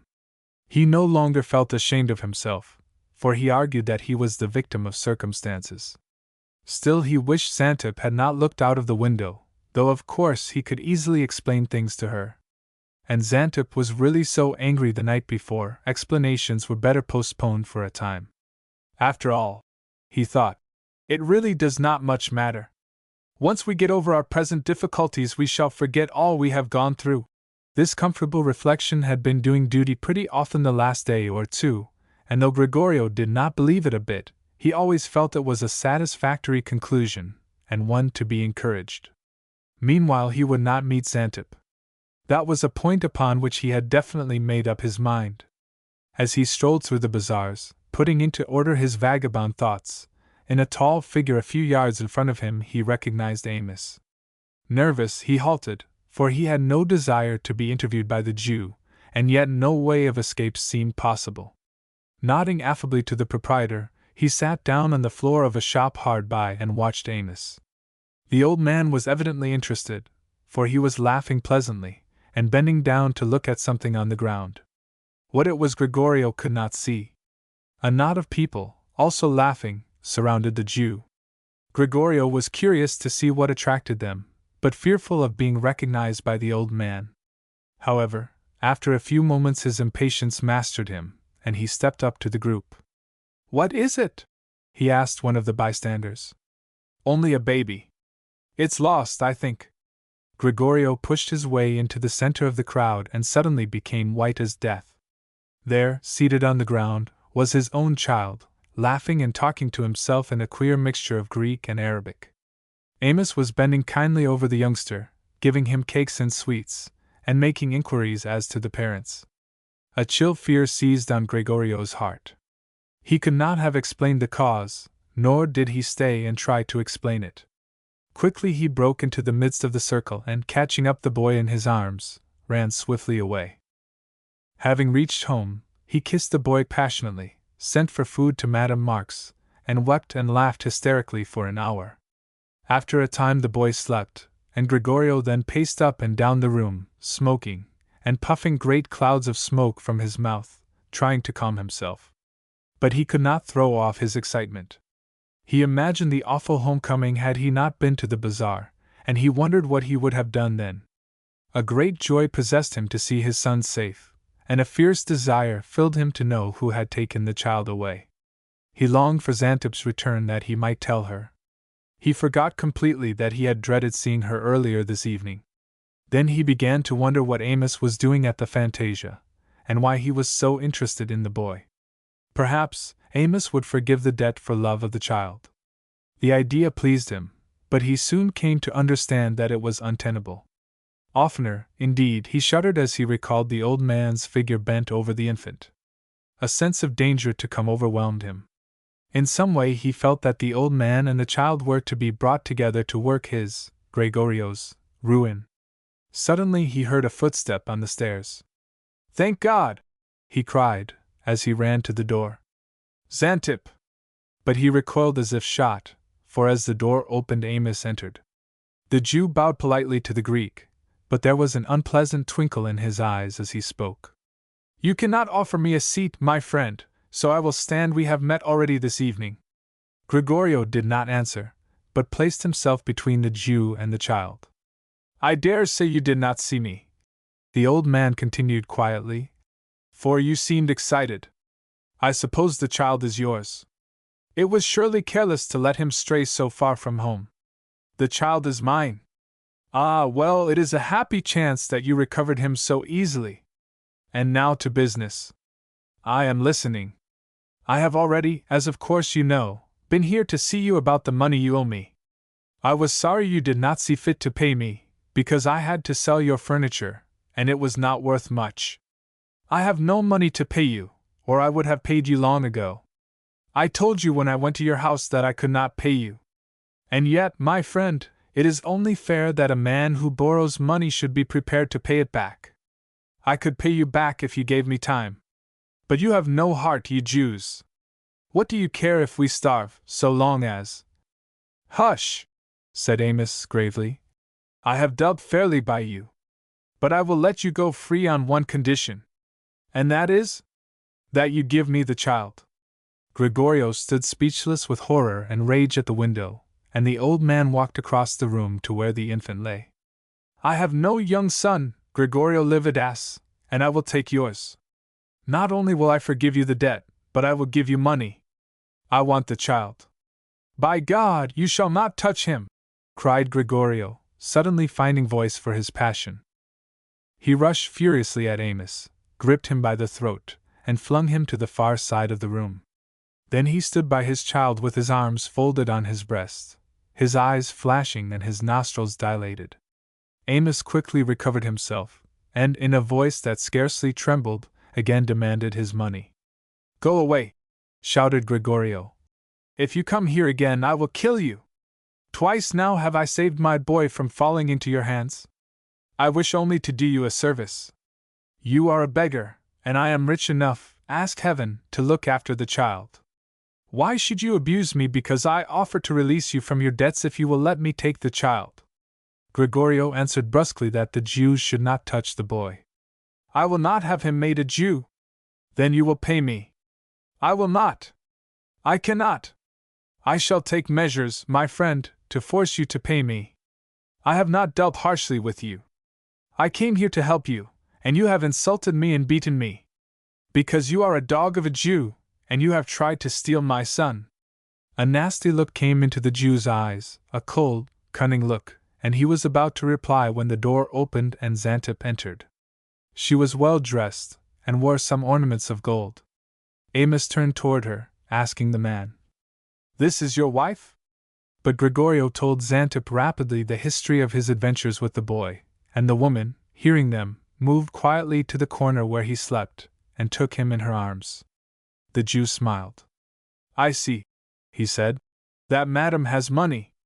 She has taken the advice I gave you the other day.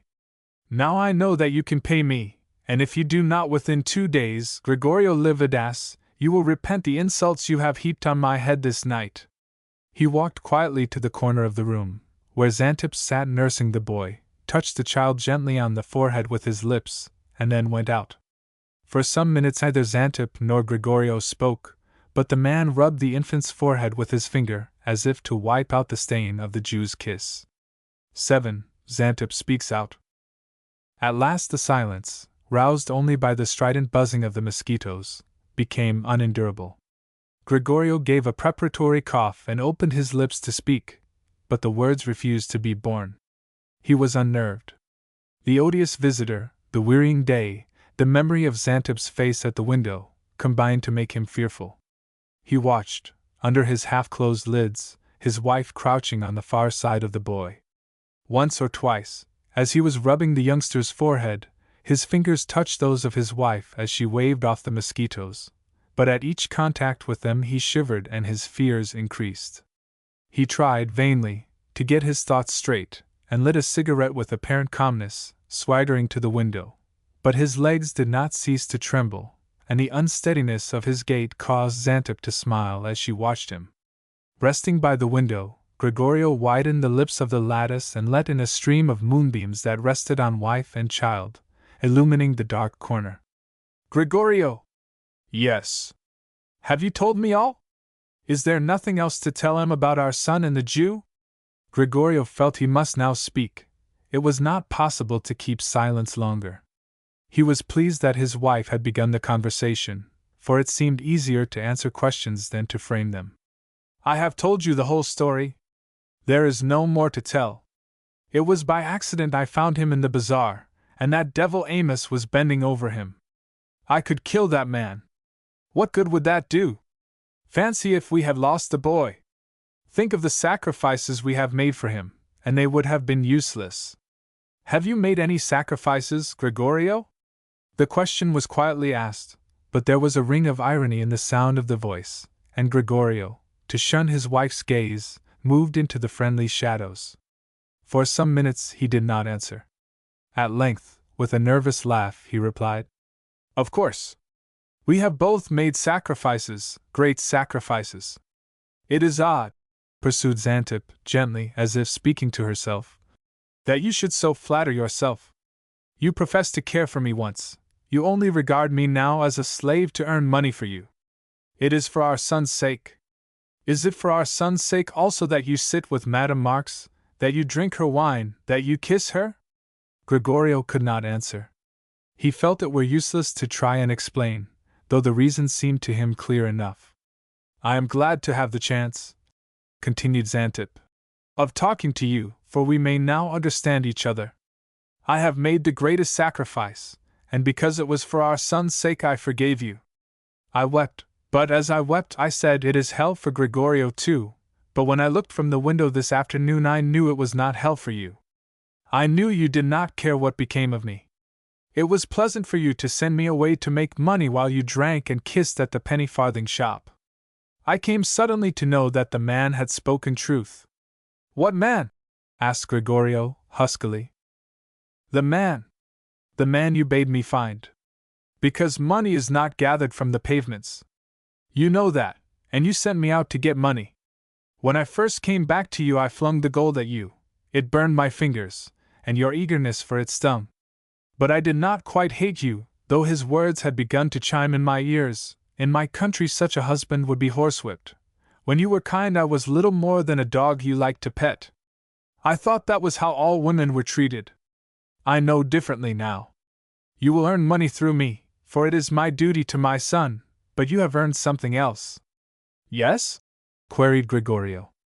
"My hate. Surely you are not surprised? I have learned what love is these last few days, have learned what a real man is like. I know you to be what he called you, a cur and a coward. I should never have learned this but for you, and I am grateful, very grateful. It is useless to swear and to threaten me with your fists. You dare not strike me, because, were you to injure me, you would lose your money. You have tried to degrade me, and you have failed. I am happier than I have ever been, and far, far wiser. When a woman learns what a man's love is, she becomes wiser in a day than if she had studied books for 100 years. Xantip ceased speaking and, taking her son in her arms, closed her eyes and fell asleep quietly, a gentle smile hovering round her lips. Gregorio scowled at her savagely, and would have liked to strike her, to beat out his passion on her white breast and shoulders. But she had spoken only the truth when she said he dare not touch her. With impotent oaths he sought to let off the anger that boiled in him.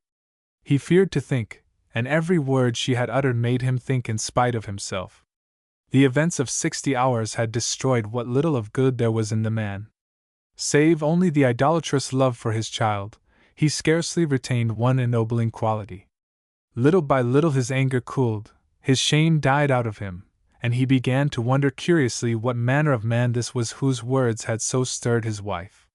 Wondering he fell asleep, nor did he awake until the sun was risen.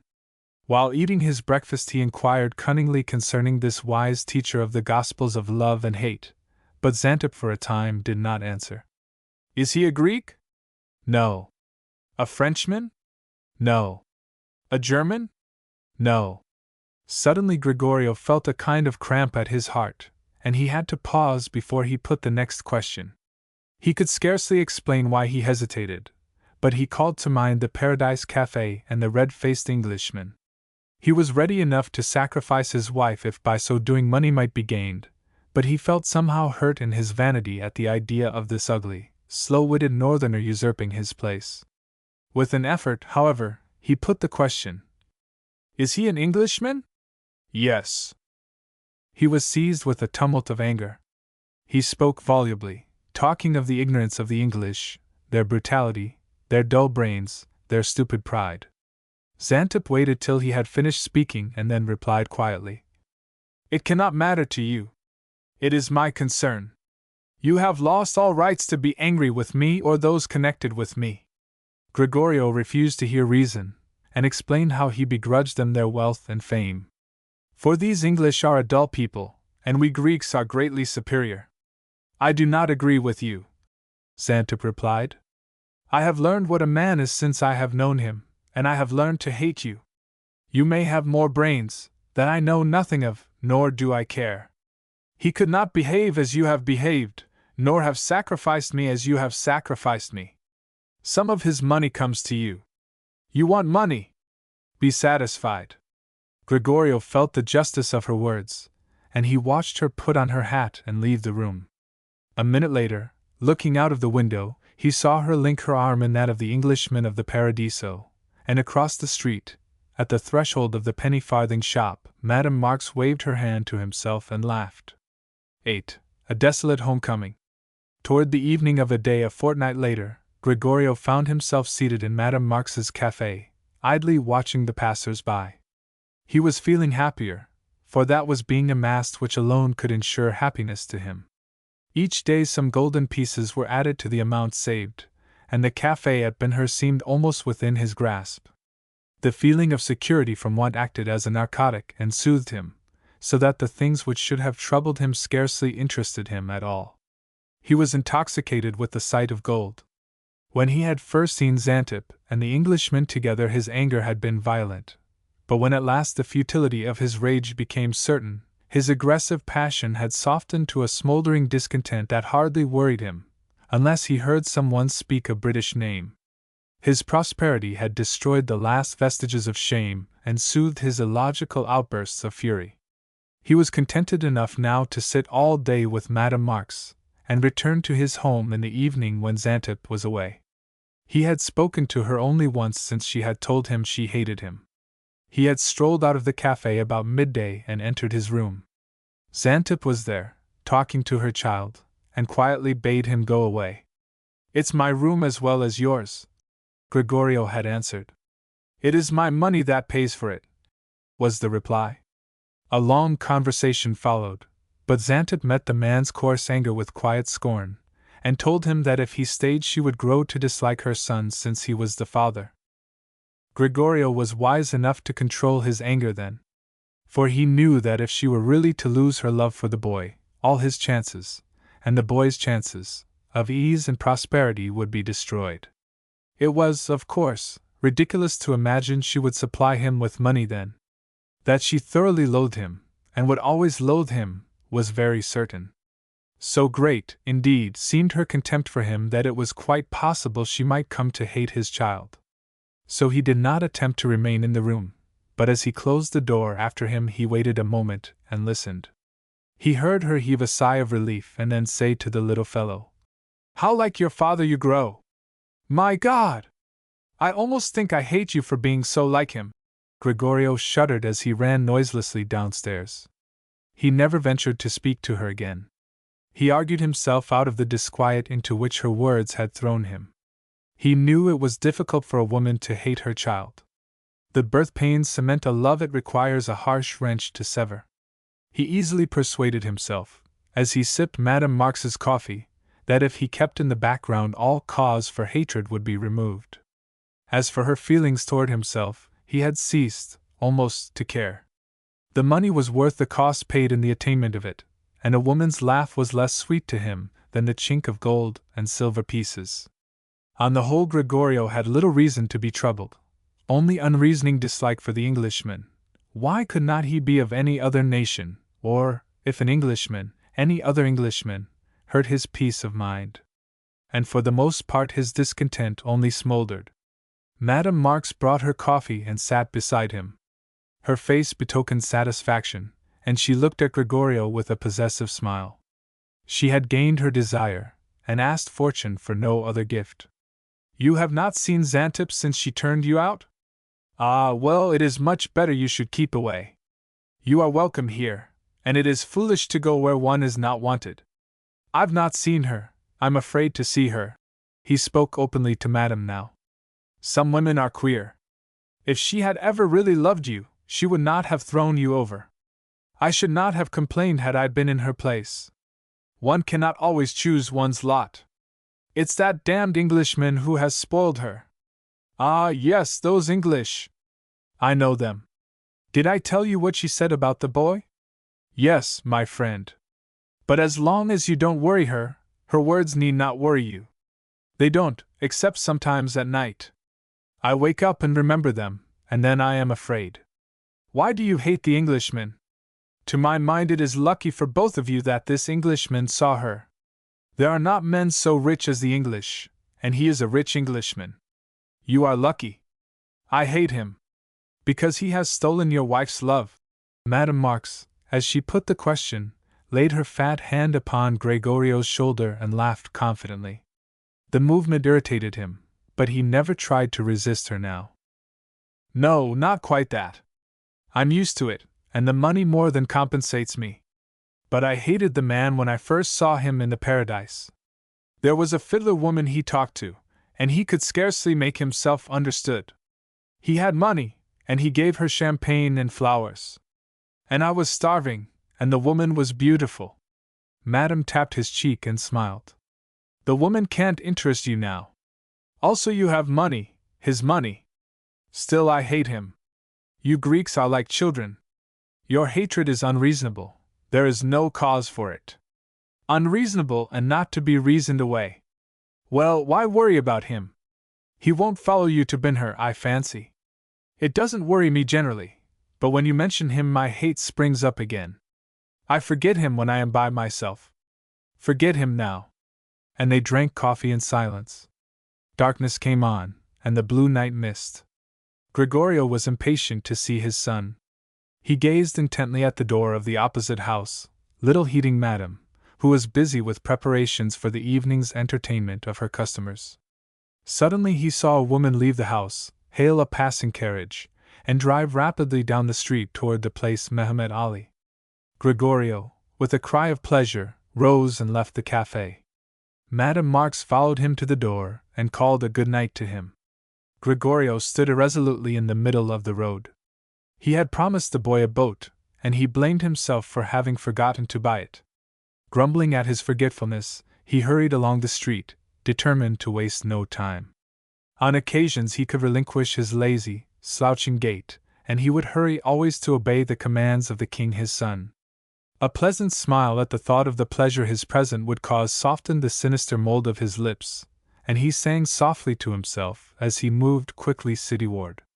Before he had gone many yards an oath broke in upon the music, and he darted swiftly under the shadow of a wall, for coming forward him was Amos the Jew. But the old man's sharp eyes detected the victim, and following Gregorio into his hiding place, Amos laid his hand upon the Greek. Why do you try to hide when we have so much to say to one another? Gregorio shook himself from the Jew's touch and professed ignorance of the necessity for speech. Come, my friend, the money you borrowed is still owing in part. But you will be paid. We are saving money. We cannot put by all we earn. We must live. I will be paid now. If I am not, you are to blame for the consequences. And with a courtly salute the Jew passed on. Now Gregorio had not forgotten his debt, nor the Jew's threats, and he fully intended to pay what he owed. But of course it would take time, and the man was too impatient. He realized he had been foolish not to pay something on account, but it hurt him to part with gold. He determined, however, to send Amos something when he returned home. So good a watch had been kept, he never doubted the child's safety. But it would be awkward if Amos got him put in jail. So he reckoned up how much he could afford to pay, and, having bought the toy, returned eagerly home. He ran upstairs, singing a barcarolle at the top of his voice, and rushed into the room, waving the model ship above his head. See here, he cried, is the ship. I have not forgotten it. But his shout fell to a whisper. The room was empty. With a heartbroken sob the man fell swooning on the floor. 9. A discovery and a conspiracy. For long he lay stretched out upon the floor in a state of half-consciousness. He could hear the mosquitoes buzzing about his face, he could hear, too, the sounds of life rise up from the street below, but he was able to move neither arm nor leg, and his head seemed fastened to the floor by immovable leaden weights. That his son was lost was all he understood. How long he lay there he scarcely knew, but it seemed to him weeks. At last he heard footsteps on the stairs. He endeavored vainly to raise himself, and though he strove to cry out, his tongue refused to frame the words. Lying there, living and yet lifeless, he saw the door open and Amos enter. The old man hesitated a moment, for the room was dark, while Gregorio, who had easily recognized his visitor, lay impotent on the floor. Before Amos could become used to the darkness, the door again opened, and Madame Marx entered with a lamp in her hand. Amos turned to see who had followed him, and in turning, his foot struck against Gregorio's body. Immediately, the woman crying softly, both visitors knelt beside the sick man. A fierce look blazed in Gregorio's eyes, but the strong words of abuse that hurried through his brain would not be said. "He is very ill," said Amos. "He has had a stroke of some sort. Help me to carry him to my house," sobbed the woman, and she kissed the Greek's quivering lip and pallid brow. Then rising to her feet, she turned savagely on the Jew. "It is your fault. It is you who have killed him!"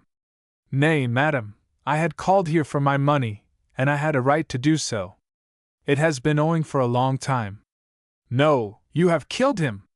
"Indeed, I wished him well. I was willing to forgive the debt if he would let me take the child." A horrid look of agony passed over Gregorio's face, but he remained silent and motionless. The watchers saw that he understood and that a tempest of wrath and pain surged within the lifeless body. They stooped down and carried him downstairs and across the road to the penny-farthing shop. The Jew's touch burned Gregorio like hot embers, but he could not shake himself free. When he was laid on a bed in a room above the bar, through the floor of which rose discordant sounds of revelry, Amos left them. Madame Marx flung herself on the bed beside him and wept. 2 days later Gregorio sat, at sunset, by Madame Marx's side, on the threshold of the café. He had recovered speech and use of limbs. With wrathful eloquence he had told his companion the history of the terrible night, and now sat weaving plots in his maddened brain. Replying to his assertion that Amos was responsible, Madame Marx said, "Don't be too impetuous, Gregorio. Search cunningly before you strike. Maybe your wife knows something." "My wife!" "Not she, she is with her Englishman. Amos has stolen the boy, and you know it as well as I do. Didn't he tell you he wanted the child? I met him that night, and he told me if I did not pay I had only myself to blame for the trouble that would fall on me."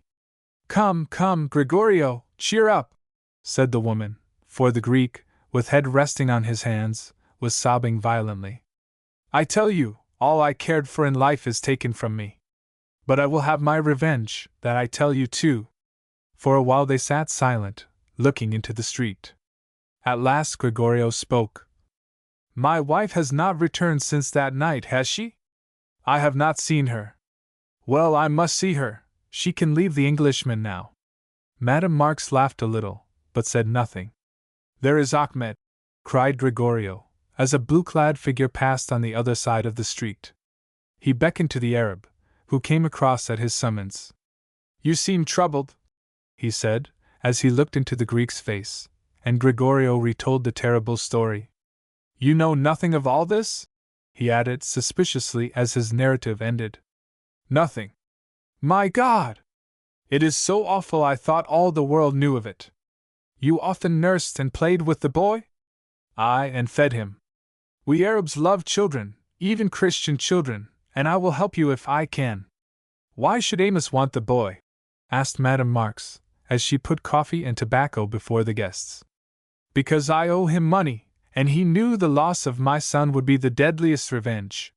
He will make my son a Jew, a beastly Jew. By God, he shall not, he shall not! We must find him and save him," said the woman. "He will never be a Jew. That is not what Amos wants your son for. There are plenty of Jews." Ahmed spoke quietly. "They sacrifice children," he continued, after a moment's pause. "Surely you know that, and if you would save your boy there is not much time to lose." Gregorio trembled at Ahmed's words. He wondered how he could have forgotten the common report, and his fingers grasped convulsively the handle of his knife. "Let us go to Amos," he said, speaking the words with difficulty, for he was choking with fear for his son. "Wait!" answered the Arab. I will come again tonight and bring some friends with me, 2 men who will be glad to serve you. We Arabs are not sorry to strike at the Jews, we have our own wrongs. Wait here till I come. But what will you do? Asked Madame Marx, looking anxiously on the man she loved, though her words were for the Arab. Gregorio will ask for his son. If the old man refuses to restore him, or denies that he has taken him, then we will know the worst, and then. Gregorio's knife blade glittered in the sunset rays, as he tested its sharpness between thumb and finger. The Arab watched with a smile. We understand one another, he said. There was no need to finish the description of his plan. With a solemn wave of his hand he left the café. That man Ahmed, said Madame Marx, has a grudge against Amos. It dates from the bombardment, and he had waited all these years to avenge himself. I believe it was the loss of his wife. Amos made her a Jewess, eh? And then, after a pause, Gregorio added, so we can depend on Ahmed. Tonight I will win back my son or, queried Madame, tremblingly. Or Amos starts on his journey to hell. God, how my fingers itch to slay him. The devil, the Jew devil! At the house of Amos. As Ahmed had advised, Gregorio settled himself patiently to await the summons. Madame would have liked to ask him many questions, and to have extracted a promise from him not to risk his life in any mad enterprise his accomplice might suggest. But though the Greek's body seemed almost lifeless, so quietly and immovably he rested on his chair, there was a restless look in his eyes that told her how fiercely and irrepressibly his anger burned. She knew enough of his race to know that no power on earth could stop him striking for revenge. And she trembled, for she knew also that directly he had begun to strike his madness would increase, and that only sheer physical exhaustion would stay his hand. Madame Marx was unhappy, and as she waited on her customers her eyes rested continually on the Greek, who heeded her not. Once she carried some wine to him, and he drank eagerly, spilling a few drops on the floor first. It's like blood, he muttered and smiled. Madame hastily covered his mouth with her trembling fingers. Just before midnight Ahmed arrived with his 2 friends. Gregorio saw them at once, and calling them to him, they spoke together in low voices for a few moments. There was little need for words, and soon, scarcely noticed by the drinkers and gamblers, they passed out into the street and walked slowly toward the Jew's house. Ahmed rapidly repeated the plan of action. When they reached the door they stood for a moment before they woke the Arab, and these words passed between them. For a wife. For a sister. For a son. Gregorio then demanded admittance and led the way, followed by his 3 friends. He had visited the house of Amos before, on less bloody but less delightful business, and he did not hesitate, but strode on to where he knew the Jew would be. His companions stood behind the curtain, awaiting the signal. Amos looked somewhat surprised at the Greek's entrance, but motioned him to a seat, and, as on the occasion of his first visit, clapped his hands together as a signal that coffee and pipes were required. It is kind of you to come, for doubtless you wish to pay me what is owing. I wish to pay you. That is well. I hope you are better again. I regretted to find you so ill 2 nights ago. I am better. The conversation ceased, for Gregorio was restless and his fingers itched to do their work. Something in his manner alarmed Amos, for he summoned in 2 of his servants and raised himself slightly, as if the better to avoid an attack. But he continued to smoke calmly, watching the Greek under his half-closed lids. I have another piece of business to settle with you. Do you want to borrow more money because I refuse to lend you any? No, it is you who have borrowed, and I have come to you to receive back my own. I fail to understand you. Gregorio tried to keep calm, but it was not possible. Rising to his feet, he bent over the Jew and cried out, Give me back my son, you Jew dog! Your son is not here. You lie. By God, you lie. If he is not here, you have murdered him. Madman! Shouted Amos, as the Greek's knife flashed from its sheath. But before he or his servants could stay the uplifted arm, the Jew sank back among his cushions, wounded to the heart. With a shout of triumph and a "Death of all Jews!" Gregorio turned savagely on the servants, and, reinforced by his companions, soon succeeded in slaying them. Then, leaving the dead side by side, the 4 men dashed through the house seeking fresh victims. 10 minutes later they were in the street again, dripping with the blood of women and men, for in their fury they had killed every human being in the house. Down the narrow native streets they pushed on quickly, hugging the shadows, toward the penny-farthing shop. Madame Marx, her ears sharpened by fear, heard them, admitted them by a side door, and led them quickly to an upper room. Thither she carried water and clean garments, but dared not ask any questions. Sick with anxiety, she re-entered the bar and waited. At length the murderers appeared and called for coffee, and Madame Marx attended to their wants. In a few minutes the Egyptians left, and Gregorio and she were alone. Coming near him, she placed her hand timidly on his shoulder, and asked him, in a hoarse whisper, to tell her what had happened. "My son was not there." "Well? Well, you can guess the rest. Not one person remains alive of that devil's household." Madame Marx gasped at the magnitude of the crime, and though her terrors increased, her pride in the man capable of so tremendous revenge increased also. "What will happen to you?" she found voice to ask. "Nothing. I must hide here. We were not seen. Besides, you remember the last time a Greek murdered a Jew. It was at Port Said. The matter was hushed up. Our consuls care as little for Jews as we do. My God, how glad I am I killed him!" His eyes were fixed on the street as he spoke, and suddenly he started to his feet. Madame rose too, and clung to him. He pushed her roughly on one side, while an evil smile played on his lips. "By God, she shall come back now!" "Who?" "Xantep. There is no need for her to live with the Englishman now. Our son is dead and the Jew in hell. I will at least have my wife back." "She will not come." "She will come. By God, I will make her. I have tasted blood tonight, and I am not a child to be treated with contempt. I say I will make her come. But if she refuses? Then I will take care she does not go back to the Englishman." "You will." But Madame's voice faltered. Gregorio read her meaning and laughed a yes. "But, Gregorio, think, you will be hanged for that. Your wife is not a Jewess." But Gregorio laughed again and strode into the street. He was mad with grief and the intoxicating draughts of vengeance he had swallowed. He strode across the road and mounted the stairs with steady feet. Madame Marx followed him, weeping and calling on him to come back. As he reached the door of his room she flung herself before him, but he pushed her on one side with his feet and shut the door behind him as he entered. Lying on the threshold, she heard the bolt fastened, and knew the last act of the tragedy was begun. 11. Husband and Wife. As Gregorio entered the room, Xantep, who was kneeling by a box into which she was placing clothes neatly folded, turned her head and said laughingly, "You are impatient, my friend, I have nearly—" But recognizing Gregorio, she did not finish the sentence. She sat down on the edge of the box. Her face became white, and the blood left her lips. With a great effort she remained quiet and folded her hands on her lap. Gregorio looked at her for a moment, a cruel smile making his sinister face appear almost terrible, and his bloodshot eyes glared at her savagely. At last he broke the silence by shouting her name hoarsely, making at the same time a movement toward her. He looked like a wild animal about to spring upon his prey. Xantep, however, did not flinch, answering softly, "I am not deaf. What do you want here?"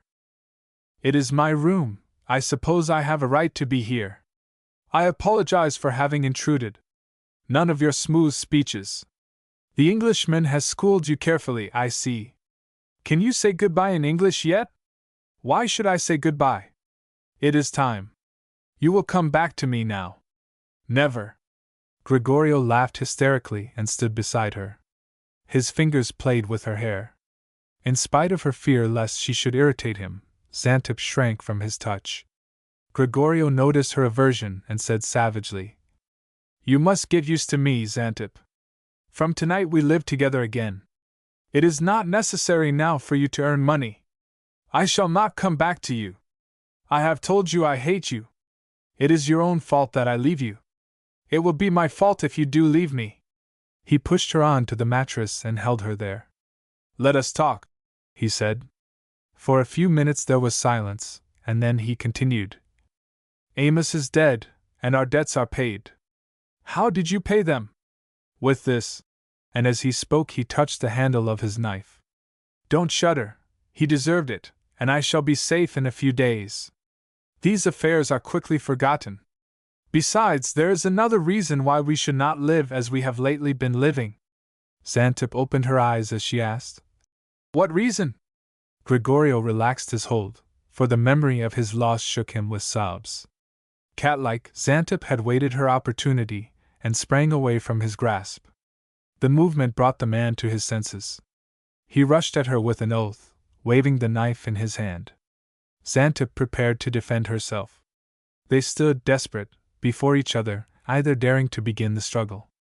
Through the awful silence came the sound of sobs and a plaintive voice crying. Gregorio, come back, leave her, I love you. Is Madame Marx outside? Hissed Xantep. Yes. Then go to her. I tell you I hate you. She pointed to the half-filled box. I was going to leave here tonight. I will never return to you. You were going with the Englishman? He is a man. Gregorio paused a moment, then in a suppressed voice, half choking at the words, said, Our son, do you know what has happened to him? You shall not leave me. I know about our son. I am glad to think he is away from your evil influence. Let me pass.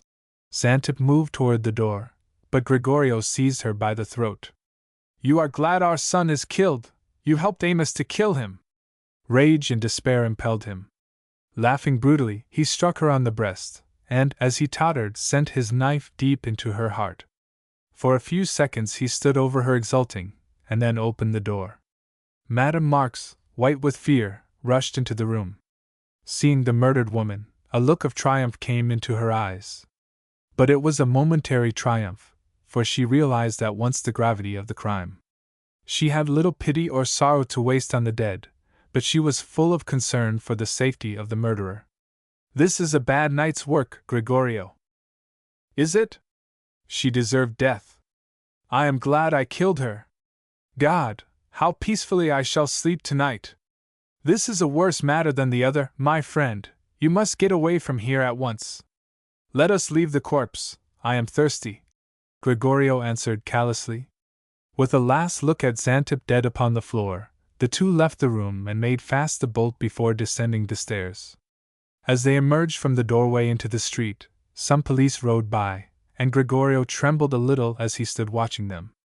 I want a drink, I am trembling, he said, huskily, and followed Madame Marx into the shop. The sun was beginning to rise, and already signs of a new life were stirring. The dayworkers appeared at the windows and in the streets. You must get away at night, Gregorio, and keep hidden all day. All right. Give me some wine. I can arrange better when my thirst is satisfied. After drinking deeply he turned and laughed. It has been a busy time since sunset. Then, as if a new idea suddenly struck him, he queried cunningly. There will be a reward offered. I suppose so. Then you will be a rich woman. Madame Marx flung herself at his feet and wept bitterly. The blow was a cruel one indeed. Eagerly she entreated him to retract his words. She reminded him of all she had done for him, of all she would still do. A sort of eloquence came to her as she pleaded her cause, and Gregorio, weary with excitement, kissed her as he asked, But why should you not give me up? Because I love you. Neither blood nor cruelty could stain him in her eyes. At last her passion spent itself. Calmed and soothed by Gregorio's caress, she realized again the danger her lover ran. Vainly were plans discussed. No fair chance of escape seemed open. At last Gregorio said, I shall leave here tonight for Ramla and live in the desert for a time. If you help me we can manage easily. When my beard is grown I can get back here safely enough, and the matter will be forgotten. You must collect food and take it by train to the last station, and get the box buried by Ahmed near the palace.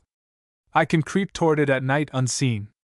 But I will come to you at night and bring food and drink. No, that would only attract attention. You must not leave your customers. But the drink is the worst part of the matter. I must have water. Get as many ostrich eggs as you can, and fill them with water, and seal them. Hide these with the food, and I will carry some of them into the farther desert and bury them there. Gregorio, if all comes right, you will not be sorry you killed her? She hated me. I shall not be sorry. And Madame Marx smiled and forgot her fears. 12. In the desert and on the sea. By the last train leaving Alexandria for Ramla, the next evening, Gregorio sought to escape his pursuers. He had heard from Ahmed on the platform, just before starting, that Xantib's body had been discovered, and that already the police were on his track. He sat in a corner of a third-class carriage closely muffled, and eyeing his neighbors suspiciously. He sighed with relief as the train moved out of the station and began to pass by the sand hills and white villas, showing ghost-like in the damp mist. When he reached St. Antonio, he saw the lights of the casino blazing cheerfully, and the pure clear desert air invigorated him. Fascinated by the glare, he strolled toward the casino and decided, in spite of the risk, to enter.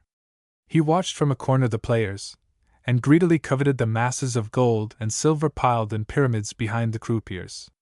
He heard the violins playing Sub's overture, and the remembrance came vividly to him of the Paradiso and the fair girl with whom the Englishman talked.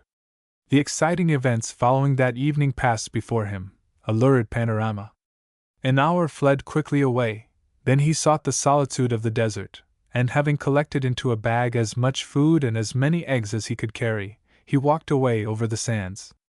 Under the stars he dug holes wherein to bury the eggs, and marked the spots with stones, then, wrapping himself in his cloak, lay down to sleep. All next day he loitered idly about, shunning the gaze of every wandering Arab. When evening came he drew near to the palace to seek for food. To his horror, the box had not been refilled. At first he hardly realized how awful was his plight. Then the truth dawned upon him. Ahmed and Madame Marx must have been arrested. He drew near to the casino, and stood under the open windows listening.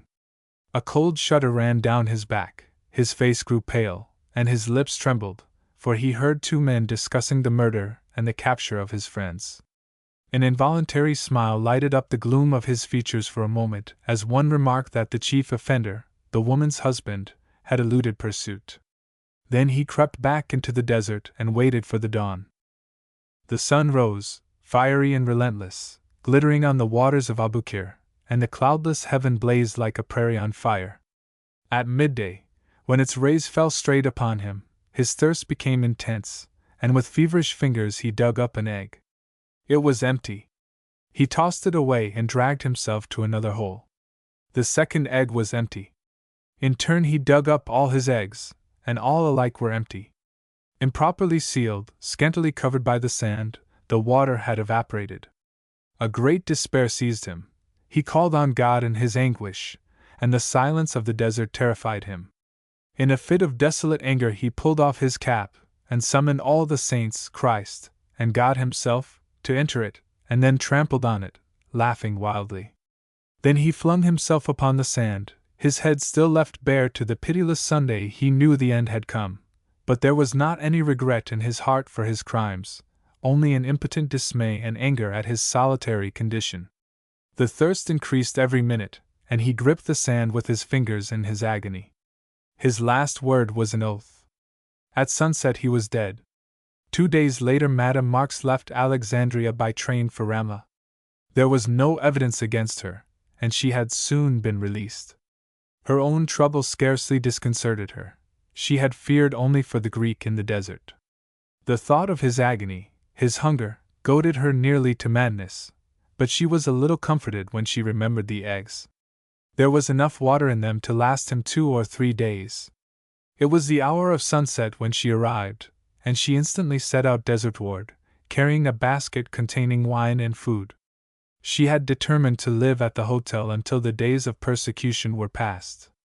The heavy sand made it hard to proceed rapidly, but she struggled on bravely, and when far enough from civilization called aloud the signal word agreed on.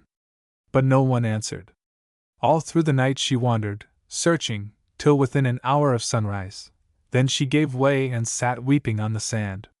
With daylight she rose to her feet, determined to find her lover, but had scarcely gone 20 yards before, with a low cry of grief, she knelt beside the body of a dead man.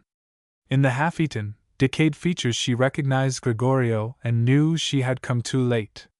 Undeterred by the hideous spectacle, she kissed him tenderly, and lay beside him. The sun mounted slowly in the heavens.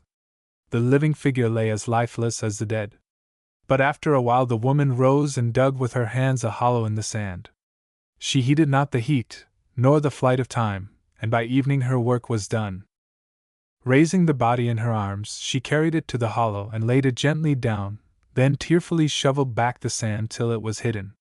So Gregorio found a tomb. Nor did it remain unconsecrated, for beside it Madame Marx knelt and spoke with faltering lips the remnants of the prayers she had learned when a child.